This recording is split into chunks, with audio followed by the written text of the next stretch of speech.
last name. They actually talked about that during the broadcast, Noah Eagle and Dwayne Wade. And I guess, paraphrasing the story is he didn't feel the Slim Reaper. He had earned that until he had played a couple of more, really? He got the name the Slim Reaper, didn't feel like he had earned it. And then, 2-3 more years went on. And I would imagine it's probably as he won a couple of championships. Then they asked him again, and he was like, "Oh yeah, that's my name." Really? But I like Durantula. Yeah. I think he has accepted those names for a while. Call it 10 years ago. There was a point in time people were like, KD didn't really like his nicknames. Now he's like, man, give them all to me. Now, you weren't one of those people, were you? I'm betting you were not one of those people, Jay, that said, "Oh, Tatum didn't play. They won, but what is going on here? Kerr's an idiot." Were you one of those people? No, because, styles make fights. Yeah. As a boxing guy, styles makes fights. And we understand that, there's going to be a point in time that, and Kerr's already said it, Tatum will play against South Sudan. They have a lot of small forwards, a lot of wing guys, 3D guys, not that much height. And so they're going to put you in a full rotation with Jason Tatum. Absolutely. Yeah. They're more wing oriented. Yes. South Sudan. Yes. Than the Serbian team. They were obviously a little bigger. Yeah. Team USA, one of their three bigs on the floor. Steve Kerr said, the key to this whole thing is to put all the NBA stuff in the rear view and win 6 games.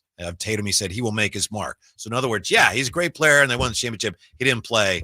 Why? And that's a big deal because he's Jason Tatum. Steve Kerr says, it doesn't matter. We're just trying to win these games. It seems to me, Jay, one of the issues for Team USA, and we see it every year, they haven't played together a lot. There's just not a lot they can do about that. Some guys are in there trying to fit in. But for this team to be at its best, you need every game. You need one of your guys. Yesterday it was Durant, and, of course, LeBron's been excellent. But you need one of your guys to just go off, Be a star? Those are the things that no other country can match. Star be a star. Yeah. Yeah, and if you have two of them like LeBron and KD, and, the other person who I thought was a little aggressive, especially with his shot, not so much going to the cup, was Devin Booker. He had a good game. Yeah, and I only say that in the form that it wasn't like every time he touched the ball, he shot it.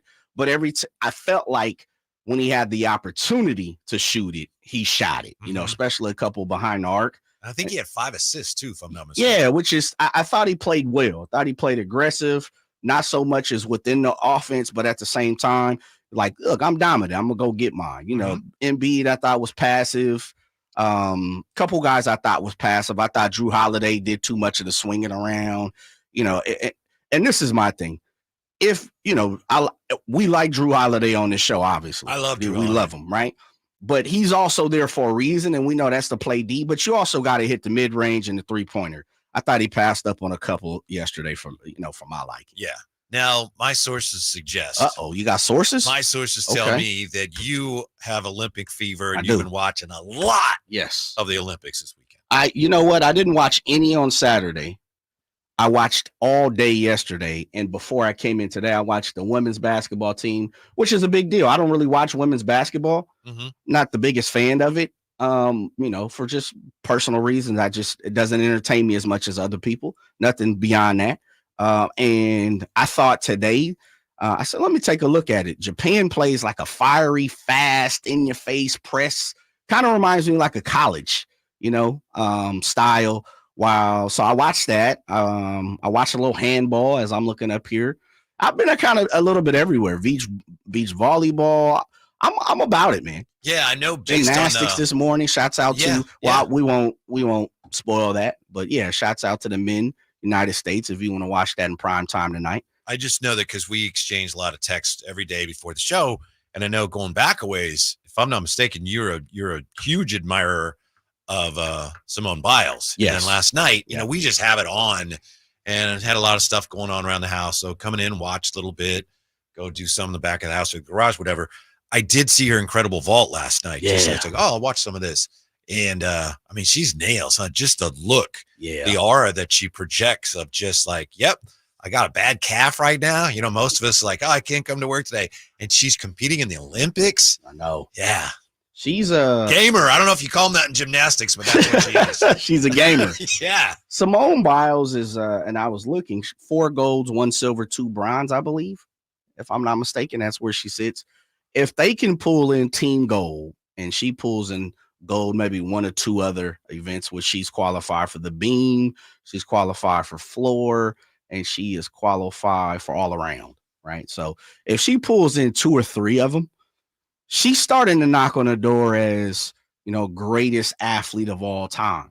We have to start to put her in the Michael Phelps, Serena Williams, Tiger Woods, to get into those conversations because of accomplishments. How did she do on that list, that ESPN list last week? I know you looked at that. And I know it's harder for Olympians because they only get every 4 years to participate. Yeah, I don't remember. Let's see. Let's check that out because I want to say she was top 20. Okay. Yeah. I would think.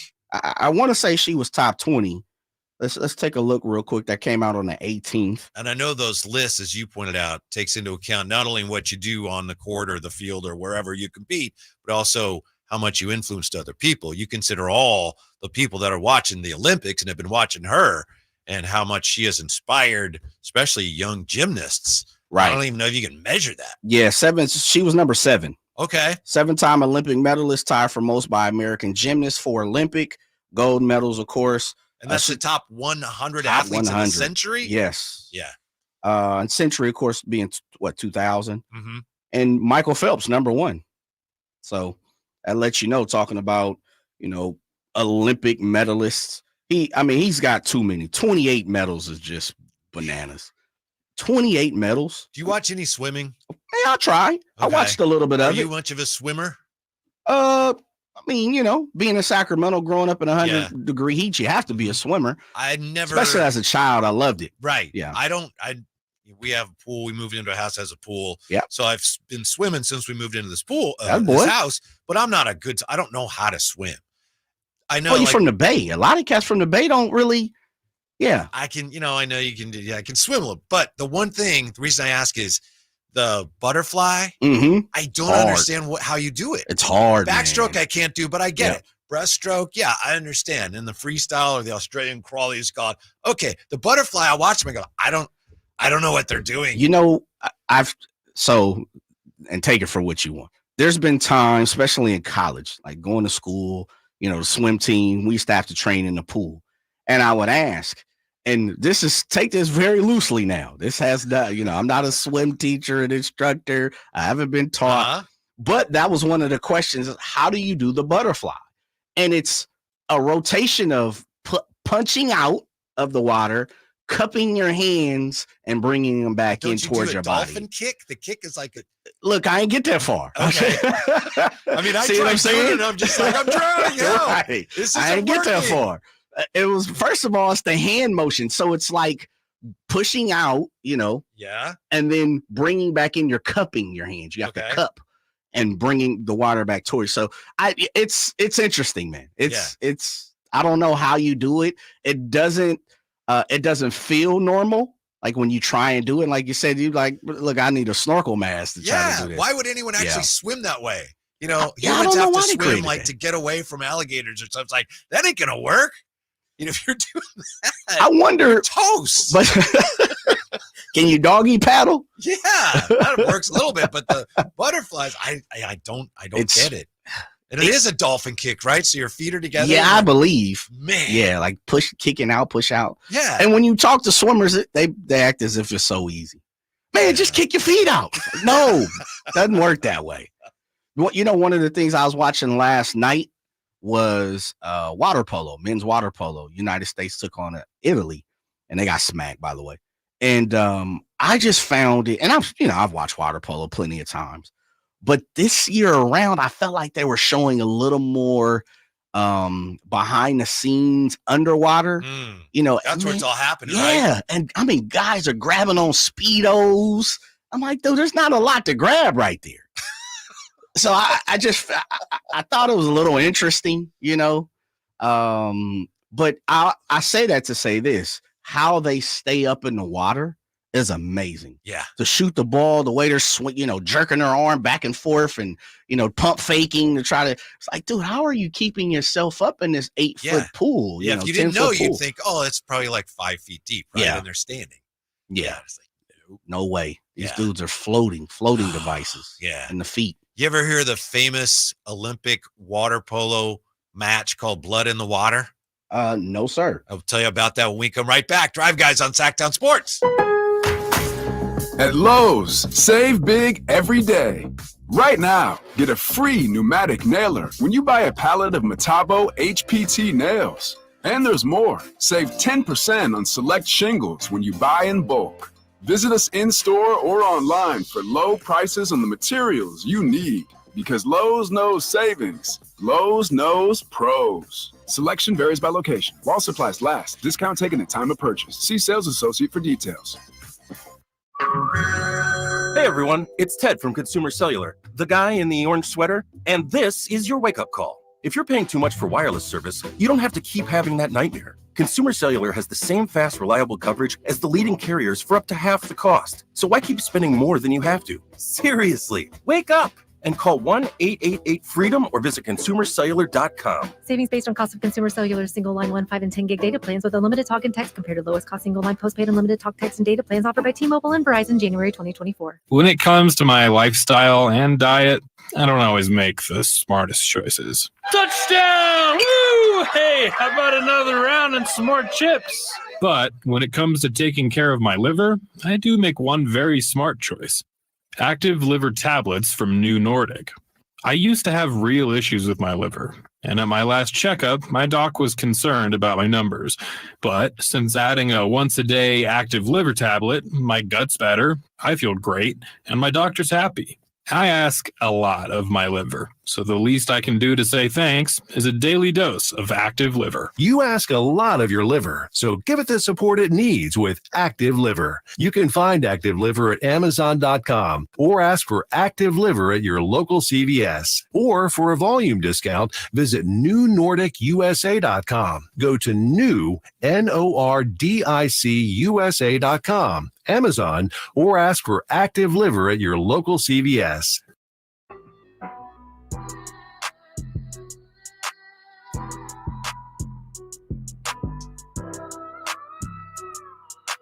Your afternoon home for Kings talk and so much more.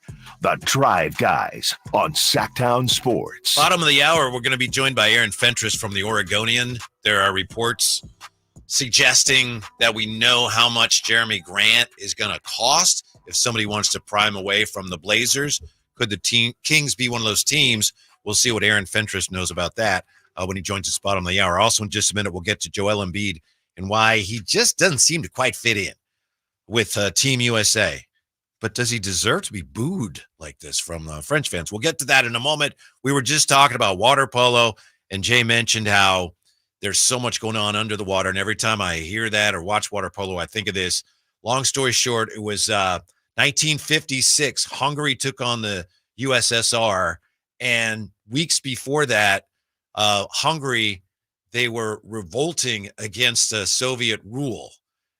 So you've got all these tensions between the people of Hungary and the Soviet Union, and then they play USSR against Hungary, 1956 Melbourne Olympics, and throughout the match, players would use any form of violence they could manage whenever the players of opposing teams came in contact. And the match is called the blood in the water match. And when it ended, one guy in Hungary gets out. He's just got blood pouring off his forehead. So there you had, a very competitive match, water polo with a lot of the political tensions in the background, life and death political ramifications. So that was a very violent game, Jay. See, especially if you're in the pool and you're bleeding. Yes. It's real in there. Yeah. Tensions at an all-time high between the competing teams. So anyway, that's what I always think about when I watch water polo. But it's rough even without that. Obviously, yeah, it is. It's physical. Celebrate. Yeah. And you've got to be in supreme condition. You would not know that water polo is that physical if you hadn't watched it before. And then the other part about it too, for me, is I've watched it plenty of times. I feel like, it's one of those events that you only watch during the Olympics or late night for whatever reason on like CBS network or something, throughout the year. Yeah. But maybe if you have some money on it. Yeah. Well, I mean, which is another story. We got to talk about that. If you are laying some chips down on the Olympics, like handball or, table tennis, badminton, air rifle, stuff like that, man. God bless you. God bless you. Don't you watch team handball, which is on now? And I'm sorry. Yeah, I'm watching handball. A little France versus Don't Norway. you think you'd be the greatest team handball player ever? Doesn't it look kind of easy? It does. It does. It definitely does. And, one of the things, do you do this?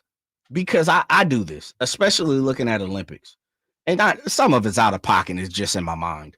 Now, of course, I'm 40 years old, but these athletes are a lot younger. I look at some of these events like, man, I could have did that. What was I doing? I was wasting too much time on the baseball field, on the hoop court, like air rifle. Yeah. Mountain biking, BMX freestyle, man. I could have did that. I freestyle raced all day with my BMX in the hood. Like, come on, man. Yeah. Like some of these sports I'm looking at, and there's no disrespect because these are athletes. Well, I don't know how you're an athlete as an air rifle shooter, but right. mountain bike, BMX, got super dope respect for those cats. I definitely could have been a BMX. Skateboarding? Do you watch skateboarding? No, because I'm not a skateboarding fan, but I saw United States had 2 of the 3 in freestyle, today. Silver and Nigel Houston or Huston. I'm not 100% how to pronounce his last name. I saw him, African-American young fella, bring in the bronze this earlier today. So like stuff like that, man, I'm competing in that. Yeah. Do you a prime condition 24-year-old Kevin Whitey Gleason, fresh out of San Francisco State? You can't tell me you couldn't do mountain biking. Mountain bike, I was never very good on a bike. Oh, I was man. late learning to ride. Really? And I was never great, but I'm telling you, team handball, not only would I play it at a high level, I would carry my team to go Attaboy. every year. Attaboy. Every year. You're a star. Yeah. Yeah. But I would be the Larry Bird of team handball. I'm going to play left-handed this game, guys. Oh, he has 7 goals. I'm going to call my shot. Yeah. What I'm going to do here is I'm going to start over on the right hash, the right circle, the right oval. Then I'm going to, drop to the middle. Watch me change hands in the air like Jordan. I'm going 6-hole right between the goalie. Yeah. Yeah. You just got to throw the ball in that box. Yeah. And I know there's a guy standing there, but it's not a big box. No. Goal. But the other part about it too is you're really not that far from it. If you haven't seen handball, it's played on the court. Right there. Yeah, there's a goal right there by who was that, France or Norway? First of all, the score is 27-22.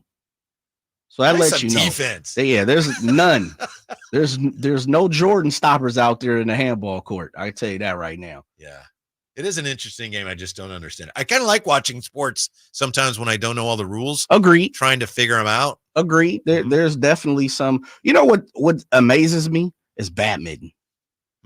Badminton is with Jim Cozumore on the call. I saw that. It's super fast, quick. Yeah. And then the one thing I don't understand why they serve from in the middle of the court that close. It would seem like it would behoove you to, step out a little further, put a little smoke on it, kind of like tennis, but doesn't start that way. They start smack dab in the middle of the court and they just, kind of flick it to their opponent across the net. But it's crazy fast. Like people, I grew up playing table tennis with my uncles and stuff like that. And I became pretty good. There's play with either hand? Yeah. At the time, now you don't use it, you lose it. But table tennis in the Olympics, good luck. I know. Good luck. No way, no how. I mean, those athletes, 15 from me to you off the table. I know it seems like a different games. Like I've played ping pong. That's not. No, what that's you guys not are that. playing. Yeah. I mean, I used to be one of those. My uncles, especially a couple of my uncles, they were deep in the table tennis. If you didn't have your own paddle, you wasn't for real, right? You come over here without your paddle. You need to borrow my paddle. Oh yeah, I'm smacking you up. That type of thing.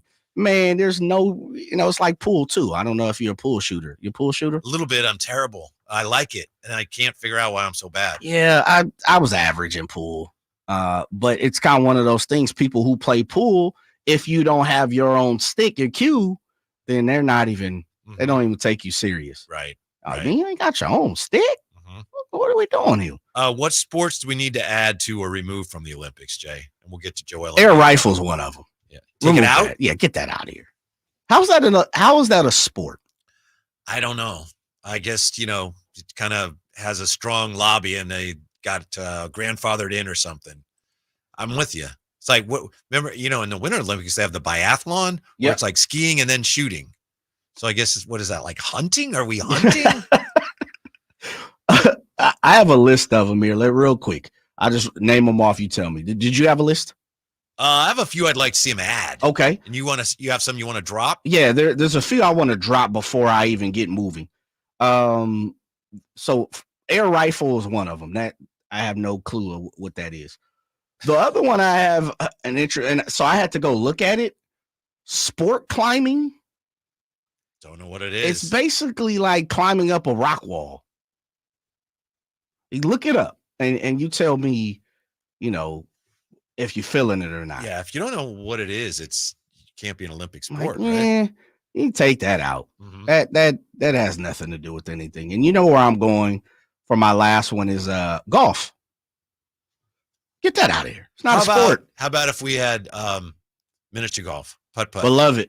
That's what I got. Sign me in. Uh-huh. Sign me in. I'm with that. That would be a lot of fun. Those were the three that kind of caught my eye when I looked at it. It's like, you can get rid of golf. I know people going to cry about that. There's actually something that they've done in the Pro Bowl games that I would add to the Olympics. What you got? Dropping stuff from high up. And trying to catch it? Yeah. Yeah. You know how that's tough because that ball gets heavy. I know. Yeah, depending tough. on what it is you're dropping, it can actually be dangerous. Okay. What's your other ones? I had mini golf. Okay. Putt. Yeah.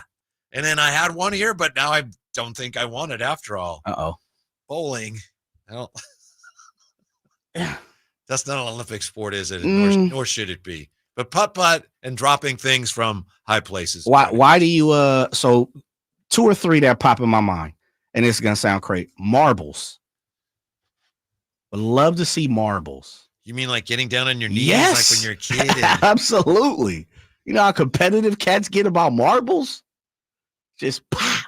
I don't hate it. Steelies and cat eyes. Uh-huh. Yeah, I mean, marbles. At least it should be able to get that in the X Games. Yes, right. The Ocho, put it on ESPN, the Ocho.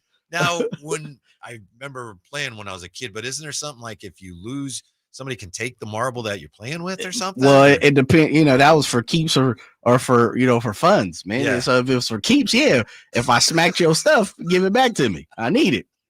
Absolutely. Other one, I'm not sure where it plays, and people are gonna be like, "How you on air rifle?" You know what? Chess. I would like to see chess/checkers or something. Chess Maybe not so much chess. Chess is just hard to watch. It is. So you kind of need like checkers, and we'll just show the highlights on to Rook 4. Oh, did you see that? It doesn't need to be a gentleman's game. Gus Johnson doing chess. Oh my gosh, love Gus. That's my cousin. Something of that sort. I try to figure that out. And it would have to do. I don't know, some form of it. Now I do have to point out. Okay. You say a lot of times, and I'm with you. Yeah. Typically, this isn't a sport. This is a game. Sure. Well, how is it that then we're going to have chess in the Olympics? You got to spice it up. You got to have a DJ in the chess? back. Yeah, okay. We're going to turn this up. Which is the next one for me is dance battle. Huh. You got to dance battle. If they're doing break dancing, it's already in the Olympics, breaking this year.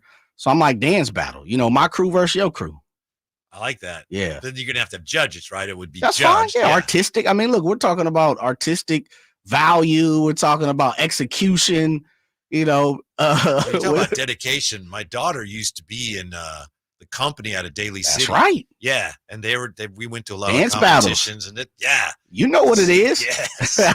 You can't tell me they would stay up all night working on their routines. A DJ in the back. Yeah. Fat Man School, Timberland. Fat Man School, Timberland, and all of a sudden, I'm battling. It would be very popular too. Come on now, especially with the youngsters. Yeah. Definitely. Mm-hmm. That's a good one. That's a really good one. Because it definitely intertwines young talent, but you might have that old school, when it comes to dance, that one guy you might put on, the OG you put on your team. Just got an equal opportunity around here, man. Are you excited about flag football in the next Olympics? I am. am. Think it's going to stay? Yes, I am, because that's the only way, not the only way, but for me, the intelligent way to get women playing football in the Olympics. I think you have to. And I agree with you. And I think it's the smartest way to get people around the world saying, all right, I'll do that. Yeah. Punt, pass, kick. That should be in there somewhere. I'm with all of that. I would love to see, and they kind of have this, and I don't know where it is, but like adult softball, not fast pitch, but slow pitch. Would like to see something like that too. I would pass on that. I'll play it, but I don't want to watch it. Yeah, I'm with you. There's tons of sport I'm not watching, like, kayaking and all that. I mean, I'm cool with that. Cycling. Did you see the cycling? They were cycling in the rain. People were falling and slipping, and I'm cool on that. We're gonna catch up with Aaron Fentress from the Oregonian, find out, hey, what's the deal with Jeremy Grant? Are the Kings in the picture for him? That's next with the Drive Guys on Sactown Sports. Grills are created equal. Bring out all the delicious flavors in your grilled meats with the amazing Napoleon Prestige and Prestige Pro line of outdoor cookers. My Napoleon Stainless Steel Pro Series gas grill has turned me into a grilling pro with features other grills cannot match. They're built different, built better, built to last. Made with premium stainless steel that boasts quality and a lifetime warranty. I may never want to cook indoors again. Napoleon grills and accessories are now available at your nearby Amy's, Ace Hardware in Sacramento, and now El Dorado. It's been said an ounce of prevention is worth a pound of cure. And when it comes to a nice, cool summer, it's so true. Right now, get a complete air conditioner tune-up for just $59. Bonnie, plumbing, sewer, electrical, heating, and air. Bonnie.com. Some restrictions apply. License 696-355. Celebrate Sacramento Rivercats baseball during our 25th anniversary season. Pick your favorite weekly promotion, giveaway game, or theme night, and join the fun at Sutter Health Park. Stick around post-game every Friday and Saturday night as we light up the sky with the brightest fireworks in town. For a full promotion schedule and to buy tickets, visit rivercats.com. We'll see you there. Hey, it's Carmichael Dave inviting you to make the switch to electric this spring and save big with American Energy. Stay ahead of the spiking energy bills this summer with up to $9,000 in rebates on a new ultra-high efficiency comfort system. American Energy is providing huge rebates from SMUD as well as spring specials by installing one of many incredibly efficient AC options available to you right now. Get rid of those fluctuating gas bills in the winter and switch to year-round all-electric with American Energy. Let them perform a free in-home energy efficiency analysis and see where they can help you save for the warmer months ahead. These guys are the best. Been serving the greater Sacramento area since 1981. A+ from the Better Business Bureau. Learn more by calling 916-520-9990. That's 916-520-9990. Call 916-520-9990 now.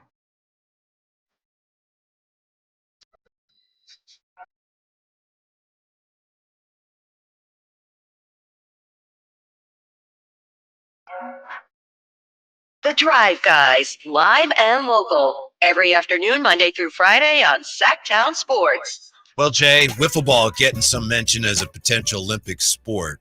Wiffle ball played at a high level is it's very pitching dominated. It's not the most visually exciting sport other than watching the people just flail, but I'd be for that. It's the Drive Guys here. It's Jay and Whitey today. We're going to turn our attention now for a moment to the National Basketball Association. The offseason is hitting the doldrums a little bit. We're still anxiously anticipating whatever's coming next. Our next guest covers the Trailblazers for the Oregonian. Aaron Fentress with us. How are you today, Aaron? I'm doing good, man. I'm on a little mini vacation up in the Seattle area with my new grandbaby hanging out, and y'all trying to bother me to talk about these sorry Blazers. Just kidding. Just kidding. Congratulations, man. Congratulations. Thank you. I appreciate it. Yeah. Our grandson just rolled over today for the first time, so there you go. Oh, okay, yeah, cool. Yeah. Are the Blazers going to roll over on Jeremy Grant? I mean, there's a reports that, okay, it's going to take 2 first-round picks to get him. Do we know how many teams might be interested? Do we believe Sacramento could be one of them, Aaron? I don't know who's giving up 2 firsts for Jeremy. It's one of those things where, they want 2 first-round picks. Well, they probably want 3 or 4 or 5 or 6, Sure. But wanting and what you get are 2 different things. They just packaged 2 firsts with Brogdon, whom they wanted to get 1 or 2 firsts for, to get Denny Adva. So are you really going to come back and get 2 for Jeremy, whom you got for one pick and a trade exception 2 years ago. So now he's 2 years older. He has 4 years remaining on this huge deal that's going to pay him $30+ a year. I don't know who's ponying up 2 picks for that. And even a contender, any contender that might think he's a key piece for them, you must already have a pretty high payroll. So do you want to take on that type of salary for a guy who's somewhat one-dimensional at forward? He doesn't really rebound. The defense is okay. He's a great guy, though. Like, if he does go down there, you guys will absolutely love him. Great person. Love covering him. I just don't see how 2 firsts is a thing. So we'll see. Aaron, I guess in your best guest, even though you're on vacation, and I love that. Definitely hate to interrupt. He's not even listening to the question. Yeah, I know. I'm with you. I wouldn't be. I'm kind of checked out. Does Jeremy move at all this offseason, or is that someone that's probably going to be a prime target for trade deadline? You know, he doesn't have to move this offseason. I would be surprised if Jeremy or Anthony Simons, that one of the 2 is not moved. I was told that that's definitely the goal, that one of the 2 would probably be gone before training camp. Both being gone, and that might be different. They obviously have time. Like, you know, they can wait to the trade deadline and see if someone else will offer more or what have you. So I think eventually both, like, to me, what they're doing right now, making it clear that Scoot Henderson and Shade Sharp are the centerpieces of the rebuild. And now, of course, they love Klingon. That means you've got to move Anthony, especially because you've committed to 2 guards. And Anthony is better than both of them right now, right? So you have to start Anthony or it's going to look silly. If they don't start Anthony, he's going to probably demand a trade. So he's got to go at some point soon. And then Grant, you can probably wait a little while longer because he's clearly he's your best forward by far. So you can start him and justify that, and it's not a big deal. But as cool of a guy as Grant is, Grant doesn't want to waste his 30s, what years he has left, on a team that's actively tanking again and might even tank again the next year. He wants to go somewhere where he can win. So both of them will be, I predict both of them will be gone by next summer. It just depends on when it happens. Aaron Fentress is with us. He covers the Blazers for the Oregonian, and also Oregon Live. Aaron, who in the West, in your professional opinion, has had the best offseason so far? Ooh, man, that's making me have to think. I'm sorry, I didn't mean to. I'm trying not to do it. Wow, that's an interesting question. I don't like the Westbrook move to Denver. That doesn't make sense to me. Does that make sense to you guys? Does it make sense to you guys, though? Like, Westbrook to Denver? It just seems like he's such an inefficient player to put on a very efficient team. I don't know. It just seems weird. Yeah. I like Klay Thompson to Dallas. Like, I think that's a really good move for them. So without a deep dive thought into this, I'll go with Dallas.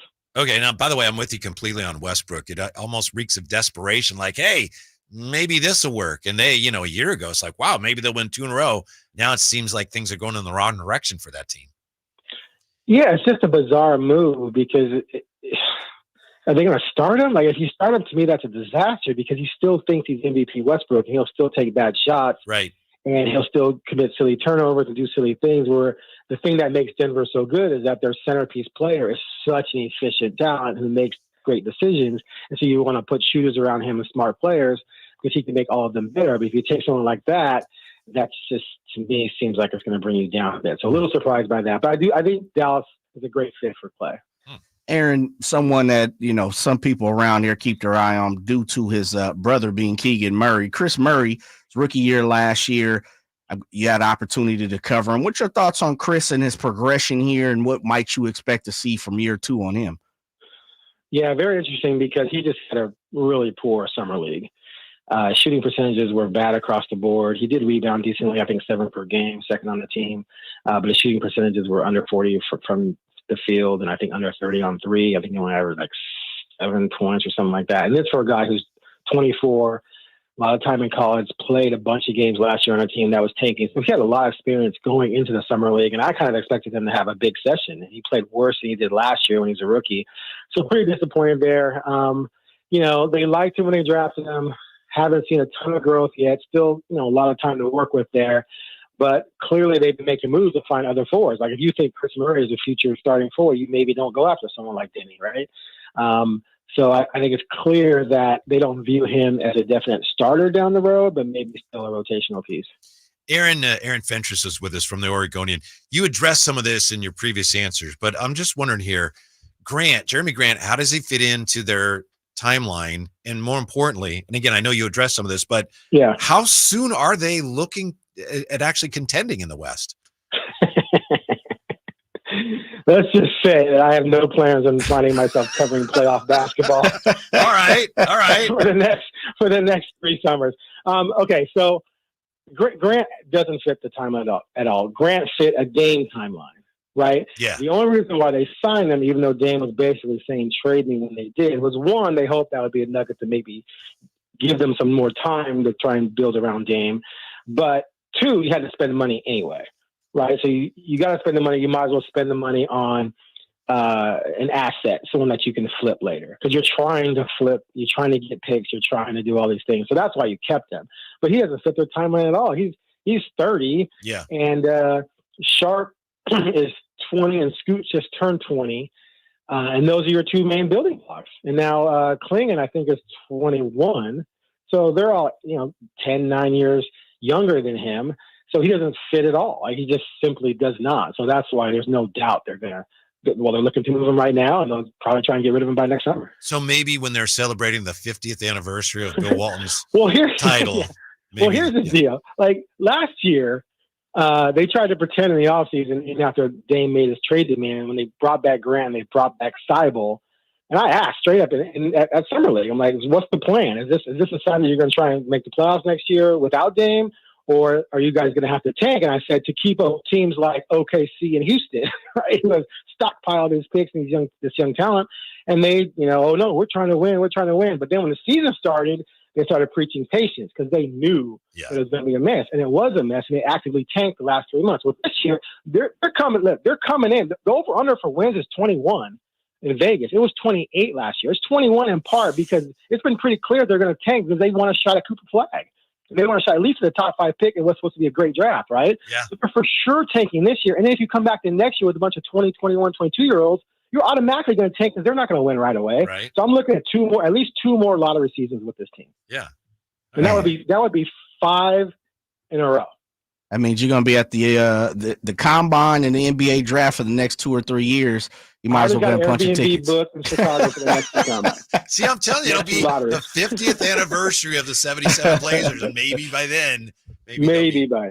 Aaron, before we let you get out of here, man, 2 questions. First of all, I got to ask about Seattle. As a Portland guy, what do you do in Seattle, and why do you go to Seattle? Is it for your vacation? And the second question is DeAndre Ayton has got like the most disrespectful big man, it feels like in the game. I like DeAndre Ayton's skill set. I think he's on top of what he needs to be. I don't know what is the problem and why people don't like him. What's your thoughts on DeAndre Ayton now that he's been up there? Well, first of all, the main reason we came up here is because my granddaughter's up here. But when we do make many trips up here in the summer, we usually will go check out the Mariners or go to the waterfront and things like that. Sure. But mainly it's because my granddaughter's up here. Otherwise, we'd have gone somewhere. What's her name? What's more? Chloe Nicole Fentress. She's 5 months now. Anyway, as far as Ayton, so the deal with Ayton is that he's one of those guys who he isn't a bust. Like, he's number 1 pick. He's a bust as a number 1 overall. I think especially when you look at Luka and Trae Young in that draft, right? He has not lived up to that. And I think what frustrates people with him is that you see the talent. You see the ability. So he comes to Portland. Everyone's excited that maybe he's going to turn things around here, sort of like Lowry did when Lowry got to Utah, his 3rd stop, and he finally flipped the switch, right? Mm-hmm. But he comes out and he's just mediocre. He's passive. He's not really doing much. Now, he said he was dealing with some personal issues. I heard a story about that during the season. And then the last 2 months, he went off. And I give him credit for playing really, really well with a bunch of kids. He was playing with like 3 summer league guys and Scoot. And so who knows? He promises dominating is here to stay, and he's going to come out like gangbusters next year. And if he does, that's great. If he doesn't, again, the frustration is if you know a guy has 27 and 12 abilities and he's giving you 20 and 9, it's annoying, right? Because you know he can be better. And Phoenix fans will tell you that was the thing down there, and that's going to be the thing here unless he delivers. Aaron, belated congrats on the granddaughter. Thank you so much for your time. Enjoy the rest of the vacation. Hope to talk to you again soon. Sounds great. Thank you. We appreciate it. That's a scoop on the Blazers. So, Jay, just reading between the lines, as far as he knows, there's no reason to think the Kings are in on Jeremy Grant. No, it doesn't seem like it. And, the report came from Jovan Buha, who covers the Lakers. Right. So it sounds like they have their ear to the, beat of the drum right now. But it's someone that, Kings fans have been looking for, and someone, at one point in time, he led your summer targets, as far as for the Sacramento Kings. And so it's interesting to see how you have two different teams like the Lakers, who seem like they're hunting and pecking for anything, scratching and clawing, looking for something significant. Yeah, where the Kings, who signed DeMar DeRozan, kept Malik Monk, they look to be playing the patient game and waiting to see when the smoke clears, and then Monty's gonna pop out like Kendrick Lamar and do what he does. Joel Embiid. He doesn't fit with Team USA, at least not yet, but does he deserve to be booed by the French? Next with the Drive Guy, Sactown Sports. Hot summer savings now at Maida Chevy with $12,000 off MSRP on every new Silverado half-ton Turbo Max in stock after rebate. $12,000 off every Silverado LT Turbo Max at Maida Chevy with at least 5 at this price. Hot summer savings up to $12,000 off MSRP exclusively at Maida Chevy at MaidaChevy.com. Sacramento Silverado headquarters. Together, let's drive. Not available with special financing, lease, and some other offers. Must trade in 2010 model year or newer in 7/31/24. Made a great deal at Maida. I'm Ken Korak with your Green and Gold Report, brought to you by Xfinity Mobile. Connect to the most reliable 5G network nationwide. Well, A's lefty Hogan Harris spent the first 5 seasons in the organization dealing with injuries and threw less than 200 innings during that time, but now his promise is coming to fruition. In the first game of the Astros series at home, Harris, making his 9th start this year, blanked the Astros over 6 2/3 and lowered his ERA down to 2.98.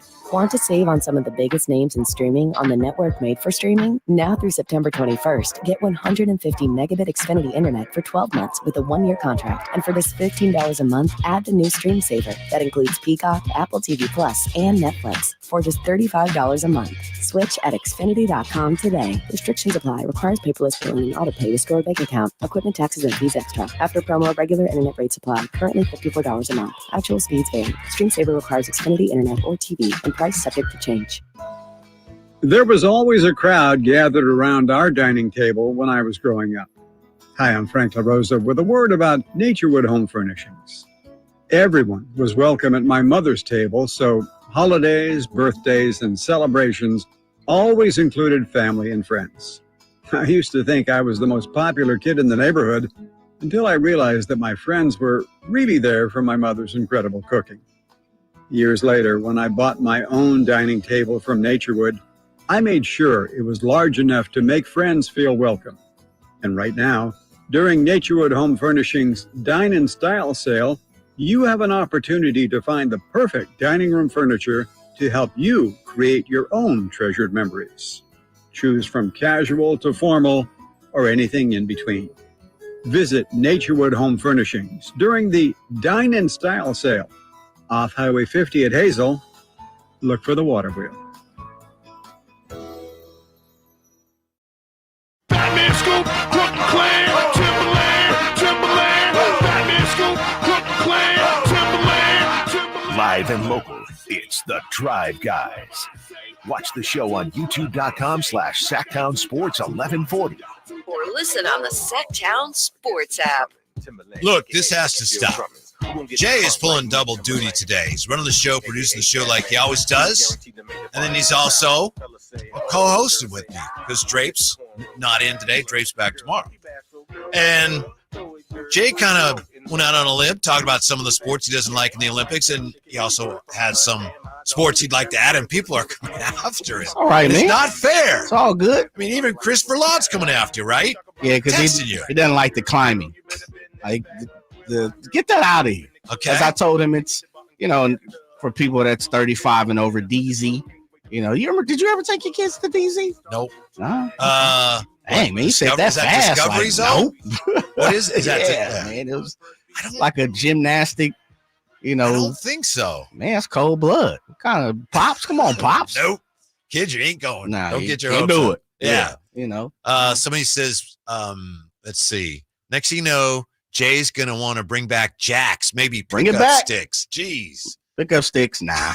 Jacks is for the kids in the 70s. It's marbles, baby. I support you. Yeah. I don't understand all of your takes on this, but I support you. You're watching the Olympics. Yep. And you're trying to do something. No, another one I forgot. Throw this in there. Dominoes. How is dominoes not a Hard for sport? me to defend you. Come on, man. You're Mr. Sport, not a game, and these are games. Nah, dominoes is a sport, baby. Because physically you got to slam the bones, and mentally you have to think. How about this one, Noah from West Sac? How about paintball and cornhole? Paintball you can't do in the Olympics because it's basically like it's the U.S. against Japan in a war, right? You can't do paintball is like it's like a simulated war. I can dig internationally. It's probably something that you want to avoid. Cornhole, definitely. That ain't no man. Get that out of here. That's a backyard barbecue event. Says Mr. Domino should be an Olympic event. Can you imagine international competition where you know how skilled they would be at sliding the bags off the board? Man, get that out of here. Bean bags. It's bean bags. You don't play a lot, do you? Bean bags is something 5-year-olds use in kindergarten. Oh, at a high level, Jay. Jay. When you drive by elementary school and they got kindergarten separated from the rest of the school. They got their own playground. They ride the metal bikes. Man, that's cornhole. Cornhole would be a great Olympic sport. That ain't no sport. Something somebody made up at a concert somewhere, country western concert. Mm-hmm. Trey says Jay is the real LeBron James of the station. Get it? That. Bones, baby. Slide the bones in right now. All right. Spades. You want add it up? Spades, an Olympic sport right now. You agreed with me on mini golf, didn't you? Or mini golf, I'm all in. Putt. Oh yeah. Yeah, put that in there. Uh-huh. Yeah, absolutely. That should definitely. They should remove golf and input mini golf. Yep. With you. Yeah. If people love curling, just think mini golf. It might be the most popular event. Okay, maybe your track and field, maybe your gymnastics. But it'd be right. It'd be better than swimming. Too. Yeah. Basketball. Yeah. People like swimming because you don't see it only except for during the Olympics 9 times out of 10. Mm-hmm. Yeah. And it can be exciting. It can. Absolutely. Like, did you watch it last night or yesterday, I should say? I think some of it was on. No, you don't even have to huff and puff. Just say you didn't, man. That's fine. I think probably a little bit of it. Are you Didn't watching? Some announcer somewhere say something really sexist about Australian women? Yeah, they got removed. Yeah. Mm-hmm. It's tough, man. Yeah. It's not sexual or anything, but just sexist. I didn't even dive into it. I just saw the headline, read a little bit, and it's like, I'm out of there. Yeah. There are, and this is something. There are so many play-by-play and analysts over in France right now. They're not all over in France, actually. Yeah, but some of the ones are covering remotely. Very much so. Very true. Did you see surfing? Like this is the first time I watched surfing because it was the only thing that was on live at one time. How are there judges for surfing? Yes, there are. Okay. There's literally 2 main judges. Then they had 2 priority judges, and then there are about 6, 7 other judges. So it's not just staying on the board the longest. No, it's style points. How long you do ride the barrel as they look, man, I'm all over the Olympics, baby. I got the terminology. The pipeline? Yeah, the pipeline, all of that. And now, they're nowhere near Paris, so are they? No, they're in Tahiti. Yeah. Which is crazy. French Polynesia, Tahiti. Mm-hmm. 9,000 miles away, man. How about that? Like that's big time right there. And I was watching that because that was the only thing going on. And I really wasn't doing nothing. Yesterday, mom is with her mom, so I was just chilling and watching the Olympics, and surfing caught my eye. I just learned for the first time. So they had 30 minutes. They get to choose, if there's meaning they get to choose their own waves. Ooh. Sometimes you can ride up to 25. You can try up to 25 times. You can try as low as 2 times. And they take your top 2 scores and they combine them. Man, I'm all over this, man. Mm-hmm. I'm Olympic. Sign me. I don't know why I'm not over there like Snoop Dogg. Well, you got to go to LA in 4 years then. Yes. You have to be there. Yes. Like Snoop is everywhere right now, Pierre. That should be me. 4 years from now. You're right. Have to be you're right. So Malibu, rocking and rolling on Hermosa Beach, Playa del. I'm everywhere, man. I'm everywhere next for 2028 Olympics. The Docos Loco says Jeremy Grant worth 2 first-round picks the way the Kings draft of late. LOL. Yeah. All right. You down with that?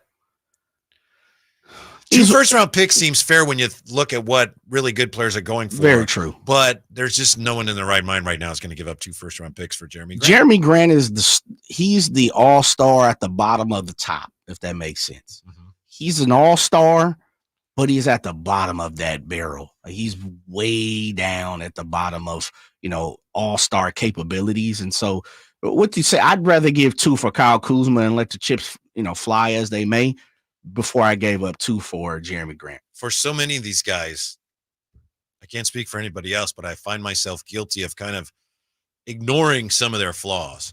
Like when we just talked to our guest from the Oregonian, Aaron Fentress, he says, you know what, Jeremy Grant, he's kind of one-dimensional. He's a good shooter, but the defense now is kind of and he doesn't rebound much. There was a time when he was like a really good multi-positional forward, but he's not that anymore. Same with Kuzma. Now the warts are more obvious the older they get. And so as fans, we go, that's all right. I think baseball fans are doing the same thing here at the trade deadline. Just go out and get him, get that guy. But the GM's like Monty, you're looking at that going, no, you got to have discipline. Doesn't fit. Yeah. I would take your time. Trade for everybody if I was a GM, right? Get it, bring them all in here. Well, yeah, you've been looking for a lot of talent. Prospects. You've been upgrading on talent, and you're looking for moves that are going to make sense for you. Yeah, I'm with you. Look, if I throw 12 darts at the wall, one of them has to stick. So I understand where you're coming from when it comes to that. It's interesting. Jeremy Grant is the person, and we're talking about Jeremy Grant because Jovan Buha brought to the forefront of the asking cost of Jeremy Grant. And it seems like it's 2 first-round picks. And he doesn't make that much money, but you're going to have to throw in, a couple of players at the same time. So we're kind of talking about high stakes when you're talking about a low-tier all-star. Also, Portland, is our guest pointed out, Mr. Fentress pointed out, they don't have to trade him right now. They're not going anywhere, but they're not like battling their budget. So it's like, we'll keep him. You give us what we want for him, or we'll hang on to him. Well, we hang on to him with that. We're fine with that. So you got to really motivate us to get rid of him. Yeah, he's locked in for another 3 years. Post this year, as we talked about, Aaron Fincher said 4 years. But they're not going to be very good whether they trade him or not. So they're like, all right. Doesn't matter. Yeah. It doesn't matter where you go. But to me, don't you ask for a few youngsters and a first-round pick? Maybe if you get someone who's 2021, it's kind of like another first-round pick, maybe someone that hasn't performed up to the highest level. Look, DeAndre Ayton, someone that we had a conversation with Aaron Fintress about.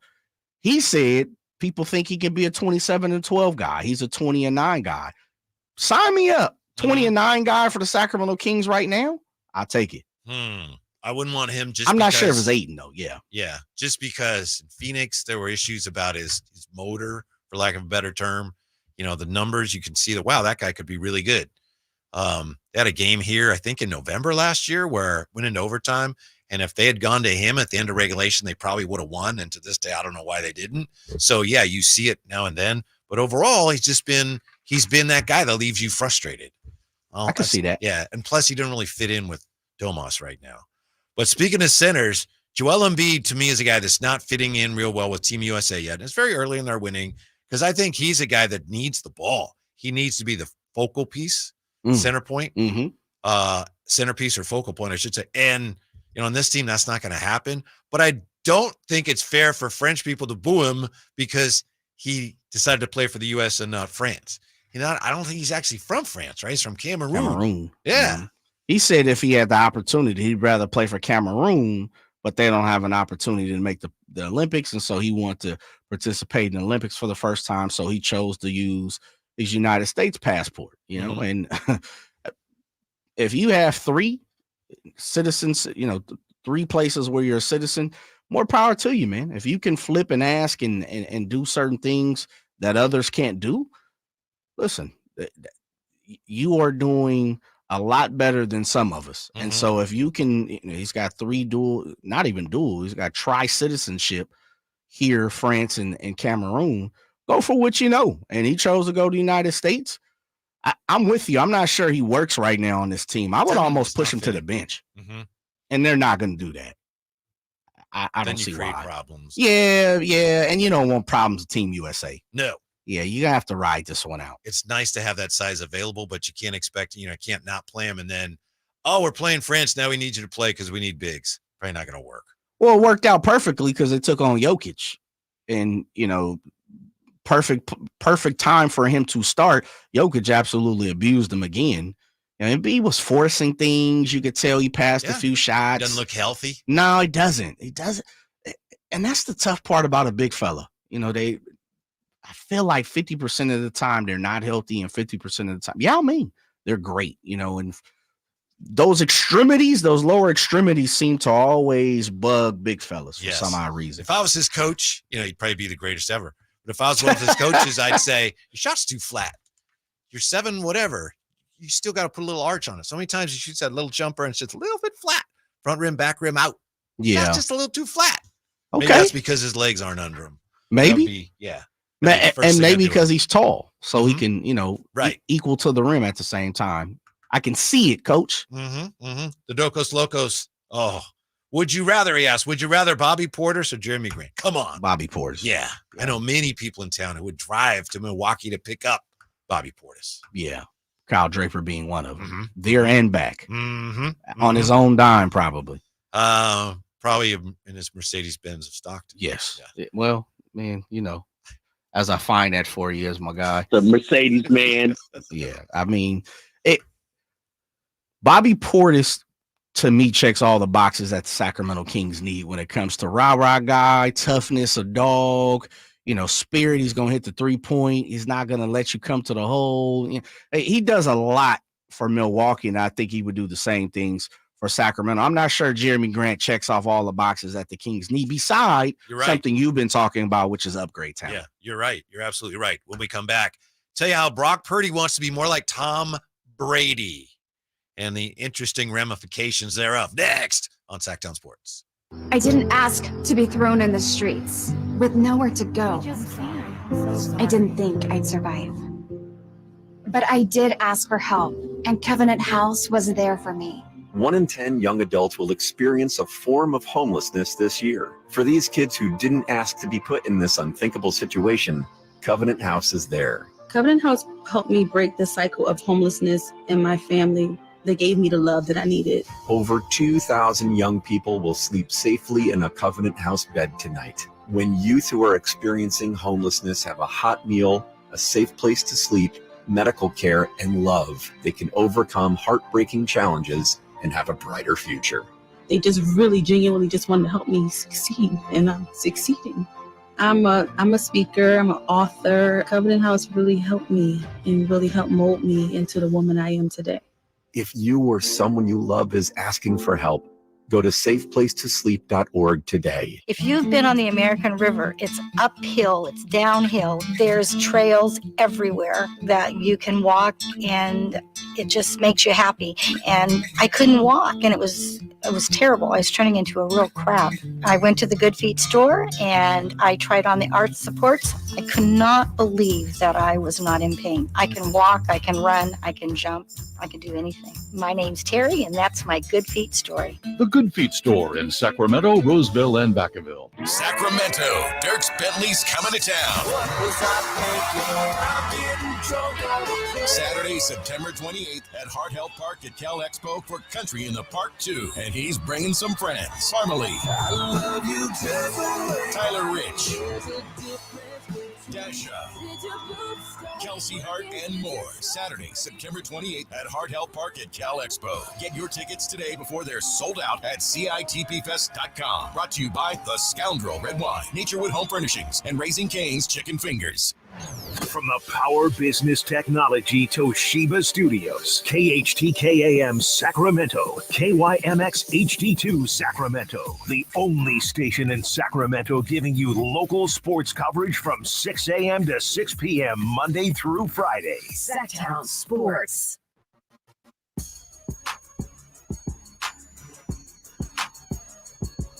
The only station in Sacramento giving you local sports coverage from 6 a.m. to 6 p.m. Monday through Friday. Sactown Sports. We'll get to Brock Purdy in just a moment. First, want to update you on USA women's basketball taking on Japan today.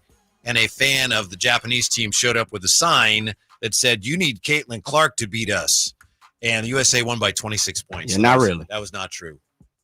That was not true. Did you see that Don Staley doing a sit down with, I think it was with Tirico, said, if Caitlin Clark had been playing during the tryouts like she's playing now, she would have made the team. Yeah, I did see that. Don's an ambassador to the women's game. She knows what's coming up. Caitlin's going to have plenty of opportunity, God willing. She'll be in the next 2 or 3. Wait your turn. It's all good. I mean, of the people who are on the team, I really don't see where she falls in over just about any of the women. Yeah. Besides maybe, and Diana Taurasi, this is her swan song.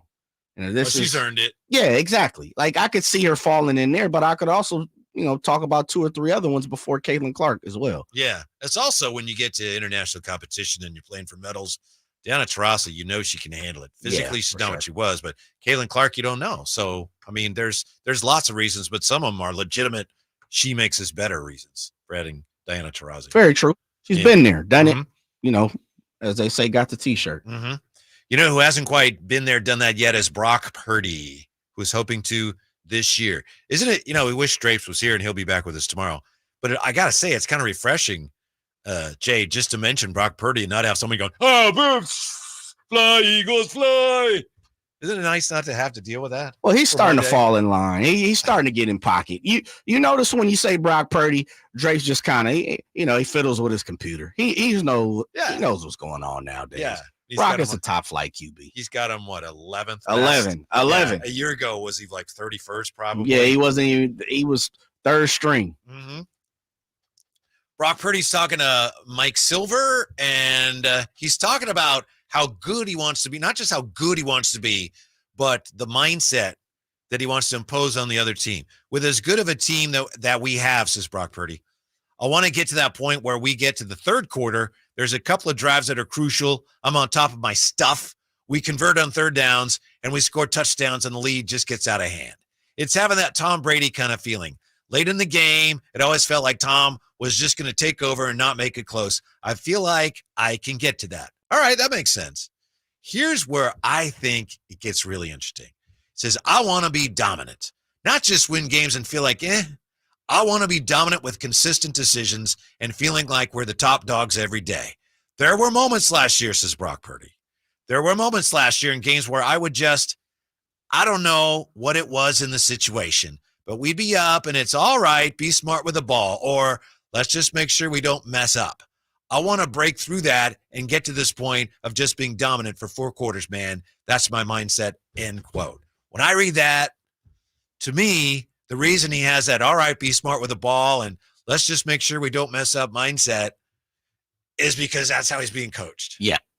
You agree with that? Yep, Kyle Shanahan. Yes. I read Kyle Shanahan all through that. Yep. Yes. 100% agree. And I think he's kind of speaking to Kyle Shanahan, in an indirect way. Let me rock the ball a little more, coach. Right. Let me handle it. Mm-hmm. Hands off a little more. Mm-hmm. I think that's exactly what he's saying. And as I saw that, I thought about it as like, you know what? Brock, and I absolutely love it. Brock is saying, I got a grasp of this offense, coach. Let's go do something special. Let me be who I am. Let me, show what I have and dictate the pace and do me, coach. Yes. Let me do me. Yeah. Coach, instead of just letting me be the guy that takes advantage of the skills of the other players and the other stars, let me be one of the stars. Then we're better. I could see how this could go either way. I think it's likely he continues to ascend, but I think there's going to be times where he and Kyle Shanahan are knocking heads. That's probably necessary for him to become the player that he wants to be. You just run the risk if he takes more chances, puts the ball at risk more than he has in the past. You just don't want to see Kyle Shanahan lose his faith in him the way he's lost faith in his predecessors. Well, I don't think so. Kyle definitely stuck in with Jimmy G longer than I ever thought he would. And I think it was out of necessity. The fact that I agree. He was the guy that could get some of the things done that Kyle wanted to get done. But he'd been trying to replace Jimmy for literally years. As he should have. Yes. It's one of those things. For me, Jimmy was a placeholder. Mm-hmm. Trey Lance was a grasp to go get the guy for the next decade. And for whatever reason, it didn't work. And they looked up on Brock Purdy. And I think, this is just me, I think that Shanahan is close to viewing Brock Purdy as someone that can get it done. But Shanahan, and you talk about this all the time, Shanahan just has that personality, that attitude, that ego, that I'm going to have my fingers, my hands, and my prints on all of everything that happens in the offense. And I'm not sure, and it's proven. He hasn't won a Super Bowl. You might have to take a step back and let a player be a player. Yes. When I read that today, since we had been talking about this very thing last week, when I read that, it just really resonated with me, because that's like Brock saying, let me play football. Oh, you take care of the ball. Don't goof up. It's almost like a defensive way of playing offense, which is interesting. And again, it's not entirely fair to blame this all on Shanahan, but let's assume that's part of it. It's interesting because he's known as such a creative play caller, but there's times when it seems like he's too risk averse as a play caller. Yeah, one of the things, and I've always thought this about Shanahan's offense, it's kind of what you're going to, is this. Jimmy G, and I'll talk about Jimmy G. I thought Jimmy G came here and felt the love. Oh, my goodness, you're the best quarterback we've had in quite a long time, probably since Colin Kaepernick. And it was all praises were heaped on Jimmy G. And then when expectations hit Jimmy G and the 49ers and Kyle Shanahan's offense, I always believed that Kyle Shanahan, in an indirect way, put a lot of pressure on Jimmy G, which caused Jimmy G not to perform at his highest level. Like, I don't think Jimmy G was as bad as he was at the end, and I never thought Jimmy G was as good as he was in the beginning and times throughout that. I always thought he was somewhere in the middle. But I do feel like there was a amount of pressure on Jimmy G, and I can't say like you could see it, but I always felt there was pressure on Jimmy G to do what Kyle Shanahan wanted compared to just go out and be a football player. And for whatever reason, I think it despised his stay here in San Francisco. I'm skimming with the 49ers. Here's another part of this with Brock Purdy. It's like, okay, I've been 2 years now, right? Basically been the quarterback a couple years, really successful. But now it's time for me to spread my wings a little bit. Almost like, it's almost like, okay, I'm ready to go off to college. I don't need you as much, Kyle. I know the offense now. You need to trust me a little more to let me make plays. I think it's going to be an interesting dynamic going forward. And I think there's going to be times when he takes chances, because that is his nature. I think that's one of the reasons he wasn't drafted higher. Teams will, how did everyone miss on him? And yeah, sure, that was a miss. But he got a little loose with the football sometimes in college. And I think that's his natural way of playing. I think we saw at times last year they butted heads a little bit, but for the most part, he's kept that under wraps. I think as he continues to improve and takes more chances, I can see that becoming an issue between the two of them. And really? It should. You think it's going to be an issue? I think it should be. I think it's healthy. We mentioned Brady. As Compio says, of course you want to be like Brady. Everyone wants to be like Brady. Yeah, Brady and Belichick. I mean, they were a great team, but they were not like simpatico the whole time. No, they definitely weren't symmetrical. It was. And Brady always felt, if I'm correct, I'm bigger than the offense. I'm the one that stirs this drink. I'm the straw that stirs the drink. And maybe that's what Purdy is saying. Yeah. I'm the guy. I can, let me go win a Super Bowl. Pull the leash off my neck and let me go, hit the dog park and get loose, And so I'm not sure Purdy, and I say this loosely, because he's shown and he's proven to a lot of fans of the 49ers and some throughout the NFL. We had Ross Tucker on last week, who's a believer. I think there's one more level to Brock Purdy's growth, and that is making just what, and Ross Tucker said this, or maybe it wasn't Ross, it was somebody else, or maybe it was Eric Crocker who we had on. When you miss a wide open Brandon Ayuk in the end zone that can turn a game and probably solidify the Super Bowl, Pat Mahomes doesn't do that. Josh Allen doesn't do that. Lamar Jackson, those guys don't do that. For whatever reason, they find a way to wiggle out and they find them for a touchdown. And that's the last part of Brock Purdy's game, and I'm speaking as one 49er fan. I would like to see him make the spectacular play. one more, because that's what it's going to take. That's what it has taken the last couple Super Bowls for Pat Mahomes to run around and throw the ball. It's like, oh my goodness, here we go. The 3rd and 15 or whatever it was, the bomb, the Tyreek Hill. It's like, oh my good, come on now. It seems to me it takes one or two of those plays from a quarterback to win a Super Bowl. You got to have the trust of your coach. I'm with you. I don't disagree. Remember, and I'm not saying that Purdy and Shanahan are going to be, screaming at each other from No, here that's on what out. you said. Yeah, well, you said Belichick and Brady. I do think some of that is good. And to that point, you remember when Rich Gannon was the NFL MVP, phenomenal year with the Raiders. Mm-hmm. He and Gruden were, it's not like, hey, buddy. I mean, they'd scream at each other. Yeah. I think that's a healthy part of a really good quarterback-coach relationship. And I think maybe for Purdy and Shanahan, that might be the next step. Wow. Could you see Shanahan doing that? I don't know. When's the last time you seen Shanahan dig deep in somebody on the sideline? I think we have seen that with the 49ers, but I think I'm trying to remember he and Matt Ryan must have gone at it sometimes. Maybe because he was a coordinator, we didn't see it as much, But really good quarterbacks sometimes I got to go after. I know Matt Ryan did say, it takes him forever to get the play calls he sends in. Oh man, tell me about it. I'm on the other side of the TV screaming, why are we hiking the ball at 4 seconds every time? I can only imagine that terminology. Mm-hmm. That terminology has got to be about as long as a thesis. Mm-hmm. Do you ever watch 49er games and be like, man, what's taking so long to get the play in? Or why have they not lined up? Do you ever think that? I know I do. Yeah. And like I said, Matt Ryan had talked about it in that Super Bowl. It's like, man, these plays are too long.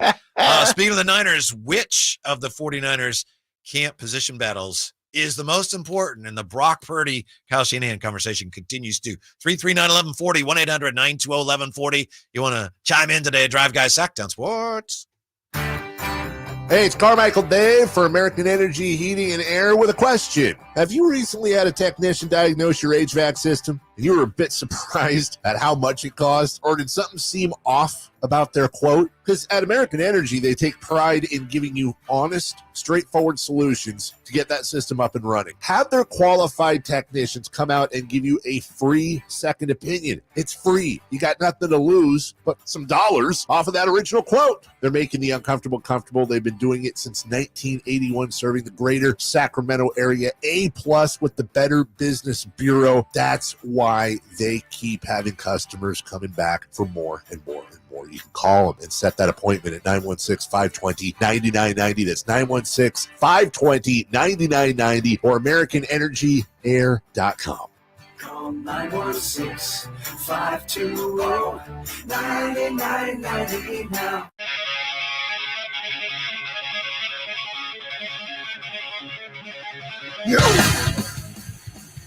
The Drive Guys, live and local, every afternoon, Monday through Friday on Sactown Sports. Here it is in a nutshell, the whole issue. Brock Purdy wants to become that Tom Brady-esque guy who'll take control of a game late. We know that his coach can be something of a control freak. Campio says, I'm a peacock. You have to let me fly, right? You've seen that movie, right? Yeah. The other guys? I'm a peacock, Captain. Let me fly. Doesn't seem like it's one of your favorites. Nah, that's okay. I'm out on that, Campio. Really? Bye. Yeah, I'm out on that. I thought that kind of, I thought that kind of summed it up nicely. To each his own. Now, Brock Purdy has to I get where he's going. A little bit. Spread his wings a little bit. The message for sure, but the metaphor, I'm out. Yeah. All right. I'm trying to find here exactly what Matt Ryan said about Kyle Shanahan and his play calls. But let's see. Is he the best quarterback Kyle Shanahan's ever had?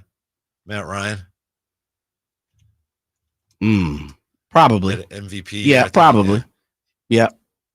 Yeah. I mean, that has worked directly hand on, like offensive coordinator / head coach. Mm-hmm. Yeah, he's definitely better than Kirk Cousins. Yeah. Better than Jimmy G.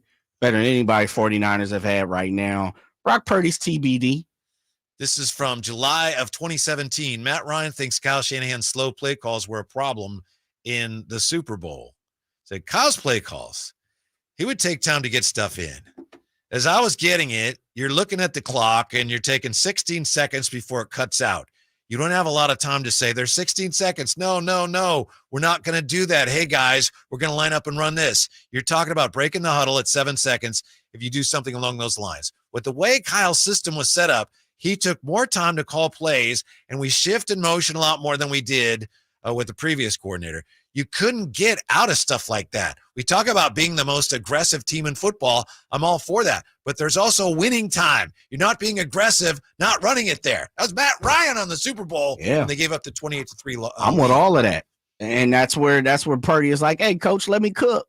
It's basically like, let me get it in. I think Matt Ryan is saying the same thing. It's like, coach, I got it.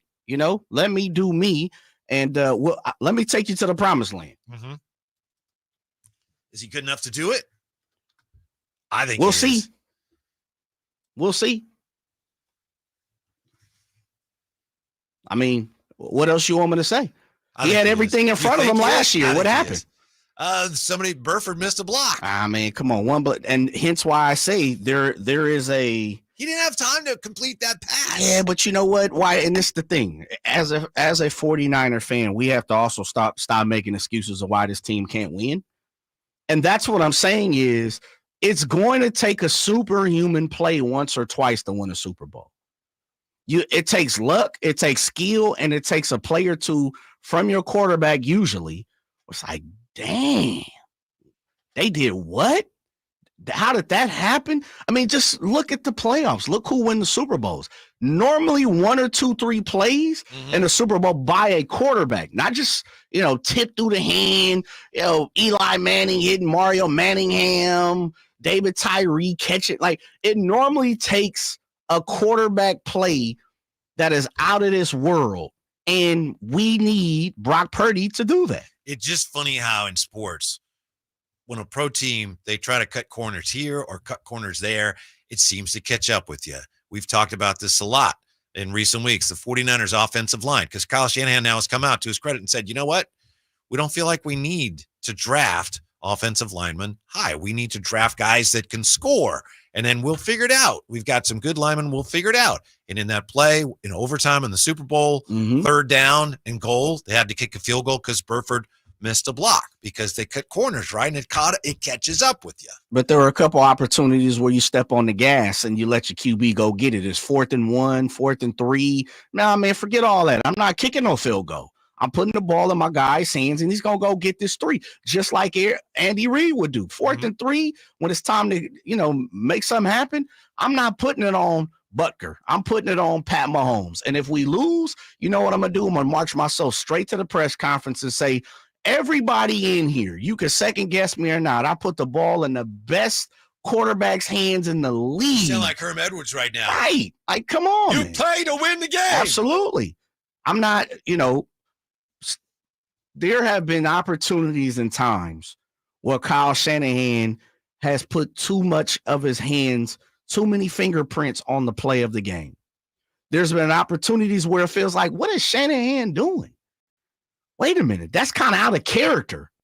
If he wins a Super Bowl, is that all forgiven? Absolutely. Because it's the Andy Reid effect. I use Andy Reid all the time. Andy Reid was on his deathbed. People were bad talking and bad mouthing him. Greatest coach to ever do it, but can't win a Super Bowl. Got to get out of here. He had to leave Philadelphia. And he went to Kansas City, didn't get it done for quite a long time. He got it done. Now, all of a sudden, Andy Reid's the second greatest coming of Moses. He's parting the Red Sea. I'll give you another example, but from a different sport. I know you're an A's fan. I don't know how old you were, but the A's win 88, 89, 90. They were a flat-out great team. Yes. 3 straight pennants, 1 World Series. Somehow in 88, they lost to the Dodgers, which still doesn't make any sense. 1990, they got flattened by the Reds. That was a surprise. Tony La Russa learned from that. He learned. I did an interview with him once. He'll talk about that. He learned, and then later on with the Cardinals, he applied some of those lessons. Yes. Won a couple World Series. Absolutely. I've heard Coach La Russa speak on that, a few times. Not to mention 93, the Blue Jays. The A's had plenty of opportunities to win championships, but same thing with Shanahan. There's been multiple times, as an offensive coordinator as a 49ers head coach, offensive coordinator with Washington, you would think after the debacle of 28-3 and letting Tom Brady and the Patriots come back to you, there wouldn't be some, second-guessed decisions. And to be honest, it happens all the time in sports. Every game is its own game. But there's a few times where it's like, man, I kind of feel like Shanahan just repeated the same mistake that he did 5 years ago or 10 years, and so that's why I say you're going to have someone who saves Shanny from himself. Save Shanny from Shanny. Yes, which to me becomes a spectacular play. Someone's going to have to get, a jet sweep and take it to the house, and it saves them. And it's Debo's done that. Debo's done that. Yeah. Looks like Brock wants to do that. Yes. And I truly believe that's how the 49ers are. Shanahan is good enough. He's great enough to get you right on the cusp of it. But for whatever reason, it hasn't happened. And that's what I'm saying. I utilize Andy Reid. For whatever reason, Andy Reid couldn't break through. Donovan McNabb, Alex Smith, guys like that. But it took Pat Mahomes, all world, do it all, create something out of nothing. Doesn't matter, 49ers had Pat Mahomes on lockdown the first Super Bowl. And he created a 3rd and 15, threw it up, Sherman with a bad wheel, got torched. It takes something like that to win a Super Bowl. And I'm thinking that's what it's going to take to save Shanahan from himself within that, scheme of at the end of the Super Bowl to win it. Jay, when you just pointed out that Andy Reid couldn't win it in Philadelphia, and you may have mentioned, someone say you mentioned the biggest reason when you said Donovan McNabb. I mean, some people say there's a difference right there. Sure. Who's his quarterback in KC and who was his quarterback in Philly? But he couldn't win it with Alex Smith either. Mm-hmm. So, I mean, it took Pat Mahomes to come on the scene and for him to win a Super Bowl. No matter how you want to slice it, the truth of the truth is that. So when you have an all-time great quarterback, you become a much better coach. Absolutely. Ask Bill Belichick. Your coaching ability just improves by leaps and bounds. Bill Belichick was on the cutting block. You know what? Got Mr. Brady, baby. I'm the greatest. Yeah. I give him credit for recognizing for that. Sure. But still, Matt Barrows today in The Athletic has an interesting look at the 49ers camp position battles. By the way, reports out of camp today were that not a good day for the 49er quarterbacks. Oh, well, it happens. One thing that we're not going to do in this show is go into the training camp passing numbers. So-and-so was this today. In training camp. Nah. We don't do that here. Nah. We have more respect for you than to do that. Yes. All right? Besides, I don't have them. But really. And even if you did, I'll rip them from your hands. Thank you. Yeah, Tom today was 6 for 9. It doesn't matter. It's not a thing. But Matt Barrows today does break down 6 of the training camp battles here for the 49ers. Just real quickly, return man. There's a battle for return man. It's not Ronnie Bell. Let's see. Debo actually wants to return some kids. I can see that. If Debo wants it, then you let him have it. Yeah, because no one knows what to make of the new rules. Debo says, oh, there's going to be chances. You get the ball, you take off. You're only going to have the kicker to beat on some of these plays. I don't think anybody has any idea what to expect. And we're not going to see it till the season starts because people are not going to show their hand in the preseason. Nope. So anyway, return man, backup quarterback. We talked about that last week. Dodge versus Allen. Number 4 defensive end. Number 3 linebacker, number 3 corner, which we talked about with Eric Crocker, and then right guard, which I think that's the one that I think is really going to matter. They're all going to matter depending on what happens, who gets hurt, blah, blah, blah. But right guard, you got Dominic Pooney, you got Feliciano who's been hurt. That's going to matter this year. Well, they all matter. But I hear what you're saying because what's on your mind is the Super Bowl. Yeah. And that's a starter. We're not talking return man. They all matter, as you say, but we're not talking about, the nickel. They do play a lot of nickels, so that's important. Yeah. You're talking about your right guard on an offensive line that is just, at times been held together with Band-Aids and rubber bands. And they scheme around it, but you don't like Feliciano? I think he's okay. I thought he did a pretty good job last year, and that's in the Super Bowl he got hurt, and that's why Burford had to play. I'm not sure if he's a high-end right guard. Very good. Yeah. Aaron Banks and Burford were 2 guys that they've been betting on. Seems like Banks is better than Burford. Seems like Banks has kind of settled in and become a professional. Burford's kind of been the guy that's been up and down. You know, hence why they went and got Feliciano, who's kind of like a swing guy up and down the line. I heard Jake, the Brendo talking about center position, which he pretty much should have locked up. But what they don't have is depth. They really don't have depth throughout the line. Yeah, and they kind of paper over it by having guys, to your point, that can play multiple positions. Got a handful of guys that we just slide him there. He could play center and he could play guard, or he could play left tackle. So it's on your mind, huh? You think it's a problem?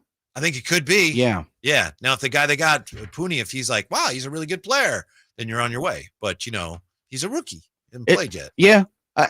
But I will say this, I'm looking at the half glass full. If he is even in line to be a starter, that lets you know he might have a little heartbeat. He's got a little something to him, because if not, they'd automatically be like, yeah, he's out of there. He's done. And I know that, they don't like to say that type of stuff throughout camp, but even the fact that Matt Barrows is saying that kind of is saying, this dude's all right. He might be okay, and hopefully he's the guy that locks in for the future. Give me anybody, but I'm with you.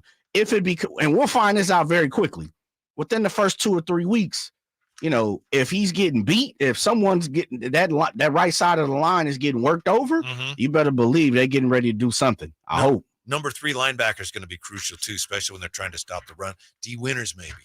Now, number 3 linebacker, does that mean without Greenlaw? Is that kind of what we're saying? Yeah, because he's not. Yeah, probably not going to be ready to start the season. Yeah, so that's Devondre Campbell, Fred Warner, and then who? Yeah. Okay. When we come back, how about this? Jordan Love is now making $10 million a year more than Patrick Mahomes. So does Mahomes feel underpaid? We have his answer when we come back to Sactown Sports. Whitey here, reminding you that not all gas grills are created equal. Bring out all the delicious flavors in your grilled meats with the amazing Napoleon Prestige and Prestige Pro line of outdoor cookers. My Napoleon Stainless Steel Pro Series gas grill has turned me into a grilling pro with features other grills cannot match. They're built different, built better, built to last. Made with premium stainless steel that boasts quality and a lifetime warranty. I may never want to cook indoors again. Napoleon grills and accessories are now available at your nearby Amy's, Ace Hardware in Sacramento, and now El Dorado. Only one radio program captures the excitement of hunting and fishing as it happens. The award-winning California Sportsman with Sepp Hendrickson. Only California Sportsman takes you where the action is. Live on the water, live in the blind, and live with the top pros and experts in outdoor sports. California Sportsman with Fishing Hall of Famer Sepp Hendrickson is your premier destination for all things outdoors. Sepp's Saturday Morning Outdoors. Ultimate Bass and California Sportsman, 5 a.m. to 8 a.m. Saturdays on Sactown Sports 1140. Sponsored by Xfinity Internet. Enjoy ultimate control of your home network. Personalize your Wi-Fi name and password. Assign user profiles. View and control connected devices and more with the Xfinity Internet app. Hot summer savings now at Maida Chevy with $12,000 off MSRP on every new Silverado half-ton Turbo Max in stock after rebate. $12,000 off every Silverado LT Turbo Max at Maida Chevy with at least 5 at this price. Hot summer savings up to $12,000 off MSRP exclusively at Maida Chevy at MaidaChevy.com. Sacramento Silverado headquarters. Together, let's drive. Not available with special financing. We see some other offers. Must trade in 2010 model year or newer and 73124. Made a great deal at Maida. Dan owed an unbelievable amount of money to the IRS. I got behind on my taxes. It's a horrible feeling. He was in denial. And when I got those letters from the IRS, you wanted to act like they didn't exist. Finally, Dan turned to Optima Tax Relief, the leading tax resolution firm. A-plus rated by the Better Business Bureau, they've resolved over $1 billion for their clients. Optima got me a settlement with the IRS. These people are really people-friendly. It was every bit of a new lease on life for me. The fast action and the great results made Dan's head spin. I felt like I was in a dream, but it's real. And I have paperwork to prove it. They got the job done, and life is good. For tax help you can trust, call Optima now for a free consultation. If you're worried about what's going to happen with the IRS, stop worrying. Make the call now. Call 800-343-6460. 800-343-6460. 800-343-6460. Optima Tax Relief. Testimonial from an actual client. Some restrictions apply. For complete details, please visit OptimaTaxRelief.com. Your water heater. Old, rusty, forgotten. We hardly ever even think about them until there's no hot water. Right now, get incredible rebates up to $3,000 off and financing available for as little as $40 a month. Leave it to Bonnie to crank up the heat.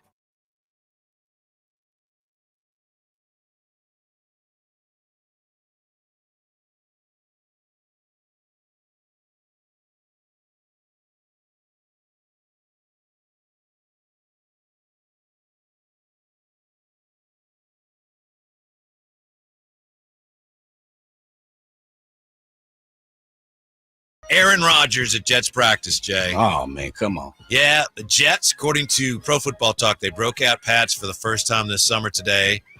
They got a dose of an angry Aaron Rodgers who threw an interception that went off Lazard's hands early in the session.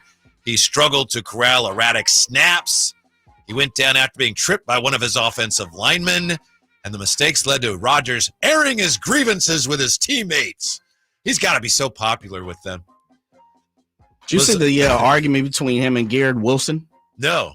Yeah, it was a couple of days ago. Him and wide receiver Garrett Wilson, you could see were getting at each other back and forth, trying to work on a route or two.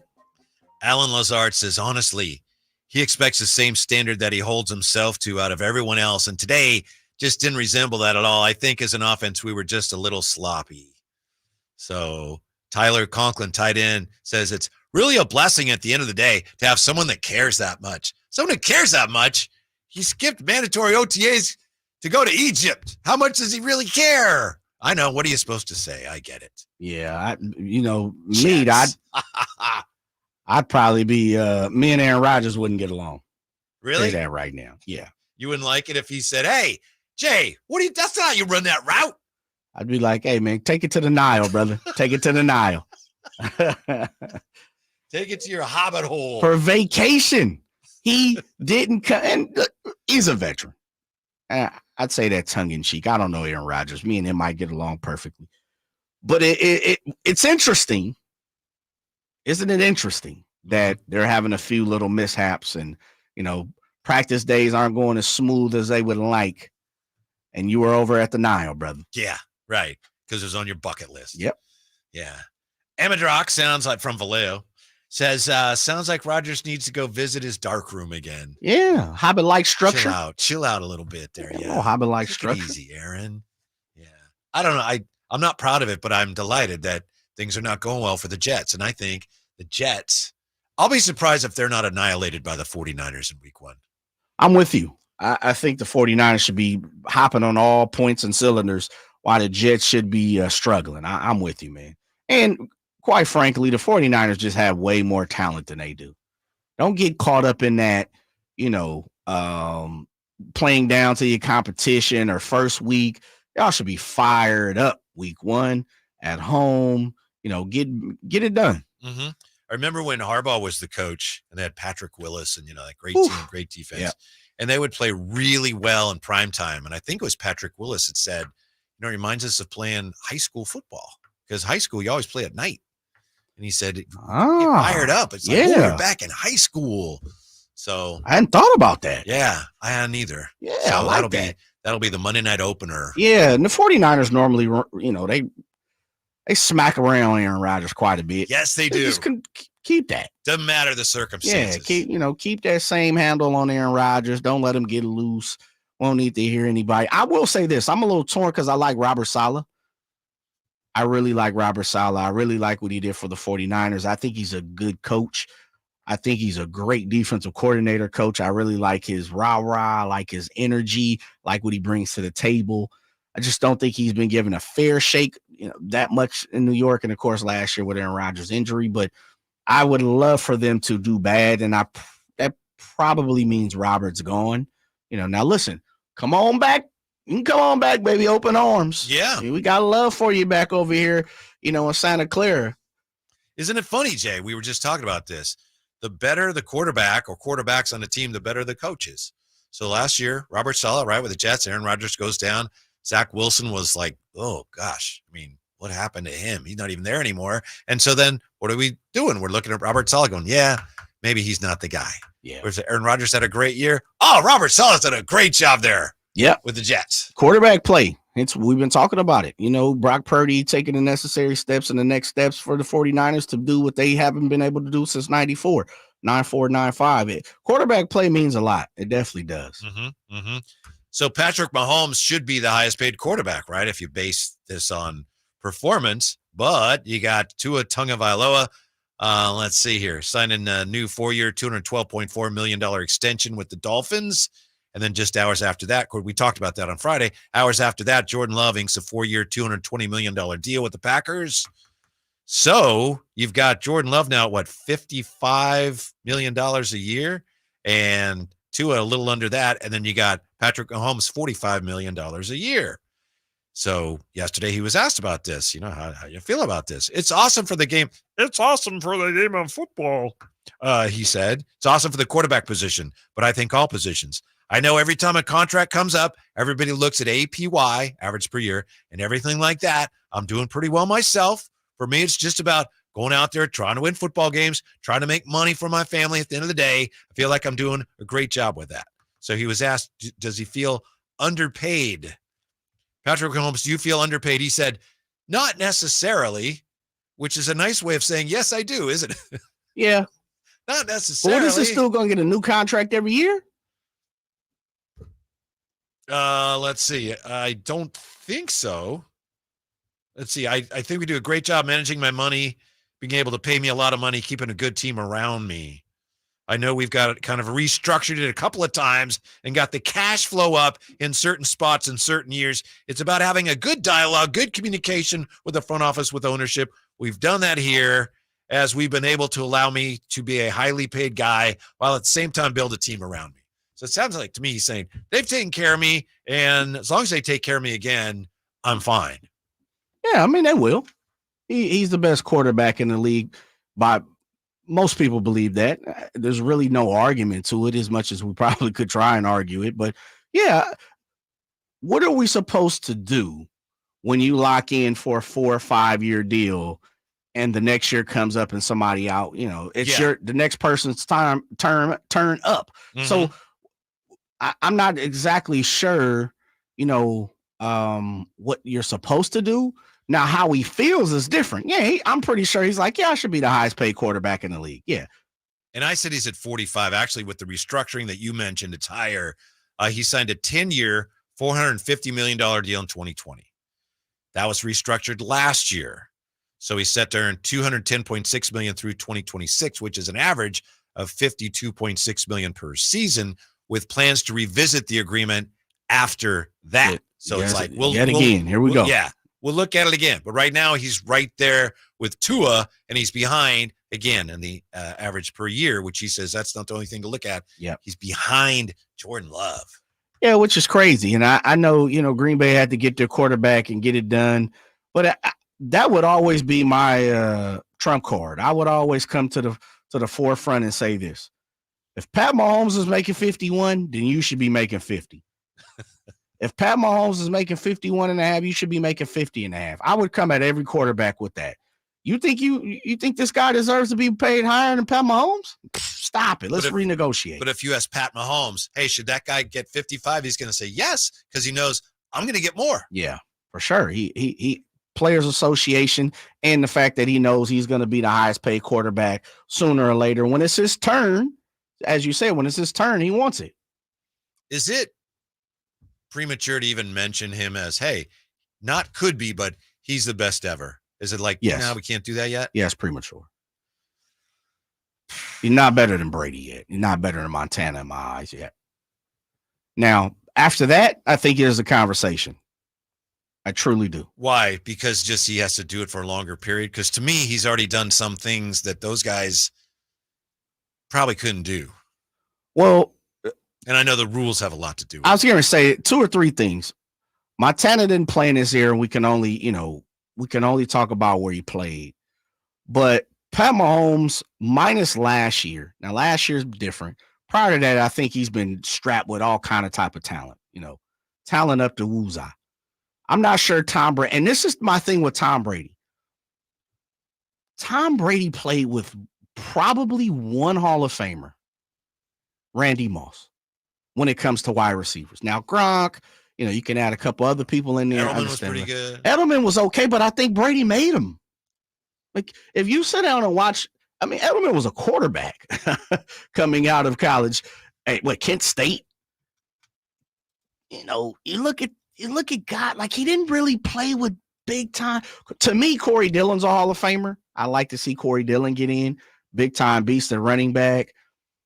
But after that, what else? And Gronk, what else did he really play with? I'll give you a good example. Amendola? A good example of what you're talking about, I think, is maybe Wes Welker. Yeah.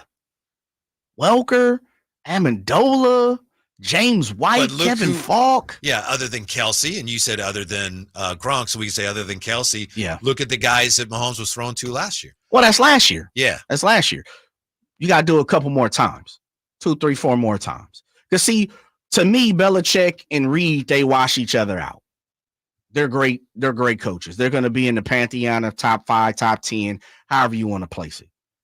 You start to look around. Randy Moss was at the back end of his career when he came to New England. Still a beast, though. He's a Hall of Famer for a reason.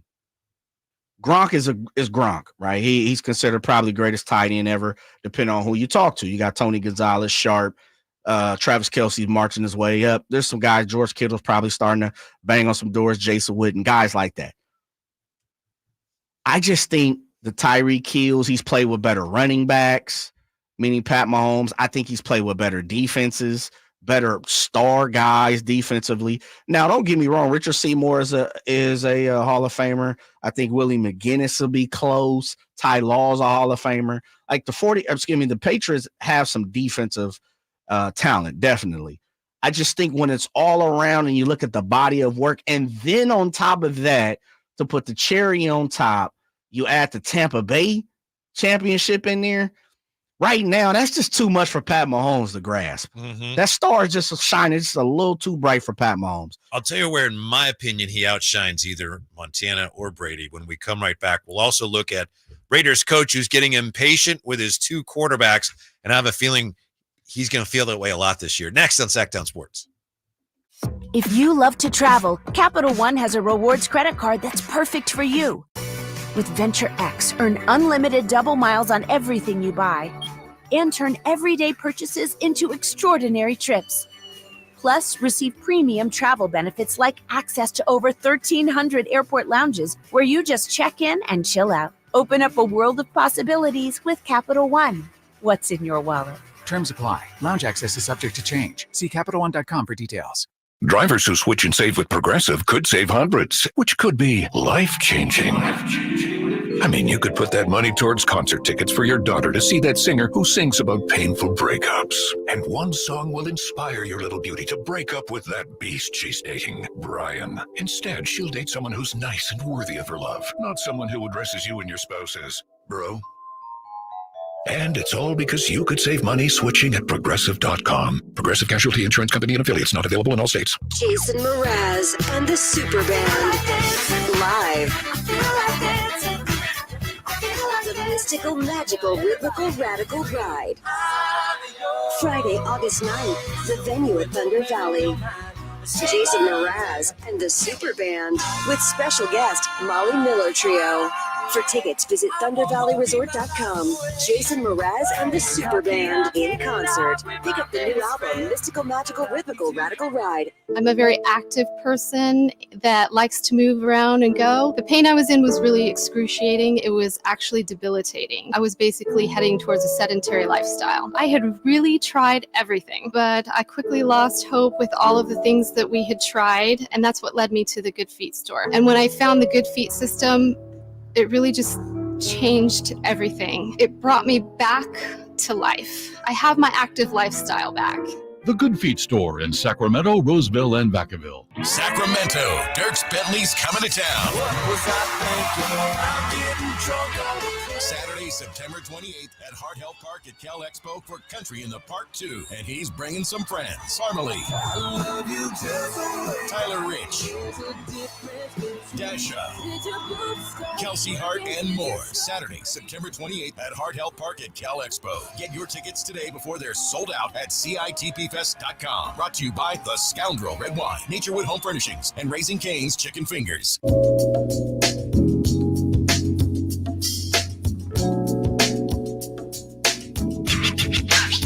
Your afternoon home for Kings talk and so much more. The Drive Guys on Sactown Sports. How good would Tom Brady be on the 49ers right now? That seems like a silly question, but one of his former coordinators actually says he'd be pretty good. And we'll get to that in just a moment here. It's Jay and Whitey today. Drive Guys. We were just talking about Patrick Mahomes, who says, do I feel underpaid right now? Not necessarily, which is an interesting way to put it. In other words, yeah, right now I'm underpaid, but I know my team will address it. So my question for Jay was, right now, is it premature to suggest that Mahomes is the best? Not going to be, but is the best. Jay says, look, you got to look at what Tom Brady did. You got to look at what Joe Montana did, and Mahomes just hasn't done those things yet. To me, where I say he's better than those two guys, and I understand the point. He doesn't have the resume. I get that. But to me, Jay, Mahomes appears to have the leadership, whatever you want, the ability to lead a team from behind, to guide them in the most dire circumstances. He has that. He has what Brady had, and he has what Montana had in that regard. Plus, he has an athleticism and just the ability to make throws that neither of those two guys could make. It's not just arm strength. To me, I think it's because he played baseball, and I know Brady played baseball too. I'm sure Joe played basketball. But to me, that's what Mahomes has. Doesn't mean he's going to shadow their accomplishments. But to me, the combination of the leadership, the ability to lead a team from behind, plus the athleticism and the ability to make throws. I've never seen a guy quite like that before.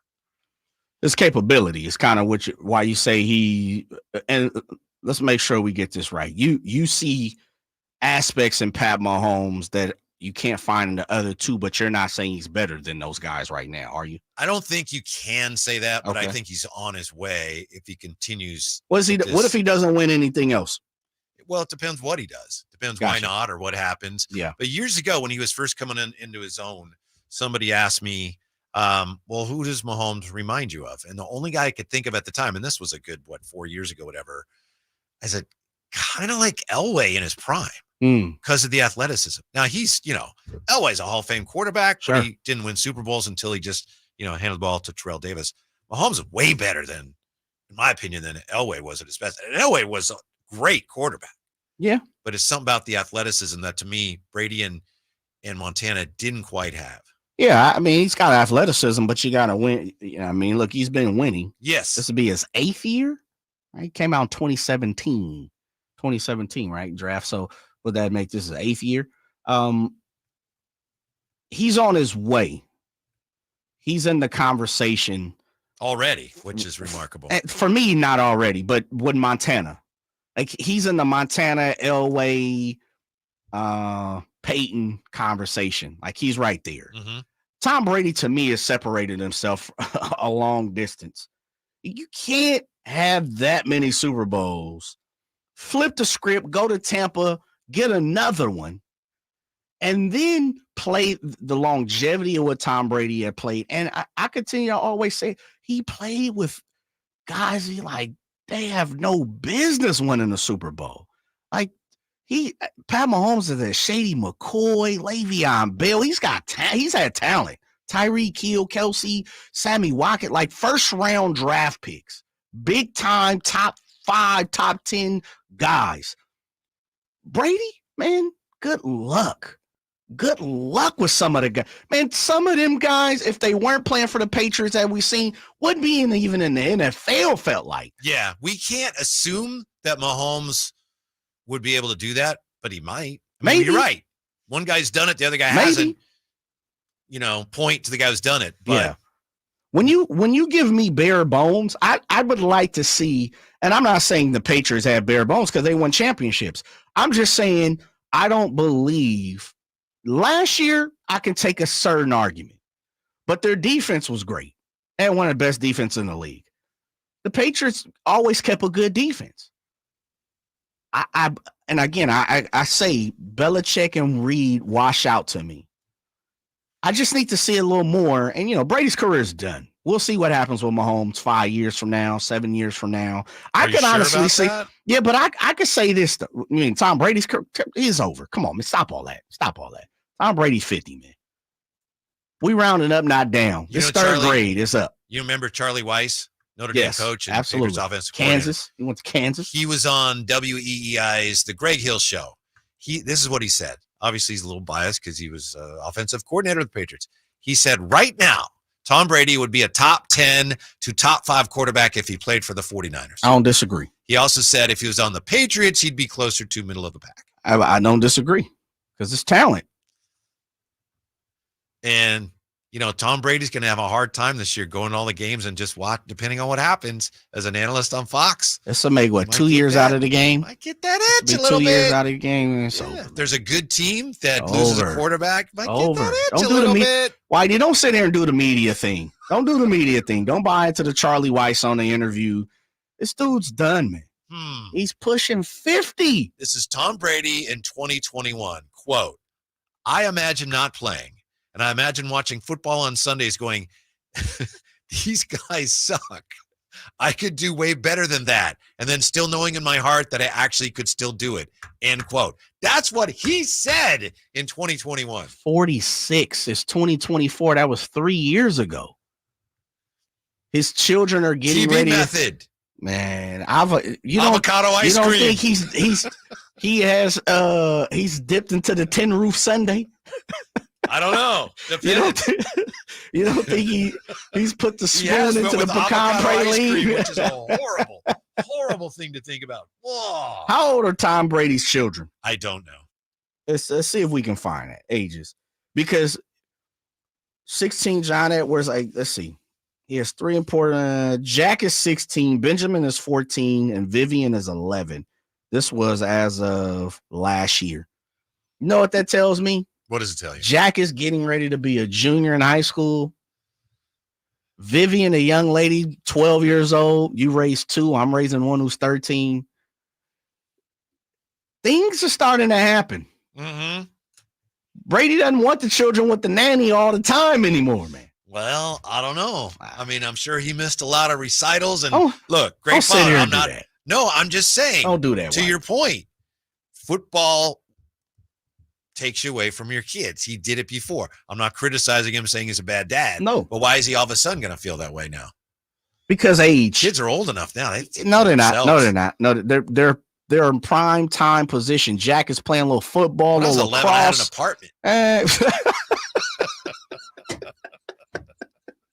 That's how you was getting down. Yeah. Well, I mean, it's not like those children don't have the money to have an apartment. They need his undivided attention. It's bad enough, Pops, you getting ready to be going. Not Monday, Tuesday, Wednesday, you're here, but Thursday, they do the pre-meetings. Thursday, Friday, Saturday, Sunday, or Friday, Saturday. Pops is gone. The kids, I'm gone Sundays anyway with this job. But it's a different time, man. Kids, I won't do this unless everyone votes they want me to do it, and it'll be a split vote, and he'll go, yeah, I'm doing it anyway. I don't know. I'm not trying to take shots at him. Don't do it. I'm not doing that done. at all. It's just I think that siren call is going to be tough for him. At the age of 46 years old. Yes. It's going to over. be just like he's said. Put in his papers. He's going to be sitting there. He's going to blurt one time on the air. That guy sucks. He should. I could do better than that right now. Because he's the GOAT. 339-1140, 1-800-920-1140. Rich has been hanging on. Hey, Rich. You're on the drive, guys. What's going on? Hey, guys. Thanks for taking my call. I love you guys. Way better than 1320. So, anyways, I've been listening to you guys, and I'm cracking up. So Joe Montana and Tom Brady had no problem with throwing touchdown passes in the Super Bowl. Right. Joe Montana and Tom Brady both had that secret of processing reads, processing defense so fast that Purdy is that next guy, not Mahomes. Ooh. And Purdy's already proven it. Hold up. Purdy's already proven it. Mm-hmm. Purdy's already proven it. I don't care what you guys say Purdy has and all that. There's faster receivers, better receivers than Ayuk. There's faster, better receivers than Deebo Samuel. There's a hurt tight end. I mean, Purdy didn't throw to everyone all day. Kittle barely gets thrown to, because the last 2 years he's been hurt, and then blocking schemes. I understand different schemes and all that, and different offenses and different times and eras, but Joe Montana was magical. You can't put somebody that can't process and read next to him that fast. Mahomes cannot process a defense and process routes that fast like even Purdy can't. And it proves it. He can't throw a touchdown in the Super Bowl. And if you argue about it, you could say, well, Patrick Mahomes threw in the first Super Bowl in the Jimmy G era. He threw two late fourth quarter interceptions, which again, you don't have a point on the board yet. And you could argue, say, well, he could have threw that game away if it wasn't for their special D tackle. Their special D tackle, Clark, is the one that wrecked all the games in the Super Bowl for him. He didn't even throw a touchdown pass against Tom Brady. He didn't even throw a touchdown pass in the second Super Bowl against the Niners. Rich, thanks for calling. We got to let you go. You screwed up against. Thank you for calling. You say which one about Patrick Mahomes in that first Super Bowl. He was having a bad game, but I don't think we should question his ability to process things. That's not a thing. Patrick, we've seen that. Like, you look at broken plays, Patrick Mahomes is deadly. Yeah, I don't know, Jay. I don't think Patrick Mahomes' inability to process things. I don't see that. I don't see that at all. I know we have to break it. I'll kind of spin it back to you in a certain way that I think you proposed it already for Pat Mahomes, and maybe this is what Rich is saying. All right, that's when we come right back. Drive Guys on Sactown Sports. I didn't ask to be thrown in the streets with nowhere to go. I didn't think I'd survive. But I did ask for help, and Covenant House was there for me. 1 in 10 young adults will experience a form of homelessness this year. For these kids who didn't ask to be put in this unthinkable situation, Covenant House is there. Covenant House helped me break the cycle of homelessness in my family. They gave me the love that I needed. Over 2,000 young people will sleep safely in a Covenant House bed tonight. When youth who are experiencing homelessness have a hot meal, a safe place to sleep, medical care, and love, they can overcome heartbreaking challenges and have a brighter future. They just really genuinely just wanted to help me succeed, and I'm succeeding. I'm a speaker, I'm an author. Covenant House really helped me and really helped mold me into the woman I am today. If you or someone you love is asking for help, go to safeplacetosleep.org today. There was always a crowd gathered around our dining table when I was growing up. Hi, I'm Frank LaRosa with a word about Naturewood Home Furnishings. Everyone was welcome at my mother's table, so holidays, birthdays, and celebrations always included family and friends. I used to think I was the most popular kid in the neighborhood until I realized that my friends were really there for my mother's incredible cooking. Years later, when I bought my own dining table from Naturewood, I made sure it was large enough to make friends feel welcome. And right now, during Naturewood Home Furnishings Dine in Style sale, you have an opportunity to find the perfect dining room furniture to help you create your own treasured memories. Choose from casual to formal or anything in between. Visit Naturewood Home Furnishings during the Dine in Style sale off Highway 50 at Hazel. Look for the water wheel. I'm Ken Korak with your Green and Gold Report, brought to you by Xfinity Mobile. Connect to the most reliable 5G network nationwide. Well, A's lefty Hogan Harris spent the first 5 seasons in the organization dealing with injuries and threw less than 200 innings during that time, but now his promise is coming to fruition. In the first game of the Astros series at home, Harris, making his 9th start this year, blanked the Astros over 6 2/3 and lowered his ERA down to 2.98. Want to save on some of the biggest names in streaming on the network made for streaming? Now through September 21st, get 150 megabit Xfinity internet for 12 months with a 1-year contract. And for just $15 a month, add the new Stream Saver that includes Peacock, Apple TV Plus, and Netflix for just $35 a month. Switch at Xfinity.com today. Restrictions apply. Requires paperless billing and autopay with stored bank account. Equipment taxes and fees extra. After promo, regular internet rates apply. Currently $54 a month. Actual speeds vary. Stream Saver requires Xfinity internet or TV and price subject to change. From the Power Business Technology Toshiba Studios. Your home for Kings basketball for over 25 seasons. No look, Bibby to Weber, down the lane, flying jam. There's your play of the night right there. It's inside is Sabonis, a two-hand rip, a brilliant pass from De'Aaron Fox. KHTKAM Sacramento, KYMX HD2 Sacramento. Sactown Sports.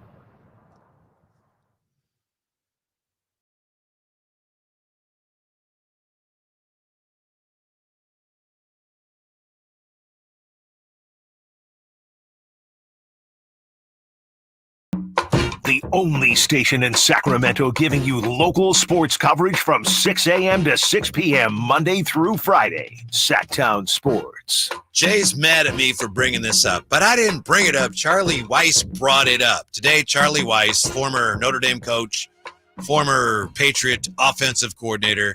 He was Kansas coach. Don't forget his stint in Kansas. For some reason, I keep forgetting that. He was on WEEI's The Greg Hill Show. He said, right now, Charlie Weiss said, right now, Tom Brady would be a top 10 to top 5 quarterback if he played for the 49ers. If he was on the Patriots, Charlie Weiss said he would be closer to middle of the pack. Now, Jay, and I appreciate that he does this because this does reek of one of those, clickbait things. Jay said, don't do that, Whitey. But he also said he agrees with what Charlie Weiss said, right? Not to put words in your mouth. Yeah, I do. I think if you put Brady on the 49ers, even to this day, and we can only go off of the last time that we saw 46-year-old Tom Brady, perform. Yeah. I mean, with this, one thing Tom's going to do, he's going to get it out of his hand. Yep. He's going to dime. He's dime-tastic, man. He is the Tyrese Halliburton. And when you can do of that, the NFL, he's diamond cats. When you can get it out that fast, it doesn't matter who your right guard is, right? You True. can have a cardboard box there. It doesn't matter. He's had a lot of cardboard boxes. Let me tell you that, and that's the point. And that's why I totally agree with that. I think if you give him an opportunity to play with the this type of talent, this type of team, yeah, absolutely. Why not? Yeah. And I said that I already see Mahomes' ability to do things that I didn't think Brady or Montana could do. And I know I appreciate their resumes, and I know that right now to say Mahomes is the best quarterback ever, that'd be premature. But I'm very comfortable saying I see him do things in some ways better than them. Some of the things he does as well as them in terms of leadership and coming from behind in fourth quarter, hasn't done it for as long, which is important.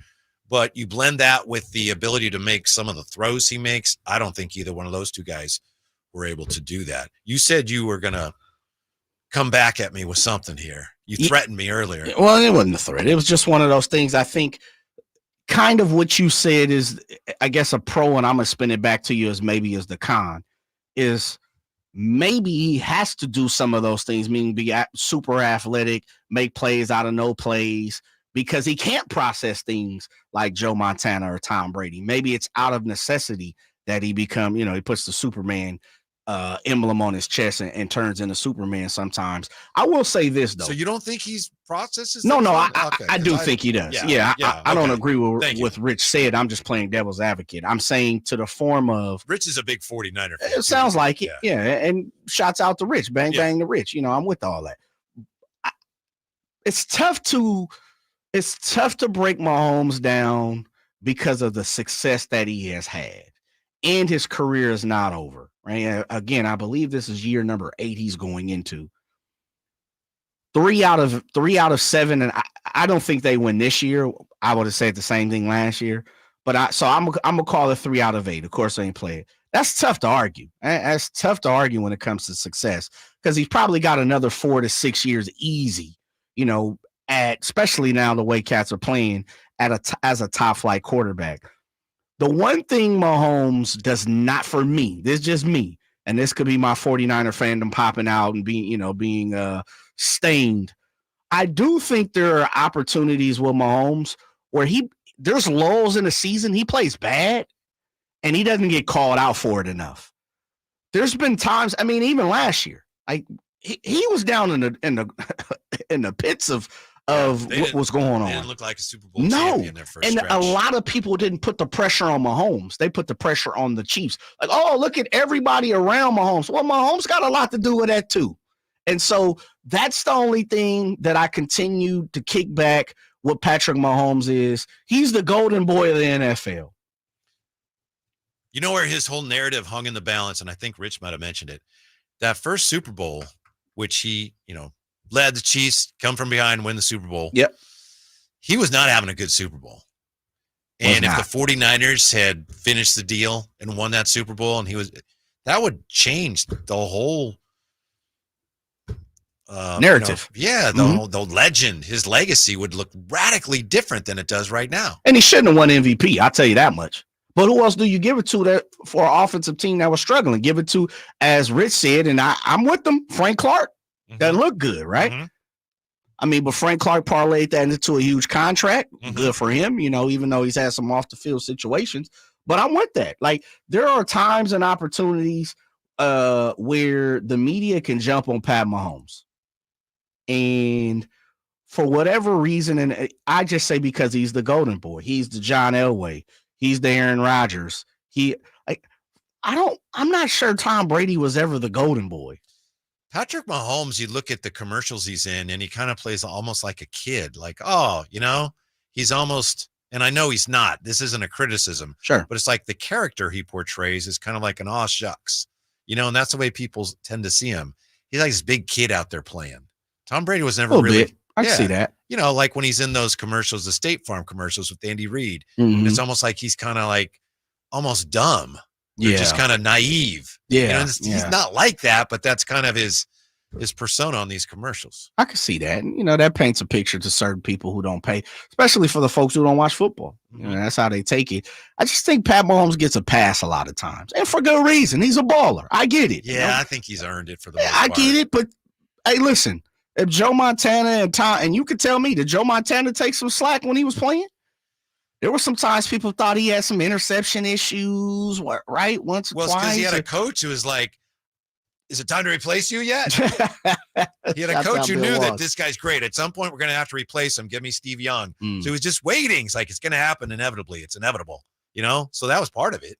Okay. So it was Bill Walsh's fault. Well, you put it on the late, great Bill Walsh. It worked out. Bill Walsh knew what he was doing. But it's funny. I remember, some of those players at the time, they didn't care for playing for Bill Walsh because of that aspect of it. But later on, when they were done, they loved him and they appreciated everything that he did for them. This is the reason why I say, and follow me here a little bit. When you sit down and look at Pat Mahomes' accolades, singular, he doesn't have the tremendous resume, singular. Like, he's got 2 first-team All-Pros. For the great Pat Mahomes, like he should be first team all the time. Right? He's got 1 second team. So more than half of his career, he hasn't even been all pro.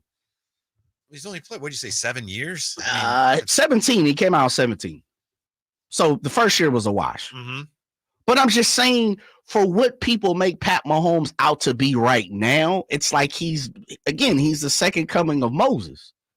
But they win Super Bowls. I get it. And but percentage of Super Bowls won to careers years played. But White, that does not mean that he cannot be what's the word I'm looking for? Like, he does nothing wrong. I can't find the proper word. Like, he's beyond reproach. Yes, like he has some faults, man. He definitely has some. And I don't agree with Rich. I get what Rich is maybe trying to say. I think Rich is just a Montana guy. He respects Brady because Brady's just separated himself. He's the GOAT. But there are some things with Pat Mahomes where it's like, again, the 49ers have had Pat Mahomes on clamp twice. Now, they've given it up because he's made crazy plays.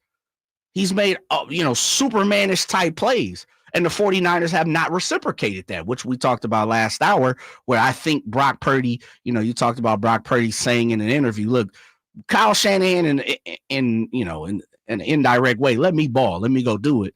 I just think there's certain times that Pat Mahomes gets a pass. That's what I'm saying. And I'm arguing that in certain ways. I just feel because he's the golden boy, Joe Burrow's this type. Let me tell you another guy. Joe Burrow's following this same situation. Joe Burrow's getting a pass in many different ways. Josh Allen hasn't gotten a pass. Justin Herbert's not getting that.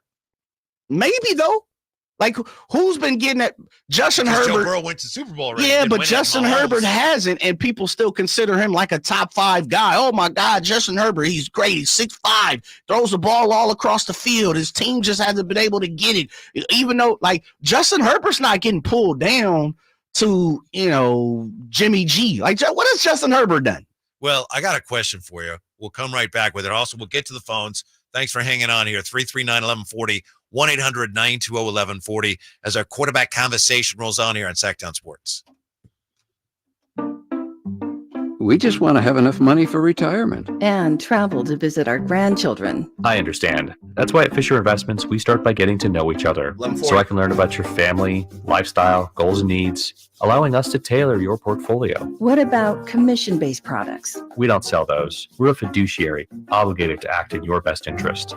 So how do your management fees work? We have a simple management fee based on the value of your portfolio. So we do better when you do better. We appreciate that kind of transparency. We also check in with you regularly to keep you up to date on the markets and your portfolio. Well, what other services do you offer? As a client, you have access to resources on investing, financial planning, estate planning, Social Security, Medicare, and more. Wow, sounds like Fisher Investments has everything we need. At Fisher Investments, we're clearly different. Learn more at fisherinvestments.com. Investing in securities involves the risk of loss.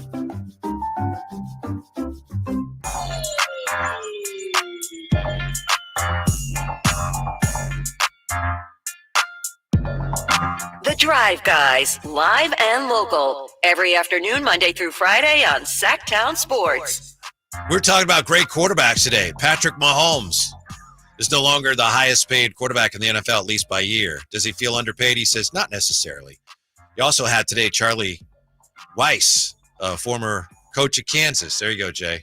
Attaboy. Former Notre Dame coach and Patriots coordinator. He said, if Tom Brady played right now in the 49ers, he'd be a top 5 to top 10 quarterback. If he played on the Patriots, he'd be middle of the pack. Middle. Yeah. So I'm saying I think there's already things that Mahomes does that Brady and Montana couldn't do. They did more of it for a long time. I know. I get it. But right now already, I feel comfortable saying he's able to do things they couldn't do. Yeah, athletic. Yeah. And just with his ability to throw the ball. 339-1140, 1-800-920-1140. Jay's tired of all the Mahomes love, says Mahomes gets a free pass on too many things. Yeah, he does. No one dares criticize Patrick Mahomes. No. I'm not the biggest Patrick Mahomes fan. There are, by the way, a couple of huge Mahomes fans around here, right? I bet. Verlotte's huge. Yeah, Kyle Ledbetter loves. I could see that. Yeah. I mean, dude's a beast, man. He gets it done. He wins.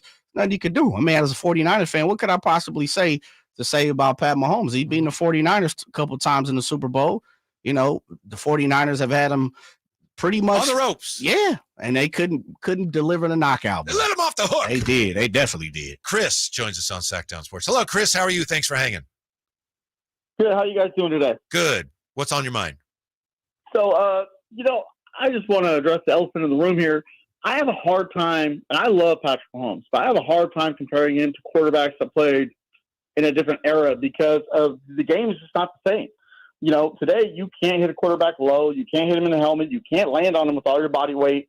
You can't tee off on Travis Kelce across the middle of the field. How much different would his game be? I mean, he's a great escape artist, but if you knew every time you left the pocket you were going to get crushed, is he the same guy?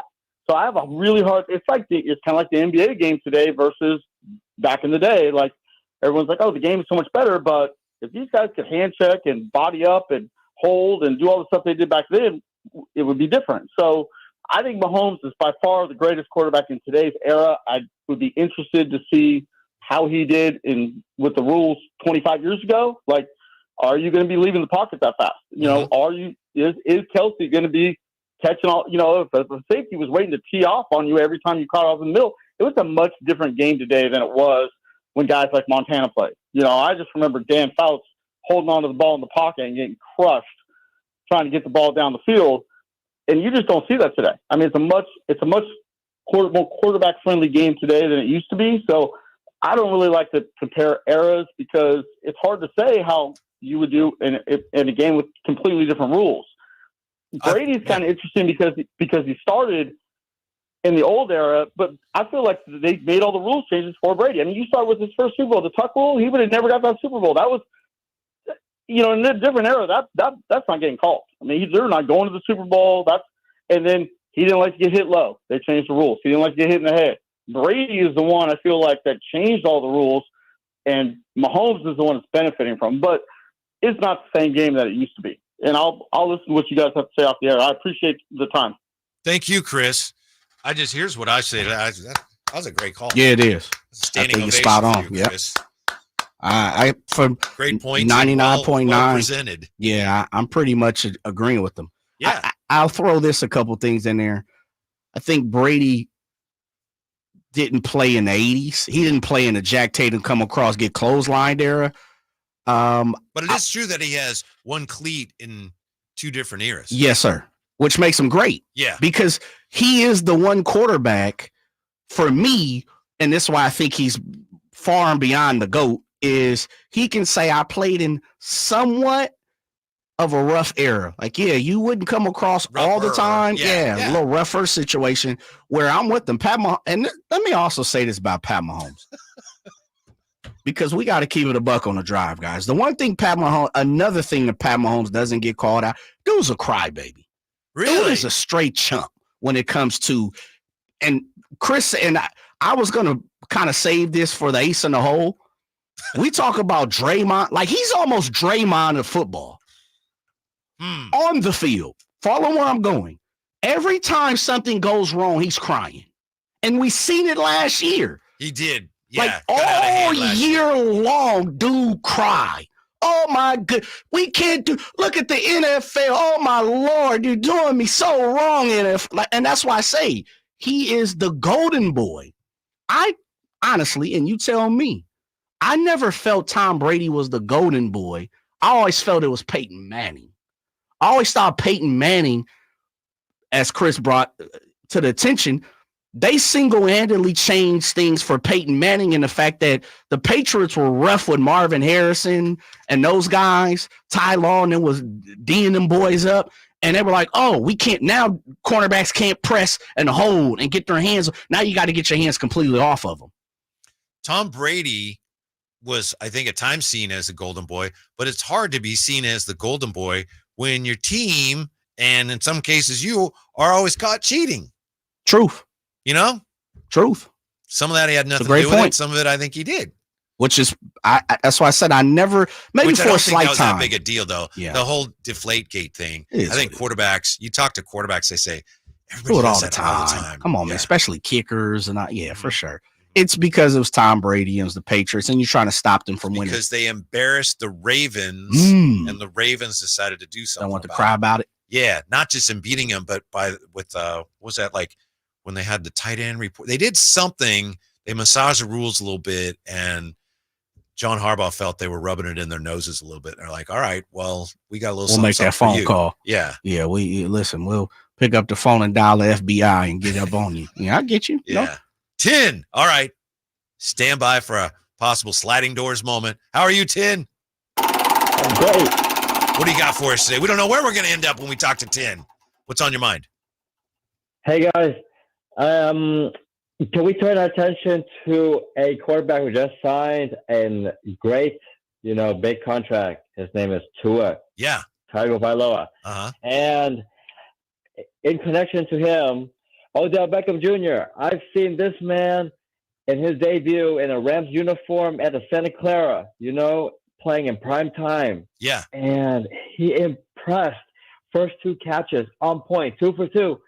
And he went on, and of course, we know that. So I think Tua, with his addition of a veteran presence and OBJ, my favorite wide receiver, and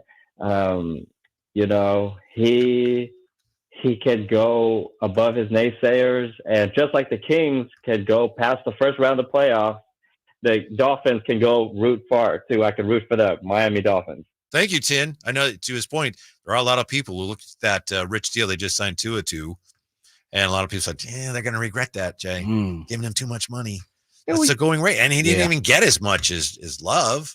Now you have to. You're in a position, either you sign him as a franchise guy or you move on. And so far, I think they really the key with Tua is just health, man. It's about health. If he can stay healthy, he's been pretty good. They've had, a high flying offense, as Tim talked about, adding OBJ. Both the running backs are super quick. Mostert and A-Chain, Tyreek. They've got some talent down there for sure. Mm-hmm. Defensively, Phillips will be back out coming off the torn ACL. They'll be good again. I just think nobody knows that offense like Mike McDaniel does. Yes. And if Mike McDaniel says, no, this guy's our He's quarterback, a genius. I feel like I care about that more than I care about what somebody else on a podcast says. Oh, is Tara going to regret this? Yeah. I like. He wants to win. Yes, he does. And he's the type of cat that I think he's going to figure out any kind of way or shape or form to win. I'm with you. I trust Mike McDaniel over, as you said, Fins Up podcast. And I don't know if that's what they call it, but yeah. It's one of those things. One more quarterback note, and I think I mentioned this earlier and never actually got to it, so I apologize for that. But Antonio Pierce, he is refusing to declare a front runner in the Raiders quarterback competition. Speaking about quarterbacks, he says he's going to name a starter when it's obvious. And it looks like Antonio Pierce, Jay, and Jay is the one who pointed this out to me today before the show. Looks like the coach is growing impatient with Aiden O'Connell and Gardner Minshew. He says his quarterbacks need to, quote, stop with the baby steps, end quote, and, quote, grab the bull by the horns, end quote, to earn the number one job. He says, what I see is two guys competing. I told them it's time to make that leap. Stop with the baby steps. Somebody grab the bull by the horns and be the guy, and they're trying to do that. The competition is high. I think the key part about it is, regardless of who's in, the offense is trying to be as efficient and as effective as possible. So you got the offensive line in there with those guys, and you're trying to build that continuity with our wide receivers, and I think both quarterbacks are doing it, end quote. It sounds to me like maybe Antonio Pierce is realizing none of my quarterbacks are very good. What's today? July 29th. I could have told, if they would have brought me in as a consultant, I could have told them that. Yes. Right at the week 17. Yeah. And this is a new thing for him as a head coach, right? Is dealing with a quarterback battle for the number one job, which is tricky enough, but especially tricky when neither one of the guys is very good. Yeah. Gardner Minshew, probably right now, he should be head and shoulders ahead of the competition because he's a veteran. Sure. He's not as familiar with the offense, but still. Might be a little limited. This is going to be probably a recurring theme with the Raiders this year, as Antonio Pierce a little frustrated with his quarterbacks. That's my bold prediction. Yeah, it's something that's going to go on all year. I'm with you. Something they should have seen. It prognosticated this. White. I mean, I think we all could have seen that the Raiders are going to have some inopportune play from the quarterback position. They should have brought in someone else. Maybe another veteran. I think weren't they poised presumably to grab Penix? Yes, I believe, yeah. But Atlanta gummed up their plans. Jumped the gun and got him. Yeah, I'm not sure what the Raiders do. They're probably sitting on, wait until next year.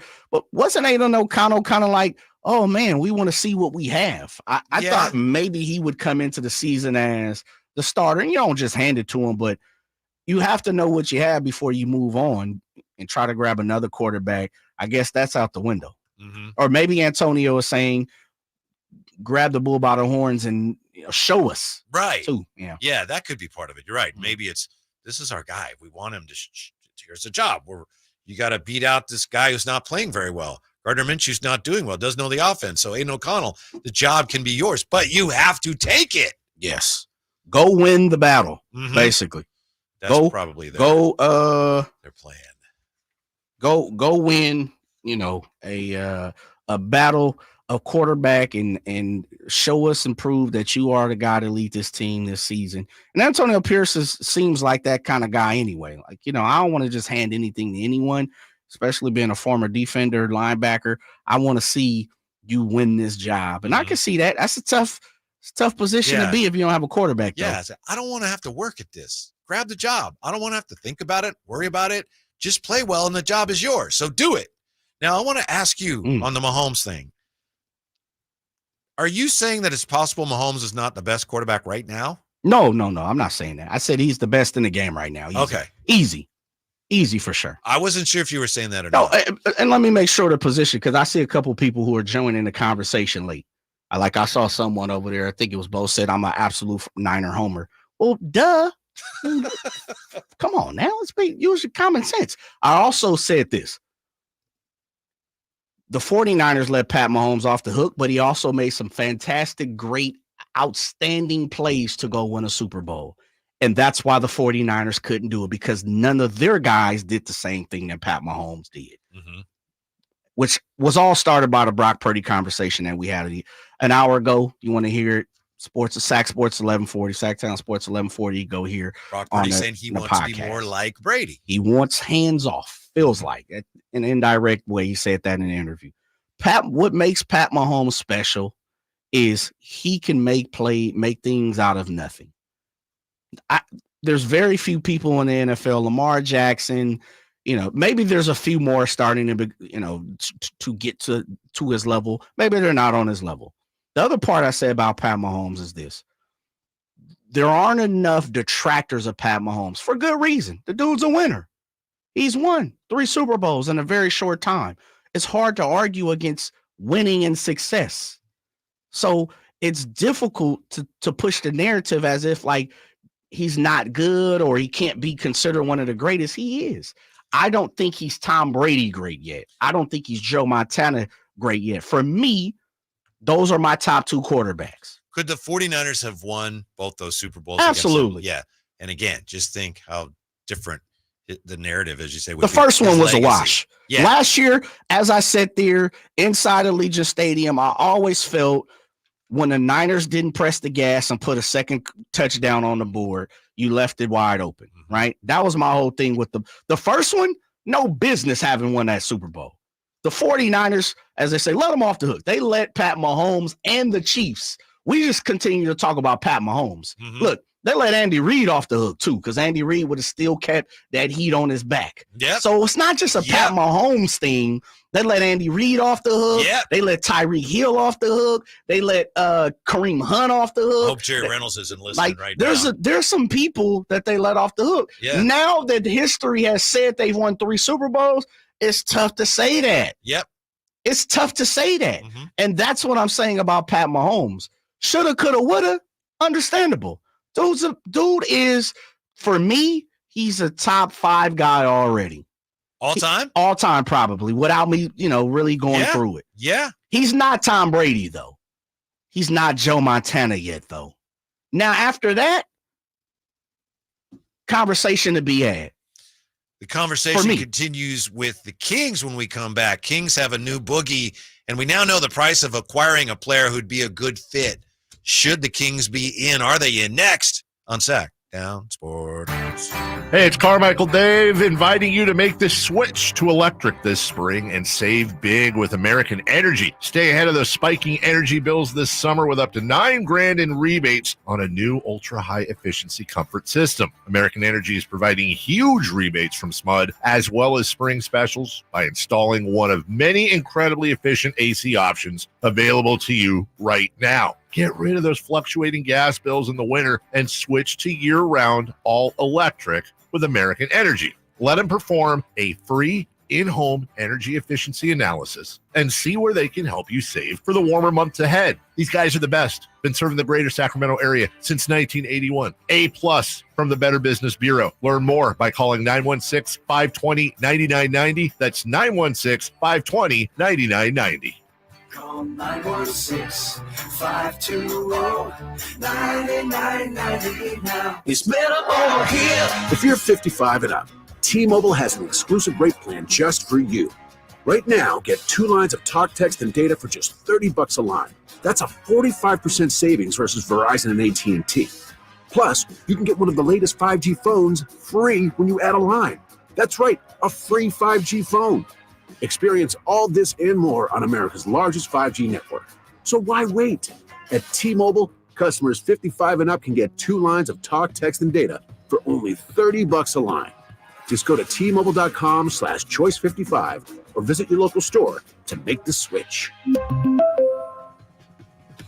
With AutoPay using debit or bank account plus taxes and fees, 45% off 2 lines versus AT&T Starter and Verizon Welcome. Plan benefits vary. Free phones up to $300 off with 24 monthly bill credits and qualifying new line for well-qualified customers plus tax and $35 device connection charge. Contact us before canceling entire account to continue remaining bill credits. Bill credits end if you pay off device early. See details at T-Mobile.com. I would end the day with sore feet, sore legs. The drugstore inserts that I was purchasing were really not very useful at all. I walked into the Good Feet store and the guy kind of grinned at me and said, I hear that a lot. I was living with chronic pain before going to the Good Feet store. Now I don't really have that problem. I'm able to do the things that I expect to be able to do, even at my advanced age. I feel pretty good about what's going on. The Good Feet store in Sacramento, Roseville, and Vacaville. Jason Mraz and the Super Band. Live. mystical, magical, rhythmical, radical ride. Friday, August 9th, the venue at Thunder Valley. Jason Mraz and the Super Band with special guest Molly Miller Trio. For tickets, visit ThunderValleyResort.com. Jason Mraz and the Super Band in concert. Pick up the new album, Mystical, Magical, Rhythmical, Radical Ride. The finest.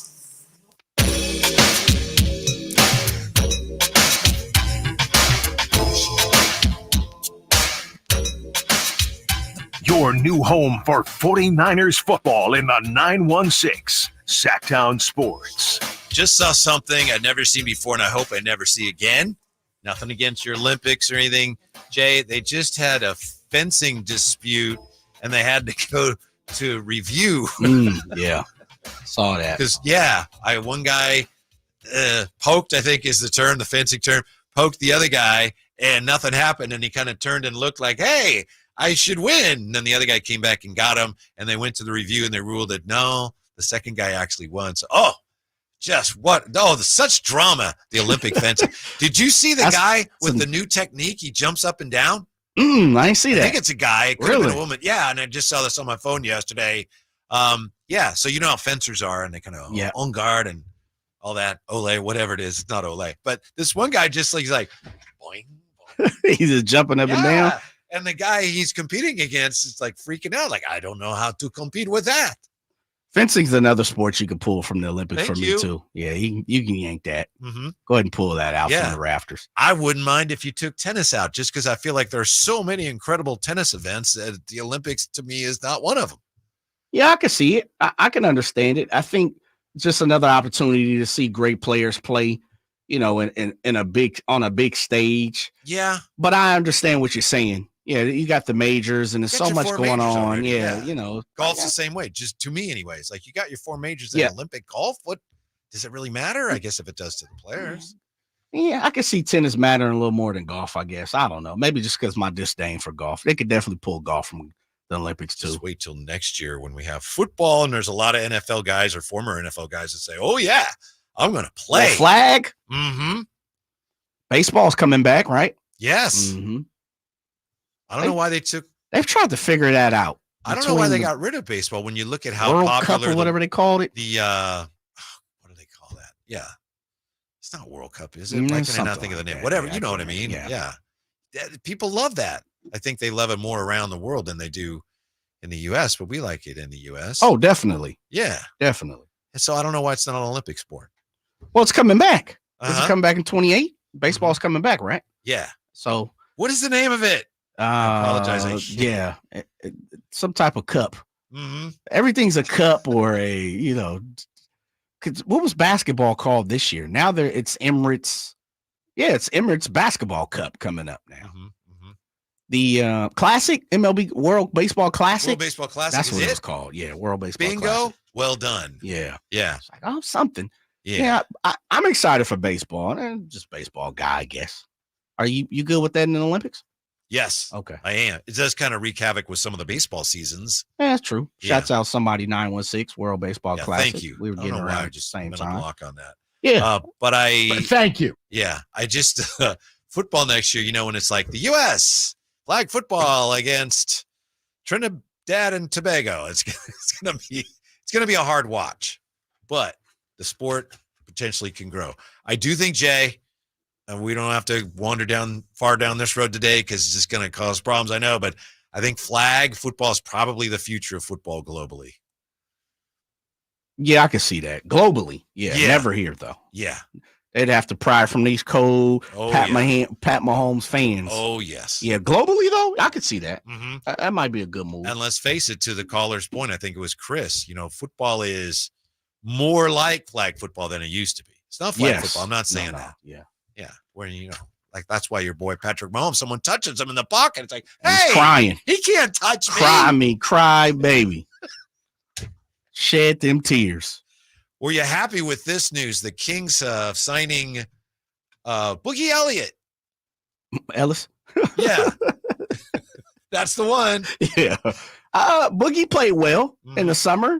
Played pretty decent. I thought he had a little one thing he talked about is He's a dog, Yeah, man. he talked about that a few times. Boogie Elliott, by the way, remains unsigned. Yeah, Boogie Elliott is not on the Kings roster. No, he's unsigned. Or Free G agent. League. Yeah. I thought Boogie played a way to have an opportunity, and that's what he's getting. You know, there was a couple times throughout the summer he talked about, as TC talked about, being a dog. He talked about playing in the passing lanes, as Coach Christie wanted him to. Talked about playing D. Talked about being someone that was aggressive with the basketball, and he was pretty much all of that. You know, I'm not sure he's going to shoot it at a high clip. I think he's the type of cat that's not scared to shoot it, though. Not sure if it's going to go down or not. Hopefully he can work on that. I like his handle. Think he has decent handle to work around. Size isn't so much there. But look, this is Sacramento Kings. We're used to playing with small guards. Compio says Kings need a guard? Question mark. Well, I think we know the answer to that. But one thing we're not going to do is pass up on talent. He's an asset. Yes. If you think he has the talent to play or be a part of the Kings or the G League teams, Stockton Kings, then you want to lock him up and utilize him, just as you said, as an asset, because he could go somewhere for nothing and maybe come back to bite you in some form or fashion. Up to Compio's point, and we've talked about it today, the Kings could use some size up front. We've been talking about it for a long time. Size everywhere. Will they go out and pursue another wing, a bigger wing? Jovan Buha reports that Portland is seeking 2 first-rounders in any trade involving Jeremy Grant. Jeremy Grant and, well, the Blazers and Lakers, I should say, have been talking about Jeremy Grant for a while. The Lakers, according to reports, appear unwilling to meet the price for Jeremy Grant. I thought you put it very succinctly, Jay. The Lakers right now look like they're looking for some impactful player anywhere. You know, they've missed out on Clay. They didn't even make a play for DeRozan, and they're seeing, you know, the big names coming off the shelves, and the shelves are getting bare. And they need to grab somebody. And it looks like this is a guy that they may be determined to get, but they're not willing to give up 2 first-rounders. That's where Portland is. Portland's like, we don't need to trade him. We're not going anywhere with him or without him.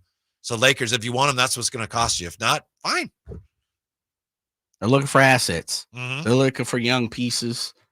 And the one thing about Jeremy Grant is his contract isn't huge. You know, there's not a lot of pressure on to move him.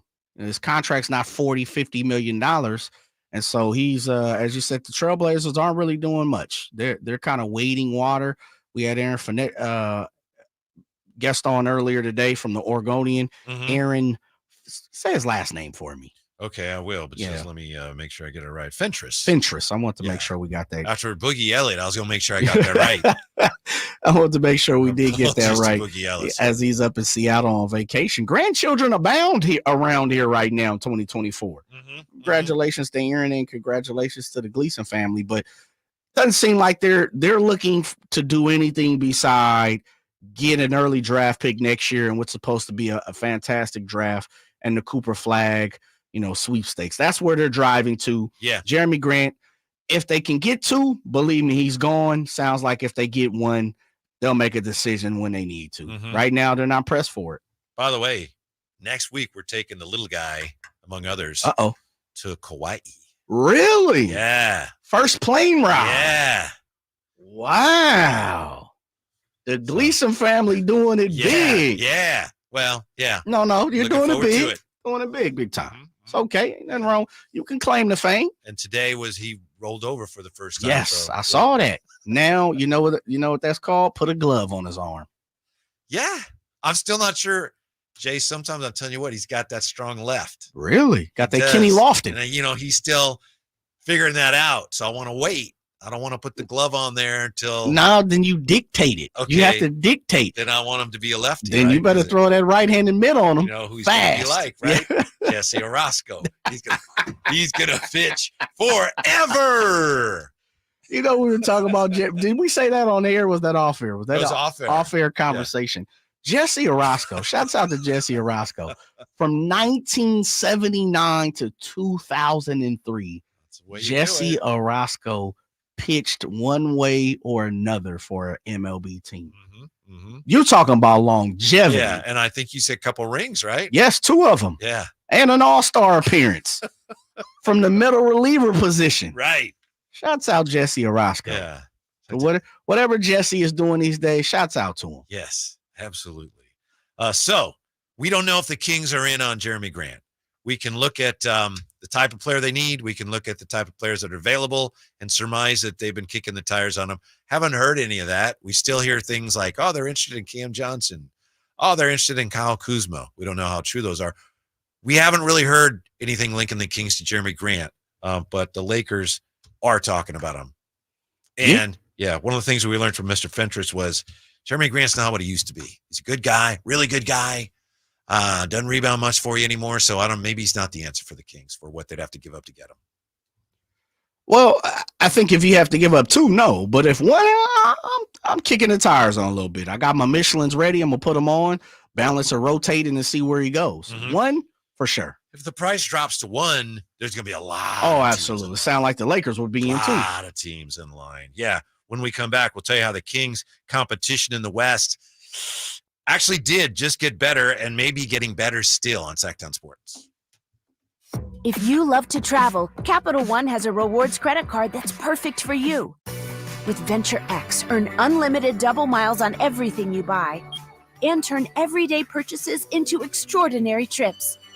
Plus, receive premium travel benefits like access to over 1,300 airport lounges where you just check in and chill out. Open up a world of possibilities with Capital One.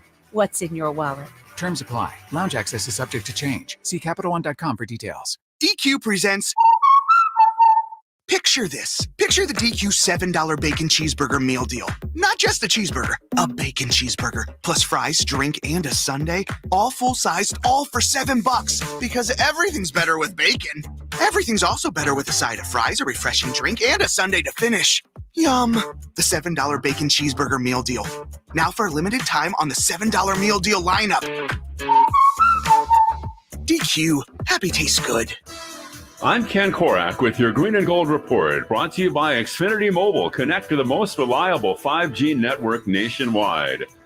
Blaze lefty Hogan Harris spent the first 5 seasons in the organization dealing with injuries and threw less than 200 innings during that time, but now his promise is coming to fruition.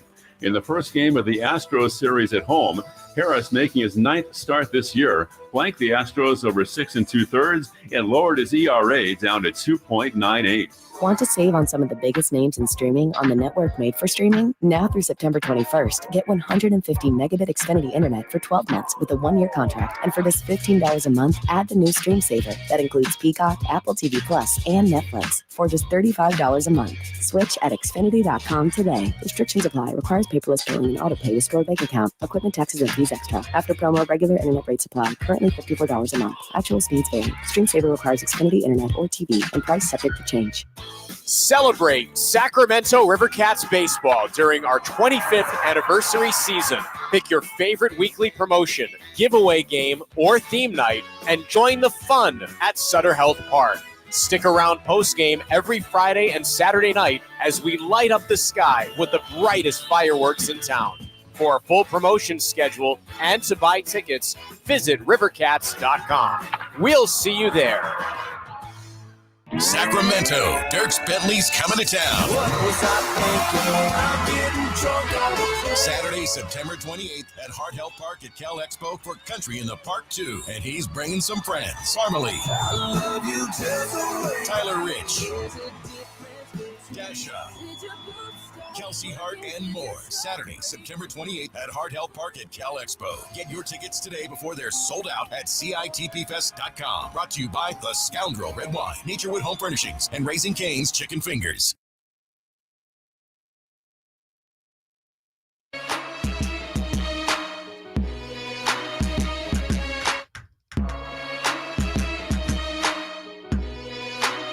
Your afternoon home for Kings talk and so much more. The Drive Guys on Sactown Sports. Top of the hour, we're going to talk more about the NFL when Matt Verderam joins us. And we've been talking a lot of NFL today. We're going to talk about the NBA in just a moment here, but we've been talking about Patrick Mahomes, who says he doesn't necessarily feel like he's underpaid. And we've been talking about Tom Brady because you got Brock Purdy saying now he wants to be more like Brady this year. And it's interesting because Jay says he appreciates how good Mahomes is, but he's not really a fan. Nope. And we have this on the text line, Jay. 339-1140, 1-800-920-1140. From the 279. He got whipped by the Raiders on Christmas, and they cut it out of the receiver documentary. Back-to-back pick sixes in 7 seconds by the Raiders, who suck, right? Ha, ha, ha. Mahomes will be exposed this year. He's an executive producer of Receiver, and he cut out the Raiders-Chiefs Christmas game, but showed all other Raider games throughout the show. Are you kidding me? They showed the Colts games, which was the following week's game. Mahomes is super soft. 2 pick sixes in 7 seconds. Petty. I don't know if that's true, but I'm going to go with it. So he's an executive producer of the show, and they cut out the game against the Raiders in which he looked bad. Dang, if that's the truth, I don't know if he's the EP, but we'll have to check that out. But if that's true, it just further exemplifies Pat Mahomes, for me. Yeah. I don't know if that's soft to Patrick Mahomes or just a Raider fan being a Raider fan. Both, which probably. Yeah. And I get it. I'm a 49er fan. I'm not supposed to get no love to Pat Mahomes. I'm wholeheartedly that they put the name on it. Was that Trey? Is that Trey who put that out? No, I don't think that was Trey. Trey helped us out with a few things, and he says he's with you. He says, get him, Jay. You're speaking truth about Patty. But he also says Mahomes brings that backyard football element. He makes things happen. Yeah, he does. And that's, for whatever reason, it has saved them. That's not the only reason why they've won championships. But there's been 2 or 3 times in both of those games, he's made a way out of no way on top of the referees. Here come my 49er fandom. On top of the 49er, the top of the referees not calling any holding penalties against the most penalized team and for holding. But he's good. He's great. He has shown that. For me, he's not Tom Brady. He's not Joe Montana. He's in the next rung. Mm-hmm. Within that, whoever you have in that next rung, he's in that conversation. I'm not sure he'll ever get to Tom Brady. Tom has just separated himself in so many ways, and I continue. Someone said on the YouTube, which I very rarely read because it just moves too fast. But I did see this during the break that Tom Brady at one point in time, and I think you said this, was the golden boy.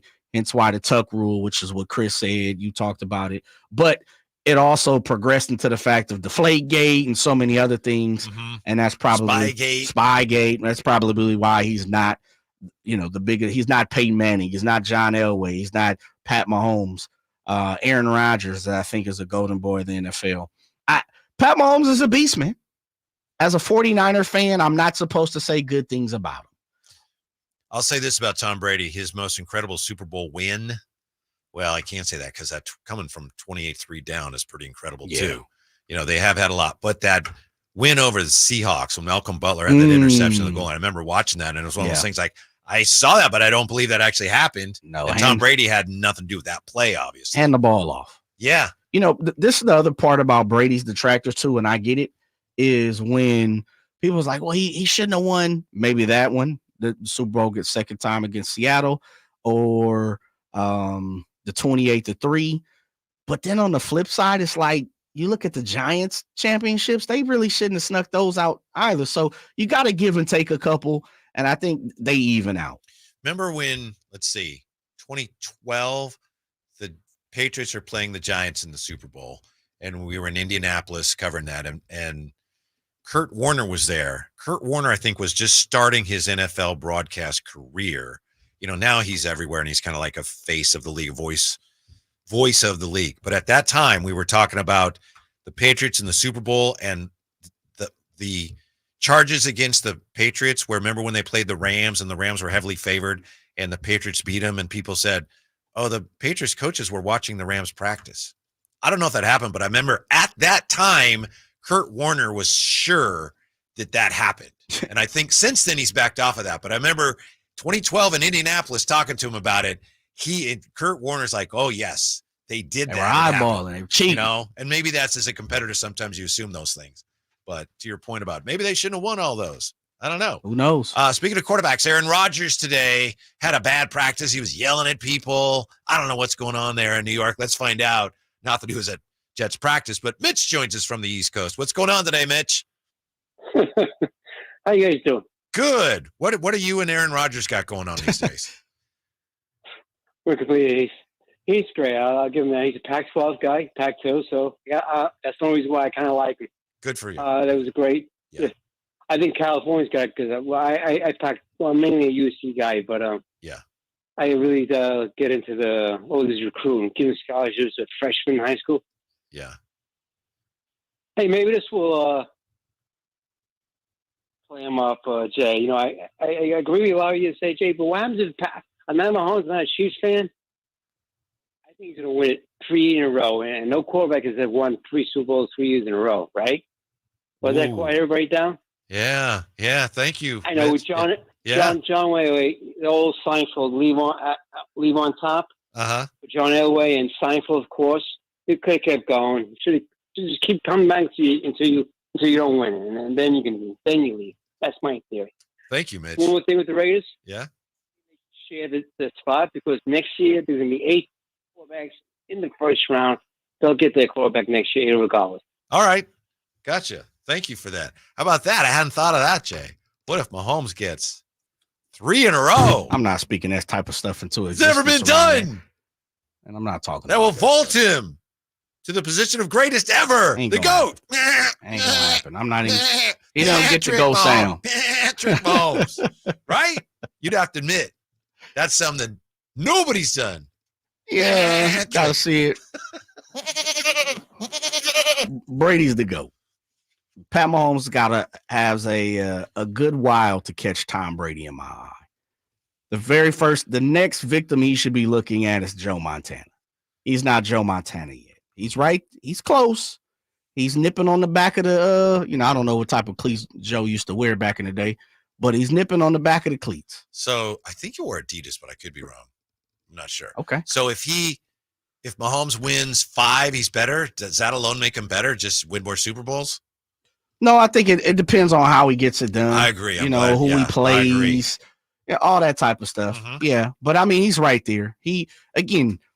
Brady's 1, Montana's 2, and then Mahomes and everybody else is in that 3. Whoever because that's where it kind of 3. Bradshaw's got 4, right? He's got 4 championships. A lot of people don't really like to give him the love. You got Elway with 2. Peyton's got 2. Kind of right around near is where people have some arguments. Eli's got 2. We don't talk about that. Plunkett's got 2. Plunkett's got 2. Eli's got 2. The Staubach got 2? Yeah, I believe he's got 2, right? Think he does? Yeah, I have to look that up. But around that area is kind of 2, yeah. And he's right at the top of that. Like he's really it becomes a Elway, Bradshaw, however you want to finesse that third guy. Mm-hmm. For you, where's Pat Mahomes? Is he Brady yet? No, I can't say that. Is he Montana yet? No, but he's right there. Okay. So then who's 3? Is it him? Probably. Okay. Who's after him? That's recency bias, but who's after him? I don't. For you? No. Okay. I'd have to think about it. It's murky, doesn't it? Yes, and also it's important, so I don't want to, just throw it out there, start blurting things. But who's around that way? Probably Peyton. Is Elway, Peyton, guys like that? I was not a big Peyton guy when he played. I didn't appreciate him, but I'd probably have Peyton up there. But he's around that area. Yeah. Peyton, Elway, guys I think like so. that. Yeah. Yeah. Don't you? Yeah. Yeah. I mean, it just depends on what flavor you like. You have Aaron Rodgers really high too, don't you? Come on, man. What's on that paper? What's on that paper you need to read? Here's the deal with the Kings. Things are getting tougher in the West. We know that. And one of the things we hear about the Suns is they don't have a point guard. They don't have a point guard. They didn't have a point guard. They don't have a point guard. Well, Devin Booker could play point, but he's not a point guard.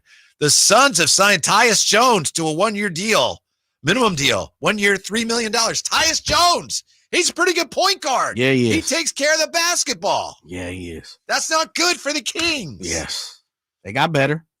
But they definitely got better. There's more. Now, this to me sounds a little more speculative than anything. This is from our buddy Evan Sittery.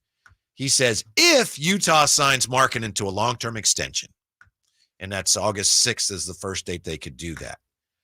And it sounds like the Warrior thing isn't dead yet. But Evan Sittery, if Utah signs Markin into a long-term extension, the Jazz could pivot to win now and pursue Brandon Ingram.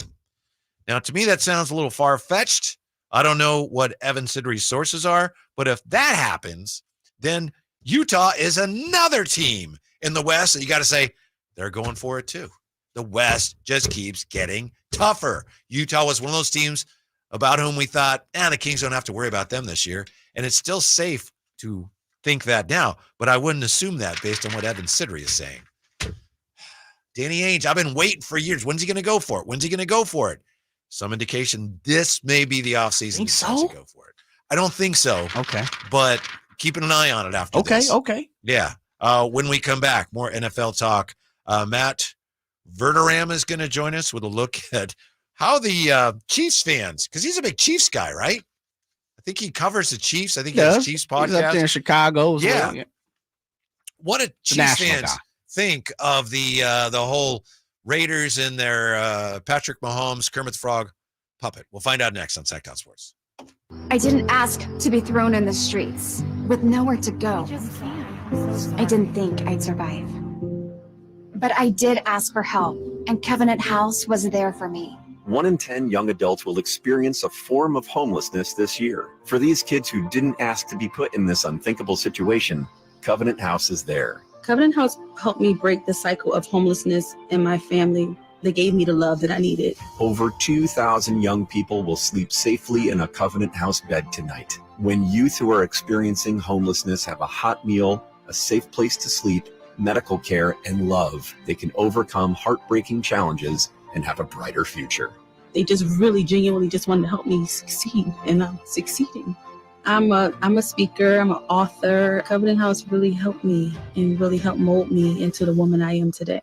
If you or someone you love is asking for help, go to safeplacetosleep.org today. Did you know your skin is the largest organ of your body? Huh? That's why you should shower with Old Spice Super Hydration Body Wash instead of plain old bar soap.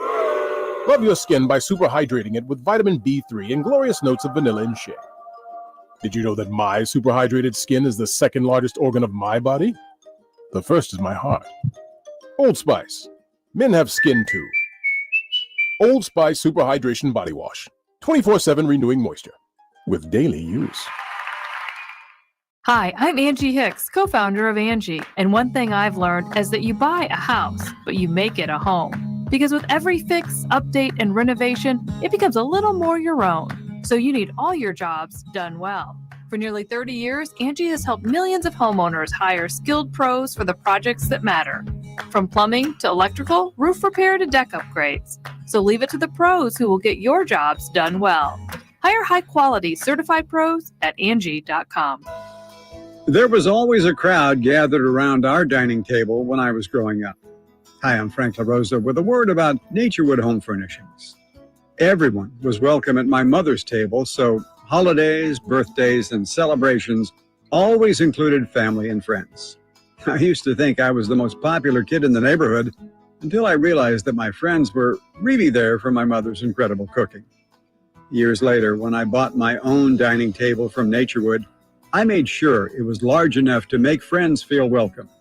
And right now, during Naturewood Home Furnishings Dine in Style sale, you have an opportunity to find the perfect dining room furniture to help you create your own treasured memories.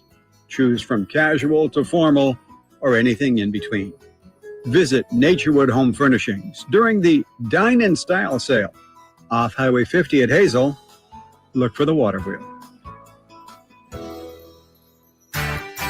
Hey, it's Carmichael Dave for American Energy Heating and Air with a question. Have you recently had a technician diagnose your HVAC system and you were a bit surprised at how much it cost? Or did something seem off about their quote? Because at American Energy, they take pride in giving you honest, straightforward solutions to get that system up and running. Have their qualified technicians come out and give you a free second opinion. It's free. You got nothing to lose but some dollars off of that original quote. They're making the uncomfortable comfortable. They've been doing it since 1981, serving the greater Sacramento area. A+ with the Better Business Bureau. That's why they keep having customers coming back for more and more and more. You can call them and set that appointment at 916-520-9990. That's 916-520-9990 or AmericanEnergyAir.com. Call 916-520-9990 now. KHTKAM KHTKAM Sacramento, KYMX HD2 Sacramento. From the Power Business Technology Toshiba Studios, your new home for 49ers football in the 916. Sactown Sports.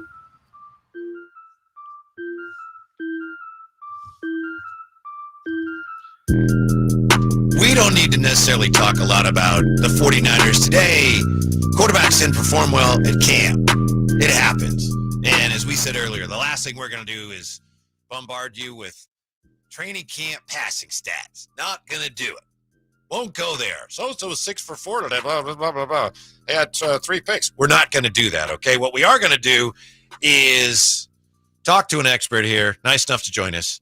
NFL writer for SI now, host of the Matt Verderam show on Patreon.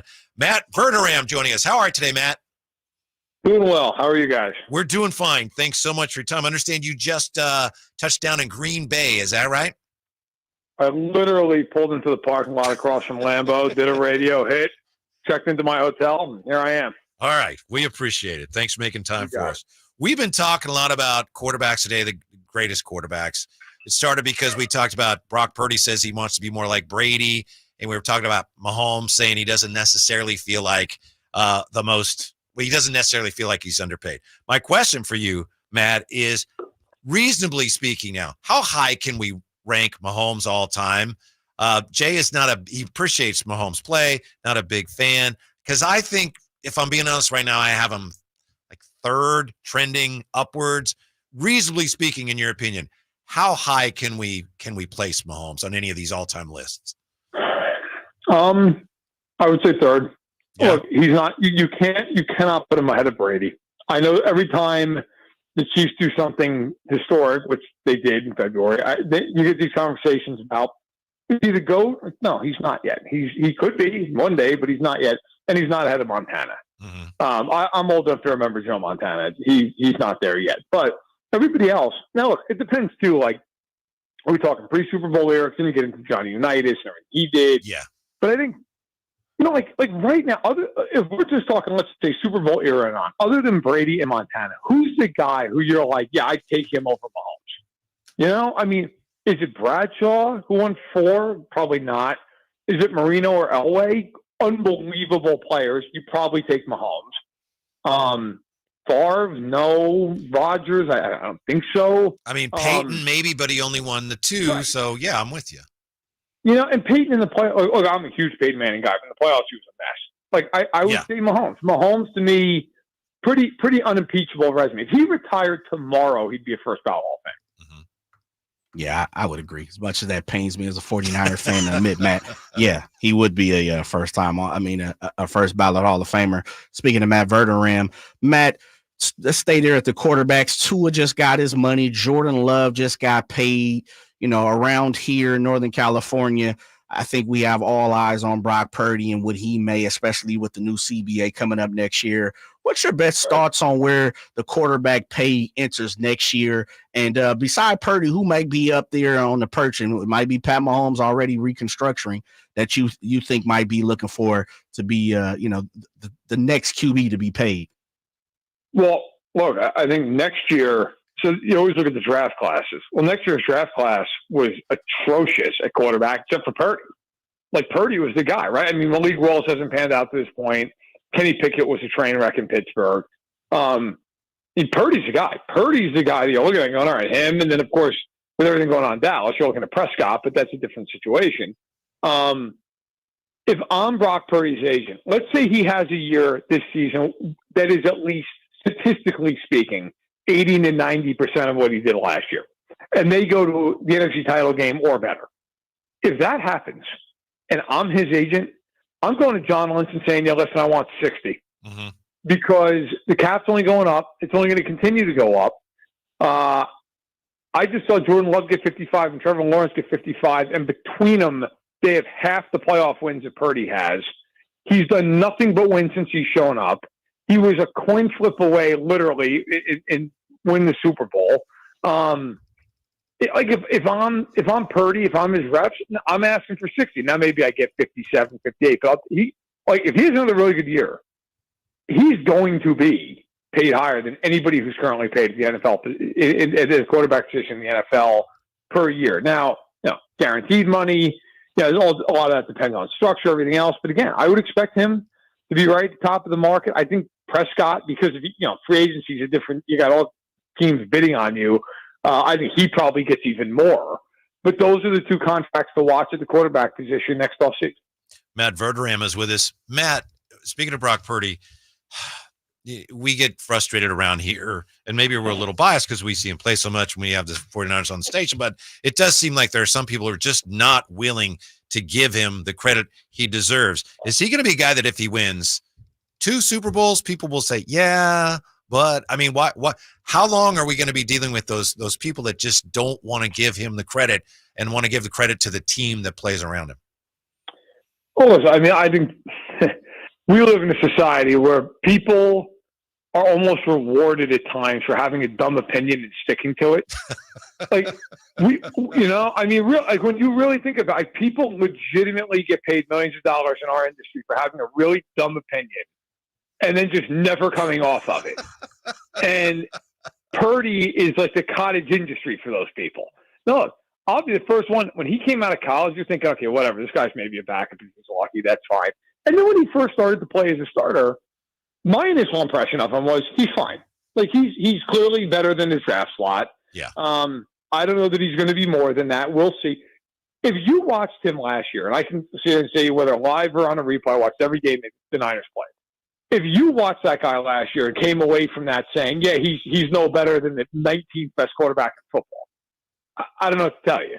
I mean, is he Mahomes? Is he Allen? Is he Burrow? No, he's not. But is he a top 10 type guy? Yeah, he is. Now, are they all benefiting from the fact they have this unbelievable roster? Yeah, but the weapons on the team are also benefiting from the fact they have Brock Purdy. Yes. So it's a two-way street. Now, yeah, and then you get these people, those same people I was just talking about, who make the argument, hey, well, his life's going to be tougher when, they lose either Ayuk or Debo, or they, at some point down the road, Kittle's not there. And they're like, well, yeah, no kidding.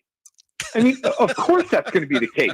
Like when Kelsey retires, Mahomes is going to have a tougher life. Like that's football. That's the sport. But I think Purdy, listen, if you've watched him and you don't respect that the kid is a good player, I think you're just being disingenuous. Matt, jumping across the country and talking about another quarterback, because I think we've all figured out around here Brock Purdy is a pretty decent quarterback, minus a few people, as you said. Not everybody, but yeah. And those folks, as Matt has talked about, need some of that money, that bag taken away from them. But I regress. Talking about Aaron Rodgers, someone that has local ties here to Northern California, went to Egypt, jumped around on the Nile before coming to training camp. What's your take on the Jets, Aaron Rodgers moving forward this year? I mean, everybody seems to think they have a playoff run in them. What's your take? Well, I guess I'm not everybody. Look, they are very talented. And if Tyron Smith stays healthy, and if Mike Williams stays healthy, and if Aaron Rodgers both stays healthy and becomes the player that he was back in, 2021, and if Robert Saleh proves that he can be a head coach, and if Nathaniel Hackett proves that he can be a really good offensive coordinator, then yeah, the Jets are a playoff team. But I got to tell you, every time I have to say the word if, I start knocking off the idea that you're going to be a playoff. Like, if I have to give you 9 ifs to get to 10 wins, we have a problem. And with the Jets, those are a lot of ifs. Like, I don't think Tyron Smith's going to stay healthy because he hasn't played more than 13 games in 8 seasons. And I don't think Mike Williams is going to stay healthy because the guy had a broken back 2 years ago. He had a torn ACL last year, and now he's going to play at MetLife, where the Niners know full well what the turf is like at MetLife Stadium. Okay, I look at the Jets and say, why do I think Rodgers is going to go back to being great? He wasn't great the last year we saw him in Green Bay. And then, now today it's in the news that he was fired up after what he felt was a poor practice day. How can you address your teammates? Right. And say, hey, guys, you know what? I really didn't see the effort out there today. You were in Egypt. Like, what? Yes. What world are you in? Like, you don't have any gravitas. This isn't Green Bay, where for 20 years he put in the time, and guys are going to go, hey, man, he's at the mini camp, but like he's done so much here. You've done nothing with the Jets. He's done nothing. So I think with that situation, to me, I do not see them as a playoff team. I do not think they'll make it. Yeah, we're talking with Matt Verderam. It's funny you say that, Matt. We were talking about that earlier, and I feel badly for Lazard and some of the other players, and they're trying to say the right thing and say, "Oh, we're just lucky that Aaron cares so much." It's like, well, does he really? But okay, good for you. I have a silly question for you. My understanding is you've covered the Chiefs quite a bit, and last week we talked about a Raider fan brought a Kermit the Frog puppet to practice with a Mahomes jersey and hair that was supposed to be Mahomes' hair. And then one of the Raiders said something called Matt you took the puppet and wore it and did some silly things. And Mahomes says, we'll deal with that when the time comes. How do the Chiefs and Chiefs fans, if they even really care about stuff like that, how are they feeling about something like that? I mean, I think from Chiefs fans' perspective, and you guys mentioned I do a Matt Verderam show just for Chiefs fans on Patreon because I grew up a Chiefs fan, came up covering them and on and on. Most Chiefs fans would tell you it's the Raiders. Yeah. Like they're just they've been irrelevant for 25 years. So I think that's not even meant as a slam. Like I just think that's how most Chiefs fans look at it. They look at it and say, okay, there's the Bengals and there are the Bills. I mean, at this point, the Niners are a bigger rival than the Chiefs than the Raiders. Like the Raiders haven't played a real meaningful game against the Chiefs since I was in grade school. I'm 35 years old. So there's that. Now, Jay is laughing, by the way. You've got Jay. You're amusing Jay. Good. I'm glad. The Chiefs, the players, they play week 8. That's the first time they play the Raiders. It's in Vegas. I don't know what the future line is for that game, but I'm going to tell you guys right now, whatever it is, it's not high enough. Because they are going to come out in that game, and if they're up 35-10 with 2 minutes left, they're going to try to score again. That game, and for people say, no, they would. Look, go back and look at 2016. They played Denver on a Christmas night at Arrowhead. They were up something like 34-10, and they had Dontari Poe throwing a touchdown pass with like 30 seconds left just to rub it in a little bit more with Denver. So they play the Raiders week 8, and they play them on Black Friday on national television. If there is ever 2 games that I would say the Chiefs are going to win those games, I'm more confident to win those games when they play the Panthers. I love it, Matt. I'm pretty sure the Raiders fans around here didn't want to hear that. Matt, before we let you go, for your best guess, man, you were tied to the NFL like nobody. Who do you think can challenge the 49ers in the NFC West? I mean, it looks like on paper it's their conference to win, or excuse me, their division to win. Do you see anybody putting a scare into the 49ers? I think the only thing they can do is the Rams. Like, I think the Cardinals are better, but they're not going to win the division. And Seattle, to me, look, McDonald is the unknown as a head coach. I mean, if they just really go forward, I think they're somewhat limited. The interior of the line's not great. Geno Smith at this point, I think, look, is good, but I don't think is good enough to win the division. The Rams, if the Rams are going to do it, it's going to be because their offense is just phenomenal. And they just won a bunch of games like 34-30. But yeah, I think the Niners win the division. I think it's going to be the exact same NFC title game. I think those 2 teams are the 2 best teams in the NFC. Matt Verderam. Matt, thanks so much for your time. We appreciate it. Have a good time in Green Bay, and we hope to talk to you again soon. Anytime. Take care, guys. When we come right back, tell you about the East team that's in position to pluck 2 players off the Kings wish list. And by the way, speaking of wish list, I want to let you know here, you can find your endless summer with Sactown Sports. Don't miss your chance to check out America's band, the Beach Boys, at the Hard Rock Live this November. All you have to do is hit up the Folsom Lake Honda hotline right now, looking for caller number 7 to score that pair of tickets. Check out the Beach Boys at Hard Rock Live November 24th, courtesy of Live Nation. For more information, visit SactownSports.com. If you've been on the American River, it's uphill, it's downhill. There's trails everywhere that you can walk, and it just makes you happy. And I couldn't walk, and it was terrible. I was turning into a real crab. I went to the Good Feet store, and I tried on the arch supports. I could not believe that I was not in pain. I can walk, I can run, I can jump, I can do anything. My name's Terry, and that's my Good Feet story. The Good Feet store in Sacramento, Roseville, and Vacaville. I'm a very active person that likes to move around and go. The pain I was in was really excruciating. It was actually debilitating. I was basically headed heading towards a sedentary lifestyle. I had really tried everything, but I quickly lost hope with all of the things that we had tried, and that's what led me to the Good Feet store. And when I found the Good Feet system, it really just changed everything. It brought me back to life. I have my active lifestyle back. The Good Feet store in Sacramento, Roseville, and Vacaville. Hello there. Whitey here.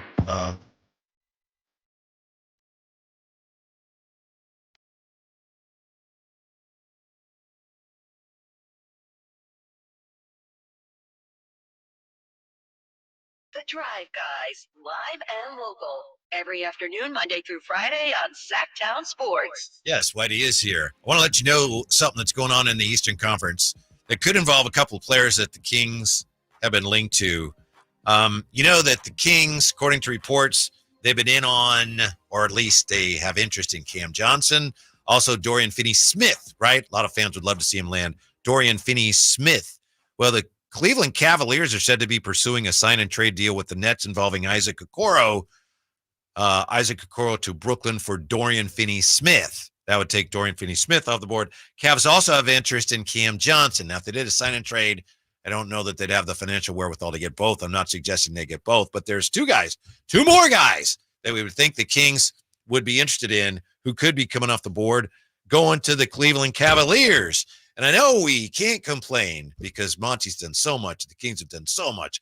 Mike Brown's back, got that taken care of, and Malik's back, and you got DeMar DeRozan. But if I'm being honest, Jay, I'm a little frustrated that the Kings haven't done anything since then. They've had a great offseason no matter what. I get that. But it looks like... What you mean? They signed O-Rob.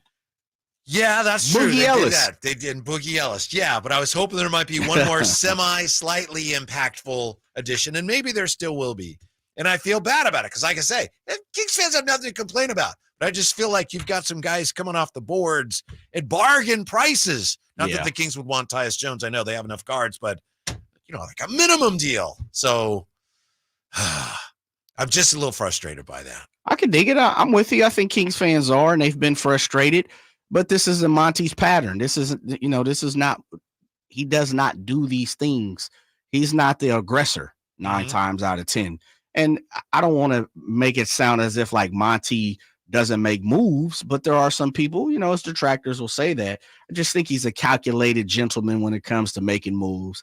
And maybe there aren't moves to be made according to him and his team over there at the G1C. I'm with you though. Like some of these names, I'd be interested. Dorian Finney-Smith for nothing, I'll throw him my way. And not to say Dorian Finney-Smith's a throw-in. I think he's a decent ball player.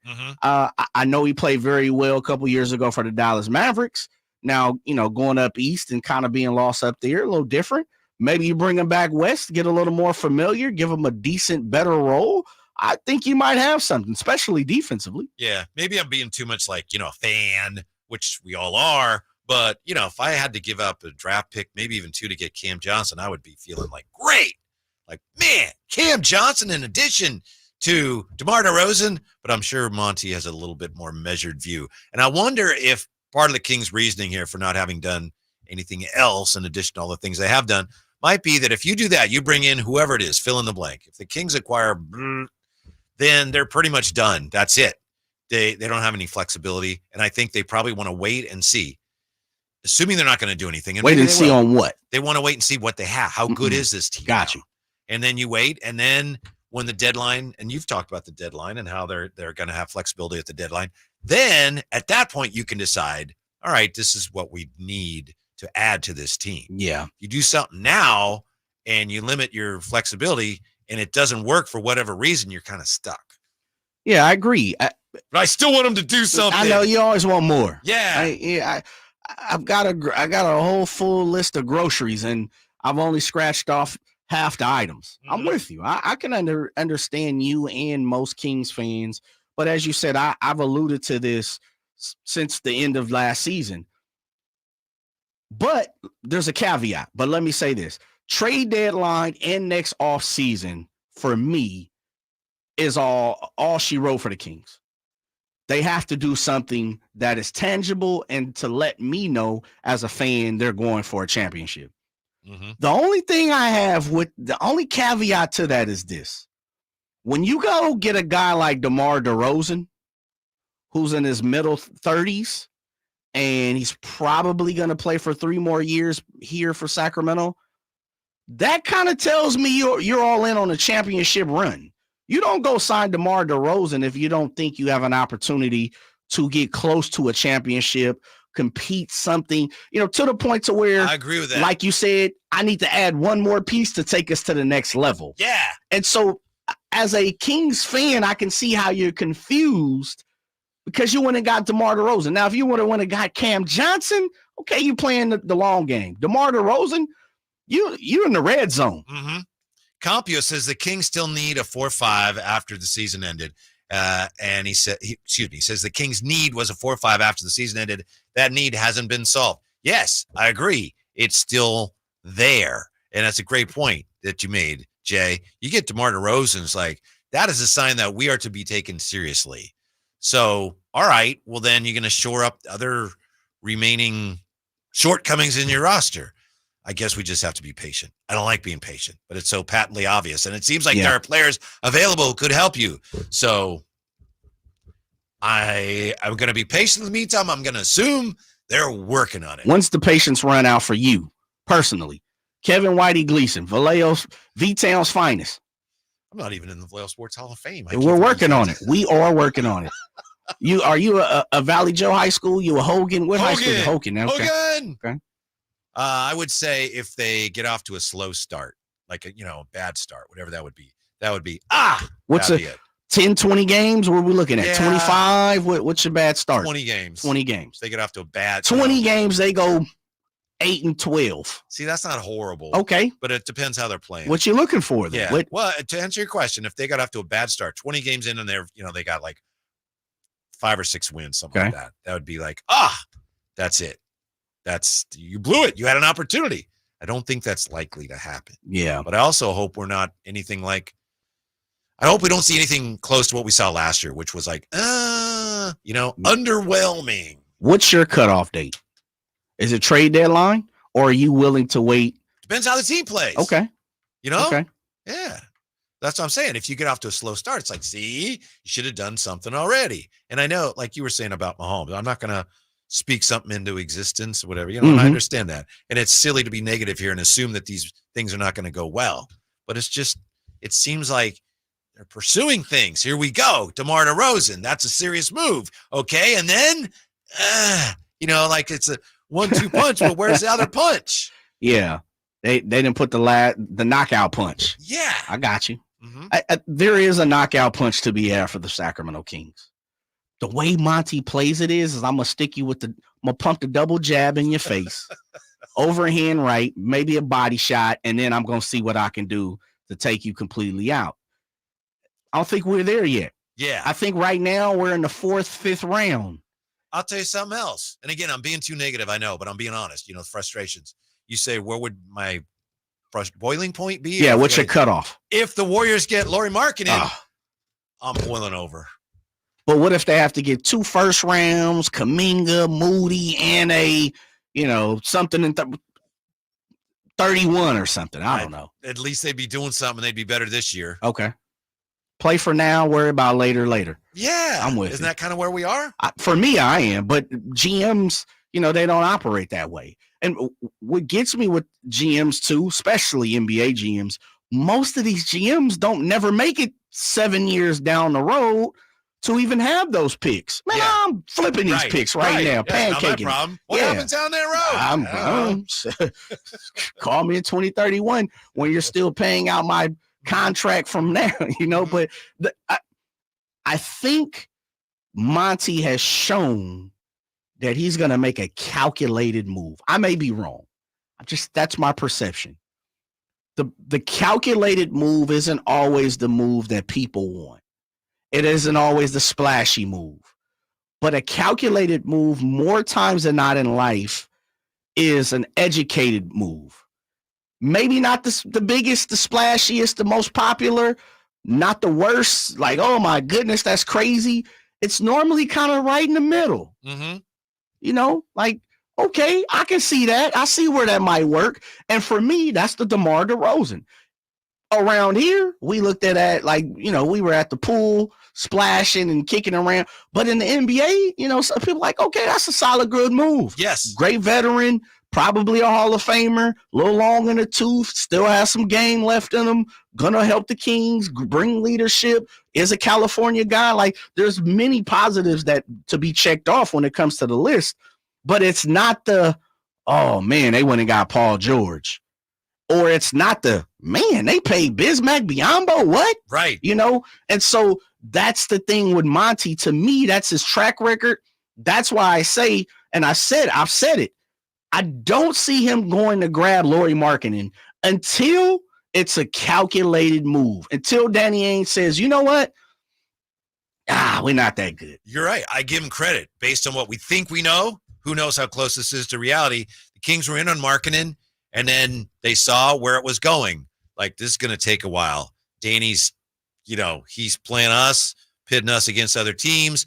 DeRozan's available. You know what, Danny? We're good, thanks. He got out of that. Yeah. Because he recognized the way it was going. But to me, you get DeRozan, and right now, and I think this is what you were saying, you went from a team that missed the playoffs, just barely, I know, but missed the playoffs. Right now, you could say, man, this is a top 6 team, maybe top 4, maybe.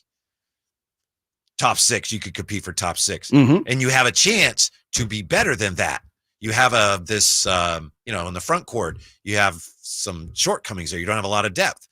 Well, this is a great chance to shore that up, right? You make that one extra move, and all of a sudden, you're coming into this season with a ton of momentum. And I don't think it's just about winning the offseason, because I know that that's something that we talk about on the radio all the time. It doesn't matter. It doesn't matter. It's nice for the organization, and it's nice to have a positive buzz, but it doesn't matter. But I think you have a chance to make this team better right now. I really do. Yeah. With Dorian Finney-Smith, with moves like that, with Cam Johnson. Yes. Yeah, with calculated moves. So I have to think they're in on some of these things. Yeah, and he's going to take his time.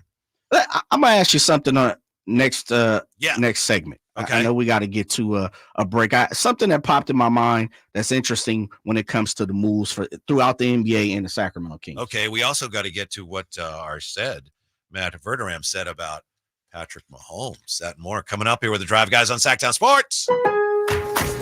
At Lowe's, save big every day. Right now, get a free pneumatic nailer when you buy a pallet of Metabo HPT nails. And there's more. Save 10% on select shingles when you buy in bulk. Visit us in-store or online for low prices on the materials you need. Because Lowe's knows savings. Lowe's knows pros. Selection varies by location. While supplies last, discount taken at time of purchase. See sales associate for details. If you're looking to get a new car, you could really cut expenses by bundling your car and renter's insurance with Progressive. Sure, you love your old car, but you know it's not normal to give instructions on how to open the window. It should be self-explanatory, but it's not. And notice how when you're in other people's cars, you can feel cushion in the seats? That's pretty nice, right? No, it's just normal. So bundle your renter's and car insurance with Progressive and put the savings toward a new car. It's time. Progressive Casualty Insurance Company coverage provided and serviced by affiliates and third-party insurers. Not available in all states. Hello there. I want to remind you that not all gas grills are created equal. Bring out all the delicious flavors in your grilled meals with the amazing Napoleon Prestige and Prestige Pro line of outdoor cookers. I've got the Napoleon Stainless Steel Pro Series gas grill, turning me into a grill king, basically, with features that other grills can't match. They're built different, they're built better, they're built to last, and they're made with premium stainless steel, boasting quality and a lifetime warranty. Cooking indoors, not for me. Napoleon Grills and Accessories, now available at your nearby Amy's Ace Hardware in Sacramento, and now El Dorado. Where do you go when you need someone to represent you? For me, you want someone that is local and that you can actually get to and talk with. There are plenty of big branded lawyers out there with the name, but you never get to talk to them. So go to saclegaldefense.com and connect with the law offices of Jonathan Gonzalez. He's local, he'll represent you, and he'll have your back. Whether it's expungements, wrongful termination, when you're in a spot when you need legal help, call the law offices of Jonathan Gonzalez at 916-304-9187. Sacramento, Dirks Bentley's coming to town. Saturday, September 28th at Hart Health Park at Cal Expo for Country in the Park 2. And he's bringing some friends. Parmalee, Tyler Rich, Dasha, Kelsey Hart, and more. Saturday, September 28th at Hart Health Park at Cal Expo. Get your tickets today before they're sold out at CITPFest.com. Brought to you by The Scoundrel Red Wine, Naturewood Home Furnishings, and Raising Cane's Chicken Fingers.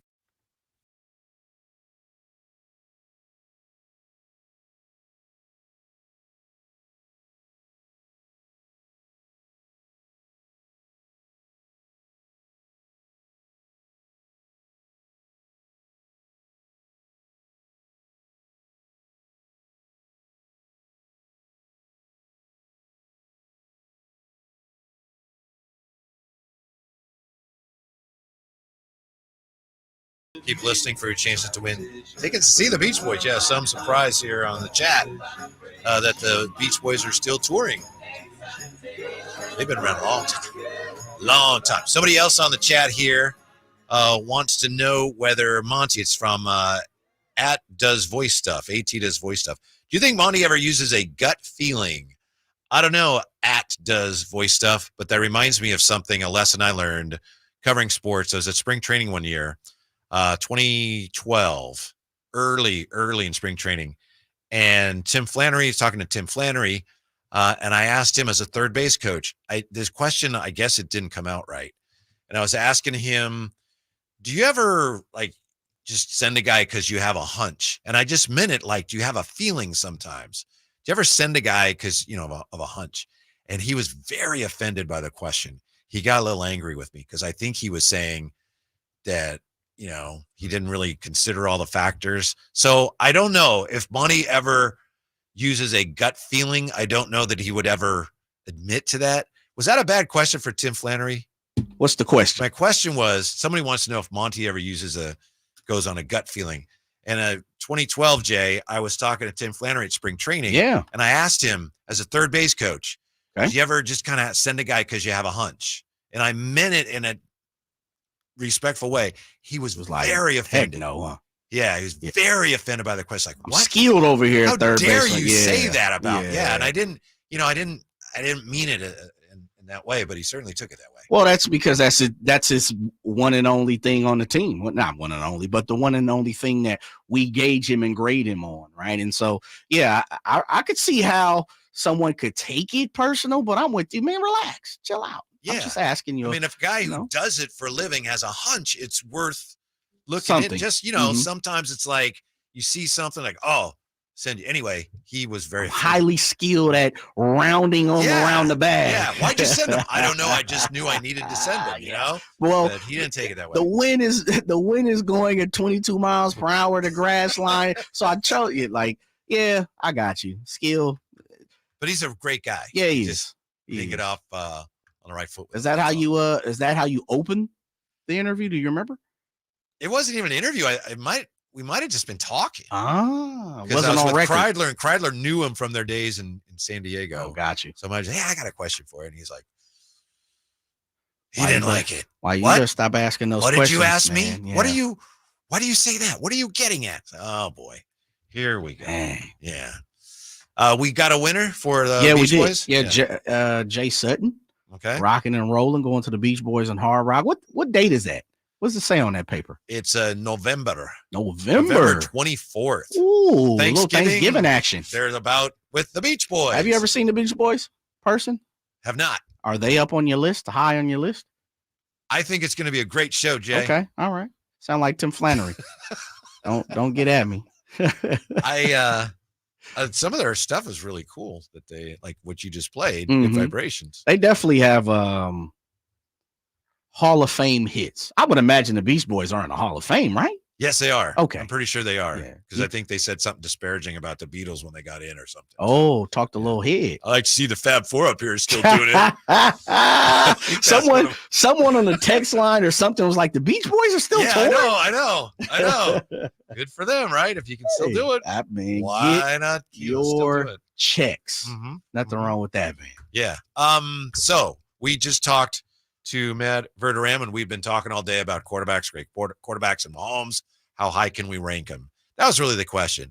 How high on an all-time list can you reasonably right now rank Patrick Mahomes? And he was with me, Jay. He said third. And not only did he say that's the highest you could rank him, I think he's putting him there. Yeah, it sounds like you and him. And for good unanimous, right? You're with us, right? Yeah, I think he's in that bracket. As I said, I think he's in that LA. It's not a bracket, it's a position. No. Bracket,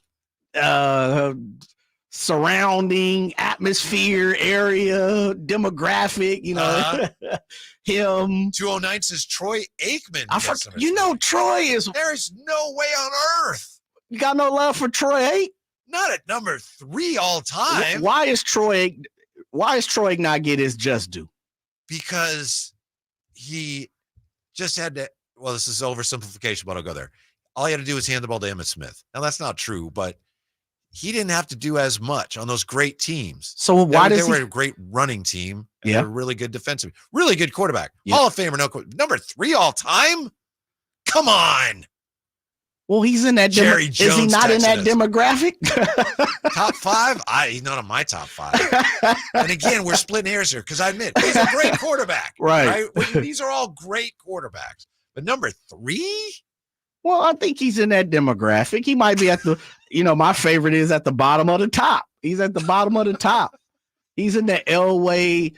He's probably in the next, the next rung, like the 4th rung, which maybe Bradshaw might be in there. Bradshaw doesn't get a lot of love too, for whatever reason. Compia. Well, because the rules were so different then that we're so stat driven, right? You look at the stats of some of those guys and they're not even good by today's standards because it was a different game. Different ball game. Yeah. Yeah. Compio says Aikman was a very accurate quarterback in my top 5. Okay.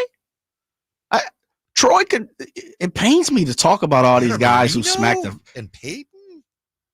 Really? I'm not the biggest Peyton guy. But I have respect for what he did. Troy doesn't get the long straw. He normally gets the short straw when it comes to the Cowboys and his respect.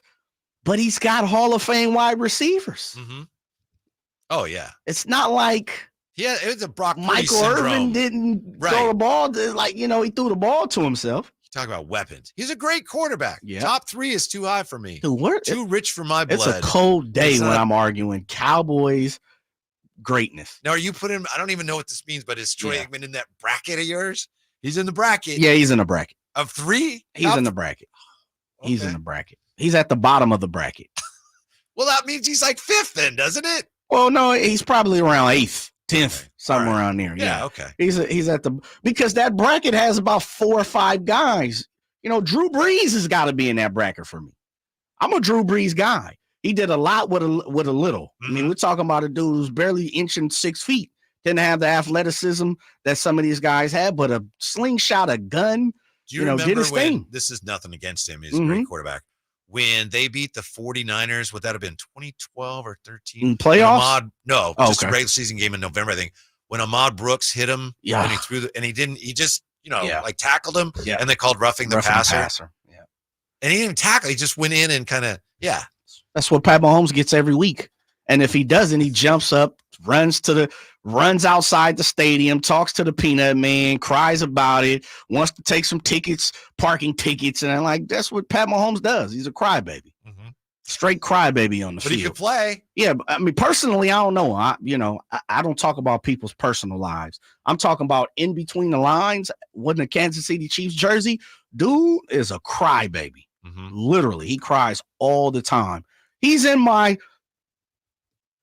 circumference of 3rd best. What? That doesn't even make sense. It does. Bracket, division, area, like I said, demographic. So you got like 40 guys in your top 10. No.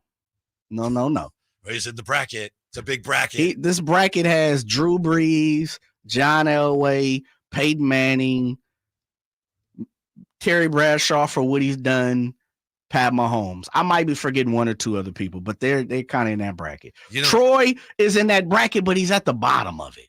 He's at the bottom. See the best Cowboy quarterback? See, I remember Staubach. See, I never got to see Staubach. In my mind, Staubach's better, but you remember what you saw first more than you never got to see Staubach. But they say Staubach was a beast with the feet too. Yeah, like Roger the Dodger. Yeah, he can move with it. Yeah. But this tells you Roger with the Navy, right? Then he he played for Navy. I think he won a Heisman with him.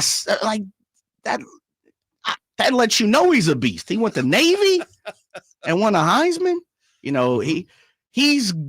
I didn't get the opportunity to see him. I didn't get to see Bradshaw, but Bradshaw has championships. And as much as he doesn't have the numbers, he's got the jewelry. Oh, he was great. Staubach is great too. For me, there's like a 5-6 person. You want a quarterback that benefited from playing with a great defense, though. Who you got? Well, I mean, Terry Bradshaw, that's a steel curtain. Yeah. Yeah. But he was clutch. He was a fearless Where's passer. Steve Young in this? The next rung? If he's next rung for you, that makes him like 60th or something. No. Is Steve Young a top 15 quarterback? He should be, huh? But it's funny in the way we remember things. Like Joe Montana, it's like shoots right near his top 3, easy, maybe 1, maybe 2. Steve Young, he's got some jewelry though. I know he does. I know. Where is he at? You got to see him further down. I thought he 15, 20. This is probably wrong and unpopular, but I think he was better, more skilled than Aikman. Okay, I can see that. Aikman won all those Super Bowls. Is he in front of Staubach? Who? Steve Young. He was better. Is he in front of Staubach? He didn't accomplish as much because he spent so much time backing up Joe and playing in Tampa Bay and playing for the USFL LA Express. Is he in front of Bradshaw?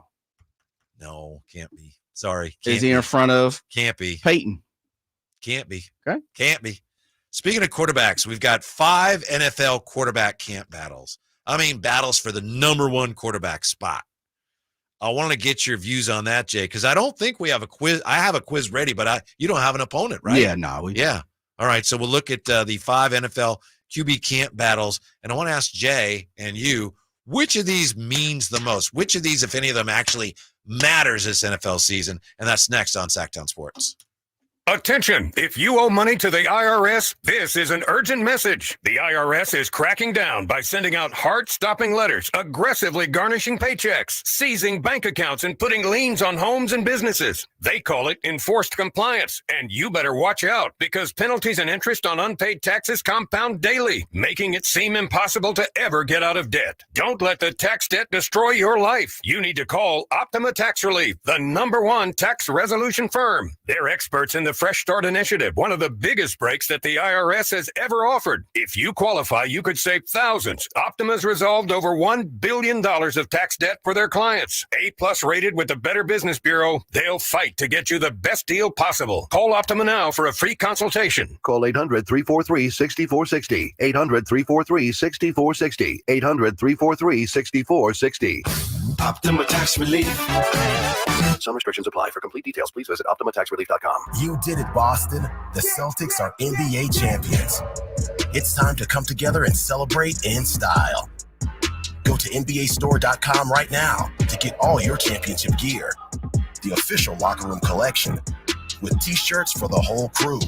The official locker room hat and everything you need to celebrate the Larry O'Brien Championship Trophy. Celtics fans, it's your time, so get your gear. NBAstore.com, a Fanatics experience. Hello, Sacramento. I'm Emran Pilati, owner of True Sports Cards and Collectible Store here in Rockland, California, and the host of the True Sports Cards Show that airs right here on Sactown Sports 1140 every Saturday from 10 to 11 a.m., where we discuss the latest trends, hottest products, and deliver exclusive interviews with other industry leaders. And don't forget to visit our shop, True Sports Cards, at 6661 Stanford Ranch Road in Rockland and see what we have for all your sports card and memorabilia needs. Hey, it's Carmichael Dave inviting you to make the switch to electric this spring and save big with American Energy. Stay ahead of those spiking energy bills this summer with up to $9,000 in rebates on a new ultra-high efficiency comfort system. American Energy is providing huge rebates from SMUD as well as spring specials by installing one of many incredibly efficient AC options available to you right now. Get rid of those fluctuating gas bills in the winter and switch to year-round all-electric with American Energy. Let them perform a free in-home energy efficiency analysis and see where they can help you save for the warmer months ahead. These guys are the best. Been serving the greater Sacramento area since 1981. A+ from the Better Business Bureau. Learn more by calling 916-520-9990. That's 916-520-9990. Call 916-520-9990 now. 403.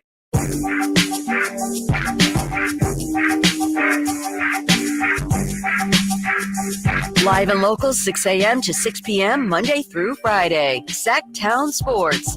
Thanks for being with us, and thanks for making us laugh. Compio made me laugh when he, on the chat, he says, Wendell Kim was better than Flannery at third base. And Jay says someday when there is nothing going on, when there's absolutely nothing going on, we'll do a deep dive on the best and worst third base coach. Wendell Kim was established over there at third base.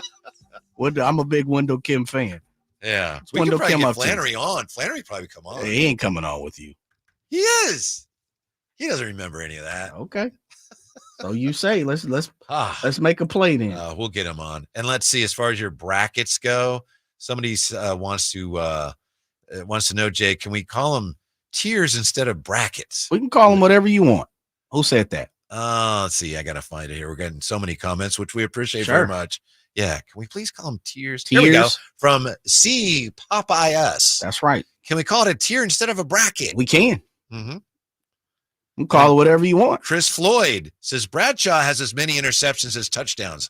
Look it up. As I say, in the numbers, you look at some of the older quarterbacks, and I mean, you go back past him, like, Bradshaw, past him to Unitas and Bart Starr and those guys, and you look at the passing numbers, that's horrible, but it's almost literally a different game. When you ask people, and even Matt Verderam spoke about it, I think the best of the best, most people consider Johnny U like the guy of that era. And, so you got to give him his due. We got to give him his respect. He's got to be in that tier as well. My dad took me to see him play once. Johnny U? I saw Johnny U once. Where you play Johnny? Where you see Johnny U play at? Oakland Coliseum. Really? Yeah. Against the Raiders. Wow. We didn't go to many football games, but my dad would take me every so often. Went to baseball all the time. Football, he'd take me because he said, I want you to see this great quarterback. Sure. Yeah. Johnny U. Not many people still around that could say that. About that. No, yeah. Johnny U is a change the game according to most NFL, historians. And I don't remember much about what he was doing, but I remember my dad saying, "Oh, look at this drive he's leading him on." He wasn't like this was late in his career. Wasn't like going up top like guys do today, but just a methodical drive. Boy, Johnny U. Yeah. Yeah. So thanks, Dad. I appreciate that. That's right. We've got right now, Jay, there's 5 quarterback camp battles in the NFL for the number 1 spot. Okay. There's lots of, like, the 49ers have a backup QB battle. Do any of these matter? If so, which matters the most? When it matters, I say, if it's a bad team, it's like, it doesn't matter who the quarterback is. We got in Minnesota, we got Sam Darnold versus J.J. McCarthy. In New England, we got Jacoby Brissett versus Drake May. Las Vegas, we talked about this earlier, Minshew versus O'Connell. Pittsburgh, Russell Wilson versus Justin Fields. Denver has actually 3 guys, at least for now: Bo Nix, Jared Stidham, Zach Wilson. Do any of those quarterback battles matter, big picture, NFL 2024? To me, there's one of those that really jumps out. 2 jump out to me, but the one that absolutely is Pittsburgh. Yes. Yeah. I like Justin Fields. I think he has some untapped potential. I'd like to see him ball and kind of, the Bears gave him opportunities for sure, but they didn't put a lot around them. Like you look at the Bears now, they're stacked on paper. On paper, they look very good for Caleb Williams. They didn't do the same, and I know it wasn't the same regime the whole time while Caleb was there, but I think that's Mr. Pace. Was that Ryan Pace that's up there? Who it was the general manager for the Bears? I might be wrong. No, I think you got that. But I would love to see him get a start in Pittsburgh with Mike Tomlin, have some stability there. Not all, guys walking around them in certain positions are super talented, but I think they have some talent. One thing we know about Mike Tomlin and the Steelers, they're going to at least play 500 ball. He is yet to have a losing season. I would love to see Jay Fields get an opportunity, and it's no disrespect to Russ Wilson, but I just think it's over for him when it comes to being a top flight quarterback. The other one that jumped off for me is Minnesota.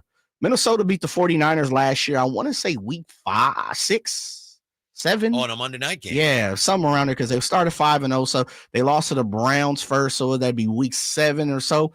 And I was in Washington, D.C. And I went to see the game Monday night. And I was furious. That might have been the third game they lost in a row. Or was it the second one? Whatever. I was furious. Can't lose to the Vikings. No, because they lost the next week to the Bengals. I think. Remember they had that stretch. Yeah, so I think it was. They won 5-3, then Cleveland, and then Minnesota, then Cincinnati. Okay, yeah. So you can't lose to Minnesota. I'm interested to see what J.J. McCarthy does. He has some athleticism. I've watched him in Michigan for a long time.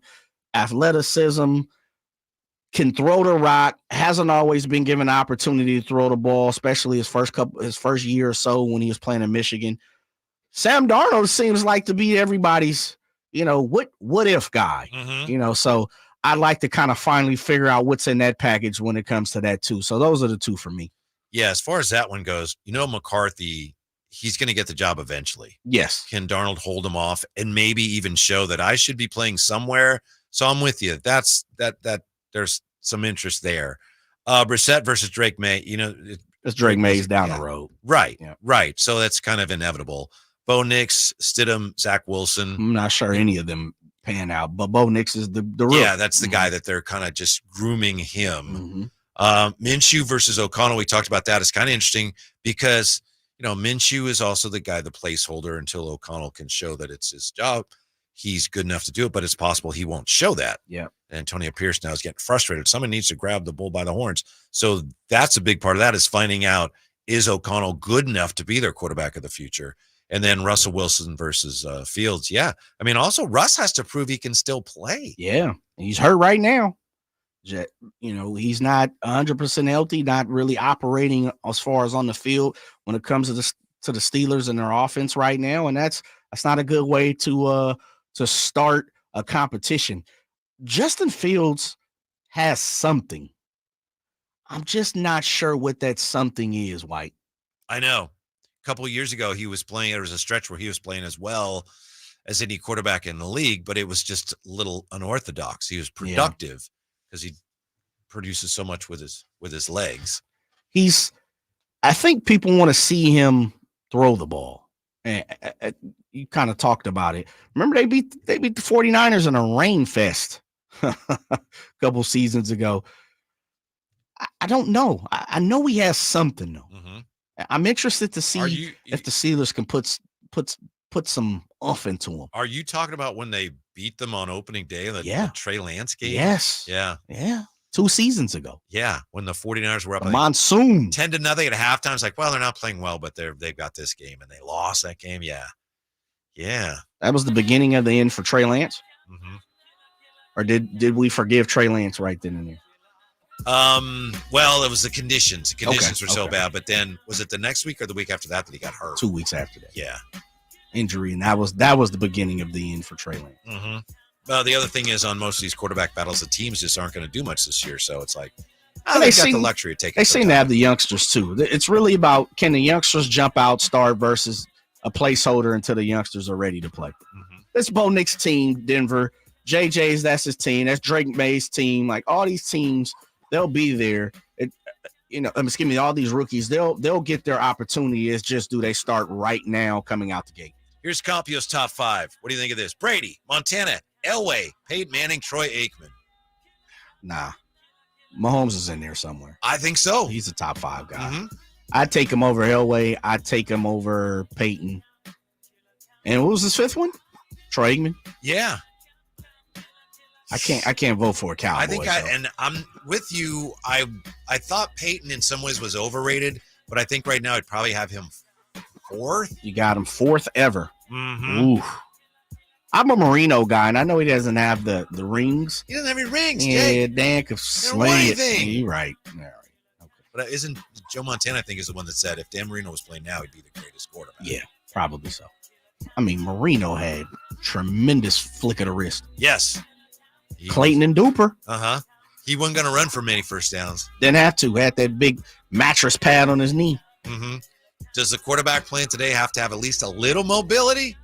Brady couldn't play now, could he? Because You said he could.